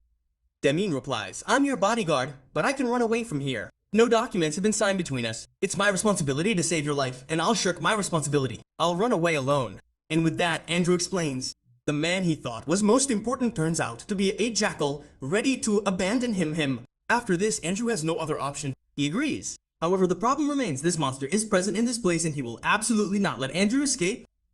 He asks Damien how to escape, and Damien has an idea. After counting to 3, he'll launch an attack on the monster. The monster's full attention will be on Damien, giving Andrew a chance to escape. How can Andrew escape then? Andrew asks, "I have to run, but where do I run?" There's nowhere to run. Damien points in one direction. Actually, he's pointing behind the monster right now, toward the hole where the monster entered, toward the broken wall. Andrew yells, "What nonsense are you talking? Run from there. That's impossible. We're on the top 2nd floor. I'll die falling from here." Damien offers a deal. You can either stand here and die at the hands of this monster. You won't have to pay, or you can jump down from here and free yourself. If you're alive, you'll survive. Andrew still finds this plan completely useless. He says, "Think of another way." Damien says, "I've already thought of a way. Now we're gonna execute this plan. After counting to 3, I'll start protecting this monster, and you'll start running away. If you can't escape by then, I'll escape alone, and then you can take care of yourself. At this point, we see a scene downstairs. Here, Count Cremo, the king of this city, is gathering some soldiers. They've brought a ladder. We have to help Andrew somehow. If Andrew is killed inside the city, the entire blame will fall on the king of this city, which is quite obvious, since Andrew is currently inside his house, i.e., meaning it's the safest place in the city. It wasn't safe for Andrea. He was killed in the safest place. Meanwhile, inside the castle, Andrea is still trying to make Damin. This plan is absolutely stupid. It will break his arms and legs. They'll have to find another way out. But Damon doesn't want to think about any other way. He immediately gets to work. He tries to attack the monster. The monster does the same. He's trying to attack him with his hands back. Damon has his head out. He says chill one, meaning time has started. Andrew must be ready to leave within the count of 3. He tries to hit him on the head with force and immediately says 2, 3. Andrew yells, "What are you saying?" It's 3 so quickly. Saying this, he reaches right next to the gate. Gate means that the broken wall is right next to the monster, which means it's the most dangerous place. If the monster's attention accidentally wanders to Andrew, he'll kill him in a single blow, but his entire wealth is on Damon. Andrew's luck is very good in this, but it doesn't take long for luck to change. Andrew's about to jump down anyway. He's about to break his hands. He closes his eyes and lunges down, but then the monster's hand comes in the way. It supports Andrew, who has his eyes closed. Andrew doesn't know where he grabbed. He quickly grabs something and then walks away. This is actually the monster's hand, meaning he's holding on to his death. If he somehow fell, King was there, ready at the bottom. Andrew, along with all his soldiers, could have begun treatment as soon as he fell. But he's still inside. The monster is about to make a complete mess of him. Just then, Andrew sees a screen, which is an emergency window. He's never seen a window like this before. In fact, it's the same emergency window that Andrew sees for himself. Right now, he's seeing it for the monster. The monster is seriously injured. Its heart has been severely impacted by the injury. After that, it was preserved to a great extent and all the impacts on its body are leading it to its death. Everything has reached F condition. There was a time when Andrew's own body was in F condition. This meant that within a short time, this monster would die on its own. The destruction it's wreaking now is due to the immense pain it's inflicted on humans. Looking at this window, Andrew feels deeply saddened by the devastation humans have caused this monster, and he also feels sorry for himself. He wasn't actually gonna buy this monster and raise it. His plan was simple: buy this monster, and then immediately kill it and extract its meat.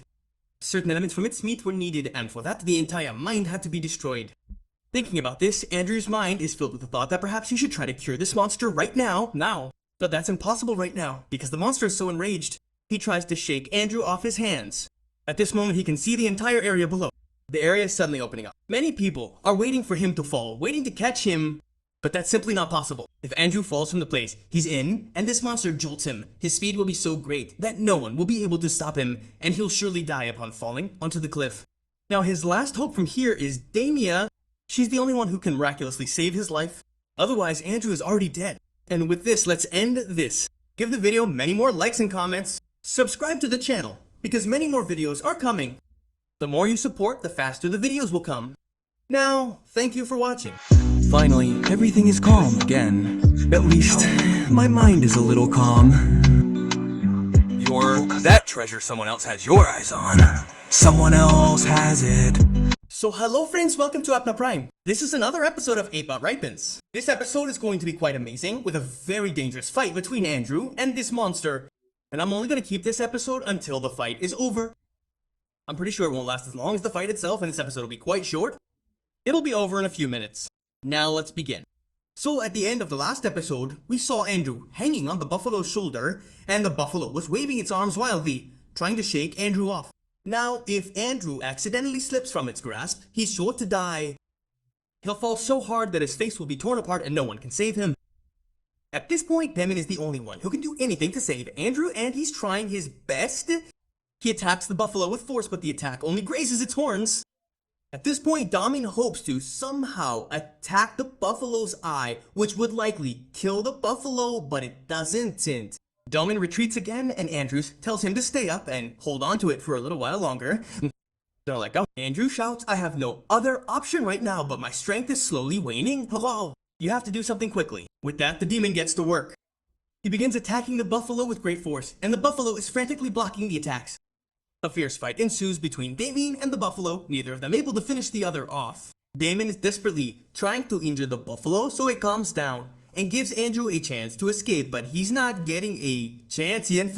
The buffalo's anger continues to grow. Suddenly something happens. Andrew's strength is completely gone.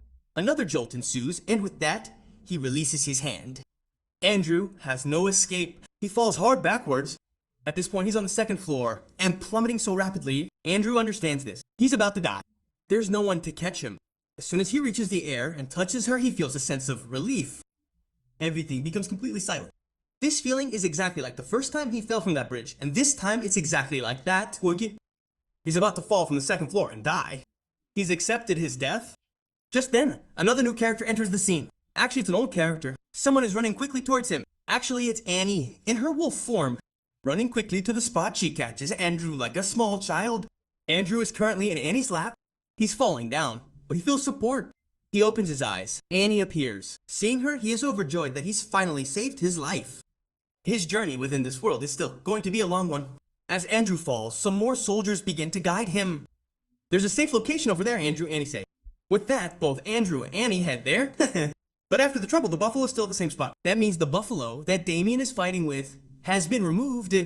This means the buffalo doesn't have a specific target in this area. But Damien is present there, and it was because of Damien that Andrew was able to escape. This is likely to anger Damien. Damien teases him, saying, "Your target is already here. What will you do now?" The threat to Domin is going to be too much for Domin. The buffalo's full attention is now focused on Domin. His eyes are blazing. He's glaring at him with utter anger. His eyes clearly tell him that Domin is his target, and Domin understands. He tells him, "So that's the case. Now you're gonna fight me. Okay, come on. I'm ready."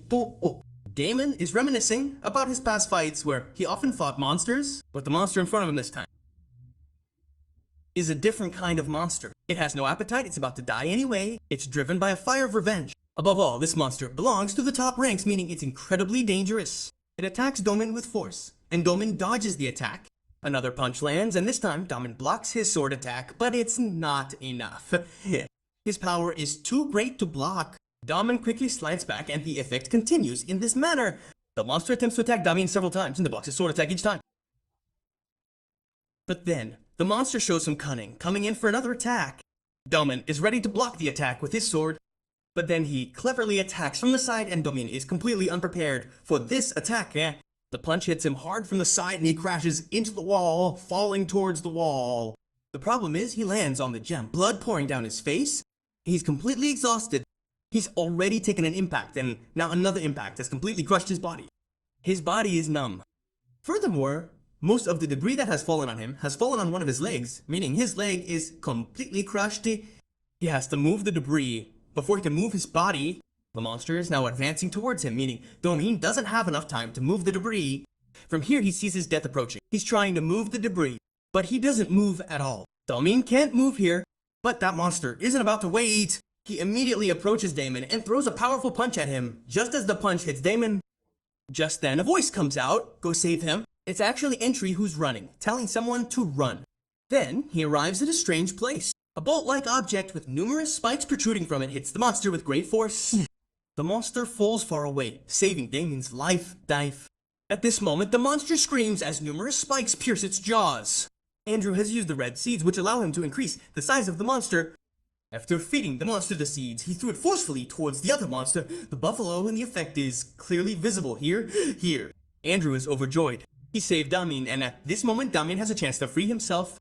He quickly raises his sword and immediately cuts the stone that was above his foot. As the stone is cut, he sees his foot. He tries to move it, but in reality, his foot is unable to move at all. Now perhaps Andrew will have to go to Damon and save him, but there is no time. The buffalo immediately removes all the porcupine's thorns from its body, grabs it tightly, and throws it straight out. And then Andrew hears a scream. This is the perfect opportunity. Damin cannot move his body at this moment, but his upper body can move on his hand. Andrew orders the Pokemon to quickly catch the cartoon. Damien immediately does so. He quickly catches the Pokemon, and with that, Damien is also out of the area. His life is saved. Now from here, only the monster is on the inside. But the fight isn't over yet. The monster sees Damien Andrew and the other monster in front of him, and yet he's not afraid at all. He screams loudly, demonstrating his power, showing that this fight isn't over yet. The buffalo's scream becomes a major problem for him. The building was already much weaker, and with the buffalo's scream, the entire building shakes violently, and all the debris falls directly on the buffalo. Now, at least for a while, there's peace. Andrew gets some time to talk to Duban and his new monster. The monster he's just grown for the first time is looking at. The amazing thing in that case, the monster hasn't grown that much, just a little bigger. Perhaps it's a different type of monster that can only slightly increase its cells, but it did quite well in the fight. Then he asks Damien, "Are you okay?" Damon replies, "Yes, I'm fine." And he also tells him that the fight isn't over yet. He's sure the monster isn't going to die from just this rubble. It will definitely get out of there and try to fight again, which means it's time to escape. Right now, Andrew has only one thought running through his mind. He needs that monster. Obviously, Andrew came here this minute for another monster. If he gets that monster, it will be a lot of hard work for him, and the monster is very weak right now. But saving his own life is more important. If the monster awakens while trying to provoke it, both of them will be in danger. So Andrew immediately shifts his focus from the monster to his own safety. He begins to go there. Just then, another man enters. This man is actually the king of the city who has come to Andrew's place to inquire about his well-being and safety. Yeah. Obviously, if anything happens to Andrew, this man will suffer the most, as he will be blamed for everything, as everything is happening within his control. He is overjoyed to see Andrew in front of him, saying he is completely safe, and tells him that there is a very safe spot where this monster cannot come and disturb them. They should quickly go there. Andrew, extremely nervous at this moment, immediately agrees to everything, and they walk towards a port. As everyone knows, this city is an island, so the only way out is through the city's port, and the safe spot can only be a port because this monster can't swim or fly. So if they go into the ocean, no one can bother them. Obviously, that's the safe spot. The king is pointing at a large boat. Andrew should board it and go to the middle of the ocean. Andrew does exactly that. He immediately starts boarding the ship, but the thought still lingers in his mind that maybe he should stay inside the city to catch the monster. Later, when Andrew is climbing onto the ship, he finds Damien and some soldiers inside climbing onto the ship. The king of this city is still standing at the back. He's not going to climb onto the ship. Andrew begins to wonder, why are you staying here? He's mostly in this place. He could harm you. But King flatly refuses because he belongs to this city. He's the mayor of this city. So under no circumstances can he just run away. All the people here belong to him. He has to protect them all, no matter what. It's his responsibility. At this moment, this man's words are truly remarkable. He's spoken so eloquently, and Andrew has developed a great deal of respect for him. Andrew himself is thinking it's this man's responsibility to protect him. That means protecting Andrew, because Andrew is a guest in this city, and everyone protects guests. Andrew then begins to reflect on his own responsibility. He's a prince, therefore he must protect these people because he's also the prince of this city. But the next second he thinks about the monster is terrifying. Its scream echoes in his mind. The next moment he thinks, no, this is all nonsense. I'm still only a prince. I have only one responsibility, right now, to keep myself safe until I become king. Because if I stay safe, I can become a good king in the future. And with that, the ship is sent away. The ship has launched from the port, but a small complication occurs. Everyone sees a monster approaching. In fact, Marinetta has awakened and is rapidly moving towards the port. The ship has just launched and the monster leaps forcefully towards the ship. Right now, this monster has only one target, Andrew. Everyone knows where Andrew is. The monster has found Andrew again. He's ignoring everything else, including all the people in the city, and is focusing solely on Andrew. He's already on the ship, and right now, there are only a handful of people on board. And the problem is, there's no escape. To escape, you'll have to jump into the sea, and that's a surefire way to die. So do you understand what's happened? This monster has breached the safe zone twice. According to the king, the safest place in the city was his own home, and the monster has already arrived there to attack. And now after that, he's revealed another safe zone, a ship he's launched, and the monster has reached there as well. This monster is so dangerous that it breached the city's two most secure locations, chasing Andrew down to destroy him. Its enmity has become increasingly dangerous. It's not letting up. Upon reaching the top of the ship, it immediately uproots a pillar and then uses it to slam Andrew down. Andrew quickly ducks down along the roof, barely saving his life. But the danger remains. The monster is standing in front. If we try to fight it at this point, the ship could break apart, and if the ship breaks, we'll fall into the water. If we don't fight, the monster will kill us. That means certain death for both sides. By the way, you know what I said at the beginning of this episode, that the episode's length is going to be very short. Maybe someone took it too seriously. There's no telling when the episode will end. It's probably going to be quite a long episode. Looking at the situation, it seems exactly like that. The beginning part may need to be edited, or I don't need to edit it at all. If I want, I can end the episode right here. I'll go back on my word. Now, thank you for watching. No, I'm just kidding. We'll take the episode to the end and complete it properly. At this point, Andrew is crouched down, and Damien tries to talk to him, explaining that it's best to stay crouched down. Andrew comes over and asks, what can we do next? How can we defeat this monster in a fight? At this point, all of Andrew's body parts are trembling violently. They're all scared. He starts talking to each other. Think about something. Can we do something? The other body parts ask, what can we do? We can't even think about it yet. We haven't even finished thinking. At this point, Andrew's skin window shows him, and he can see the panic of all his body parts on his skin window. Then Damien tells him to go there and hide. You don't need to do anything. Andrew's mind is filled with worry about Damien. If something happens to Damien, Andrew will die. He asks him, what will you do? Damien replies, just think about raising my salary. Don't worry about me. We'll take care of this monster. And then they do. Andrew goes into hiding. Damien is about to fight this monster, and this time Damien won't be the only one fighting. Annie is also on the ship, in her wolf form, meaning she's in her most powerful form. Now it's clear whether she's just a nurse or a capable fighter. A dangerous battle ensues. Annie attacks the monster from one side, and Damien from the other, both of whom land hits. This monster is so confident that it doesn't do anything to avoid their attacks. The sword and the claws come together and strike its body, but the monster doesn't suffer. Damen leaps back, but Must immediately grabs Annie's tail and slams her into the air. Damen is a little nervous at this point, holding back. At this moment, everyone else gets a chance for the monster to attack. They all try their best to defeat the monster, but nothing works. The monster defeats all of them within seconds, and many of them are already dead. Andrew sees all this, and how many people are being killed because of him. Most of these soldiers know how to swim. Obviously, they belong to this city, which is actually an island. These soldiers must know how. They could all run away to save their lives, but yet they are risking their lives for Andrew's sake. At this moment, he feels incredibly lost, unable to do anything to save anyone. He's unable to fulfill his responsibilities properly. He's hiding in this place, and because of him, so many people are dying. That's when Andrew tries to take action. He activates all his powers. Activating all his senses, he tries to scan the monster's body to see if there's anything wrong with it, hoping to defeat it, He tells all his body parts to completely scan the monster. As Andrew says this, a skill of his is activated.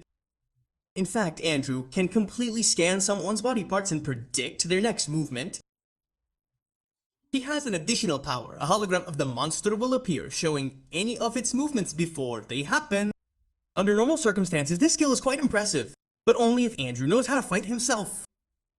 Even if he knows which direction the monster is going to attack from, there's no way he can fight this monster.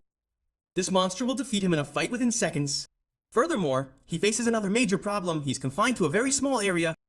There's no escape. The monster will catch him within seconds. So again, this plan is completely useless. And with this, Andrew thinks it might be better to stay hidden. Then he notices his own monster, the one he raised some time ago. It's in a completely bad condition. The buffalo has beaten it terribly and thrown it over the side. Then he notices some other people. They're actually servants who were sent to the ship to take care of Andrew. Their health is worse than that of a corpse. They're not fighters. They're hiding off to the side. But the monster has spotted them. And now, in a matter of moments, the monster is about to protect those servants. So Andrew has to do something. He has no other option. He reaches into his pocket. There's something in his pocket that could possibly change the course of this fight. But the problem is, will it have any effect? Can it work? This thought constantly lingers in his throat. But right now, there's no time for hasty thinking. Most continues to advance toward the two men. He thrusts his hand back, ready to attack them, to punch them. But then suddenly, something happens. Something absolutely unexpected. Someone suddenly steps in, stopping the truck. It's actually Andrew. The most amazing thing is that Andrew has now increased his size significantly. He is standing right in front of this monster. Both of them appear to be of equal size. Even the monster is stunned, wondering how this could have happened. How did his target suddenly become so large? He was tiny before, and now his size has increased significantly. In fact, Entry has now eaten the red seeds that belong to his monster. A miracle has occurred. All these monsters were also with La Frontera at one time, but he never used these red seeds in this way. It is simply impossible that such a thing could be done with these seeds, and the La Frontera would not have known about it. If such a thing were possible, he would have used them many times. This means that there is something special within Andrew that allows him to increase his size using these seeds. Perhaps all this is happening because of his medical powers, and the power he inherited isn't permanent. It's only temporary. When a monster inherits this power, there are no side effects on their body. But since Andrew isn't a summon, it's going to have serious side effects on his body. These side effects will happen when he shrinks back down. When he shrinks down, he'll be in Kuva for the next 5 days. For someone like Andrew, who has a very limited number of days, 5 days is a lot. So he's wasted 5 days trying to use a skill. Furthermore, this skill only works for 3 minutes and only 2 minutes remain. He must defeat this monster within those 2 minutes. If the imposter doesn't lose, he'll suffer permanent death, not a coma, within 5 days. At this moment, Damien and everyone else watching the fight are stunned. Everyone's mouths are wide open. But the imposter is completely focused on the fight. It doesn't matter who's standing in front of him. He simply starts beating Andrew relentlessly. He punches, and Andrew catches his hands. Right now, this fight is about to be incredible. The master frees both his hands and punches Andrew in the mouth again. This time, Andrew can't do anything to dodge it. Obviously, he doesn't have much fighting experience, so he can't do much to escape. The punch lands, his jaw is dislocated, and now the man realizes that he's become much stronger. Eating that pillow has strengthened his body significantly, which under normal circumstances, even if this monster were to stand next to Andrew and sneeze, would be enough to finish Andrew off. But right now, he's already blocked this monster's attacks twice with his body. So despite this, if he's still alive, his body is incredibly strong, and he uses it to his advantage. He delivers a powerful headbutt straight to Andrew's head, but this technique is completely useless. He should use his brain, not just his head. His head hurts, but the monster doesn't do anything. The monster's body is also quite strong. Then he looks at his own monster lying on the side, in a very bad condition. What does Andrew need here so he can use it in the fight? And right now, there's only one thing that can help him. No normal weapon will match Andrew's size right now. In fact, even if the size matches, it's useless. Andrew doesn't know how to use a weapon, so he'll have to use a weapon he often uses. Acupuncture needles. He immediately tells himself to throw some needles at him. The monster does so. A number of needles are now in Andrew's hands. He's going to use the acupuncture technique here. Monster tries to attack Andrew again, and at this moment, he has the opportunity to jump over the monster and get behind it, where it can't attack him. Andrew immediately begins inserting his needles into the acupuncture points on Andrew's neck. But even this is extremely difficult for a patient like Andrew. He manages to anger the needles, but they can't penetrate all the way, meaning the acupuncture effect won't work. Meaning, he immediately calls for help from Damen, and Damen immediately jumps in and impales the needle with his sword. As soon as his sword lands, the needle immediately penetrates. The acupuncture technique is working. Andrew doesn't even have the strength to insert the needle all the way in on his own. Then he immediately gets down to even more work, applying the needles to various points, and each time Damen dares him. Andrew lacks the stamina to fully insert the needle. He can't waste it. This skill is repeated several times in this manner. As the acupuncture technique is used on the monster, it calms down as it wins. And as soon as the last pin is fired, all the monster's anger vanishes, and the monster becomes completely normal. It was never angry before, and with this, the fight is over. Finally, the episode will end. At this moment, the monster is moaning and telling him that it's no longer in pain. It's already morning. This means everyone has struggled all night to save Andrew, who has been fighting all night. At this moment, many people are constantly looking at Andrew, specifically his monster, Annie, and a few other servants. How can a person increase their size so much? A few seconds ago, he was tiny, and now he's the size of this monster. Then, this monster approaches Andrew, puts his hand on his shoulder, and starts speaking about Momo. No one understands his language, but everyone can sense his feelings. Everyone understands. Right now, he's thanking Andrew for everything he did for him. At the same time, some of Andrew's body parts are cursing him, specifically his stomach, because it's the one that's been affected the most. He's telling him, did you eat something wrong? It's had a huge impact on his body. You shouldn't eat that stuff again. But the rest of his body parts have grown significantly larger. Specifically, Andrew's heart has grown much larger. He starts speaking happily. Yes, of course, it was wonderful. It feels so much better to be bigger. Specifically, his lungs are tightly packed together. They've grown in size. They were tiny before. They're still tiny compared to the others. But right now, their size has increased significantly. They're all very happy. But this happiness is completely temporary. 3 minutes have passed. Andrew's size shrinks again. Everyone is watching. What happened suddenly? He's become tiny again. He's become permanently larger. Andrew's very tired at this moment. He's lying on the ground. He knows he's gonna faint in 5 days. Everyone tries to talk to him. And Andrew immediately gives them his speech. From now on, I'm gonna faint for 5 days. I'll be in a coma. None of you need to worry about me. I'll regain consciousness in 5 days. Until then, don't bother this monster at all. This monster is no longer hostile. He won't try to trouble anyone. I forgive him for all his crimes. And with Jake's words, Andrew falls unconscious. Now he's gone to the rooms. He delivers his message before passing out. From here on out, Andrew will remain unconscious for the next 120 hours. Good night. Just then, another problem arises. The real problem is that a fight has already started. This huge monster and another huge Andrew were fighting each other, and in the process they have completely damaged the ship. This ship wasn't capable of handling 2 heavy men. The entire ship is in a bad shape from the bottom up. There are many people trying to keep the ship afloat, but it's impossible.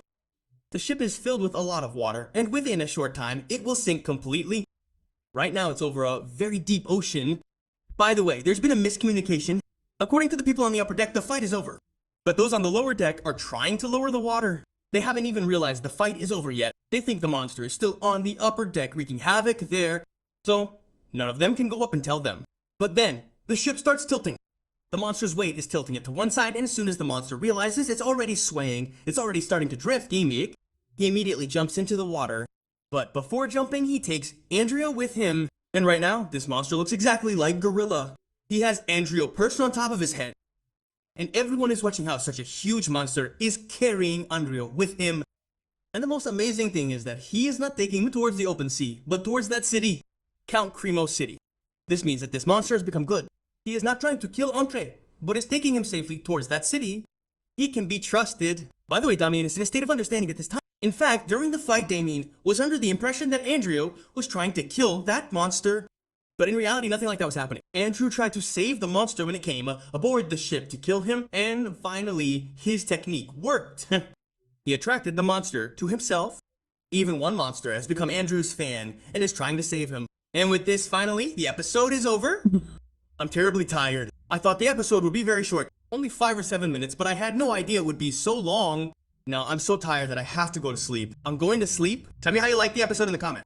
Now, thank you for watching, and good night to all of you. This idiot has such a long episode that it ends so early. Because of this, the episode has to drag on for so long. It was in the last episode. I thought it would be over in 5 or 7 minutes. Because of this, the guy still survived. Even after eating so much, he's still alive. I don't know how long I'll have to watch him. Next time, I won't make any such commitment. Remind me to say something pointless, like this episode will end by this time. Then I won't say anything like that.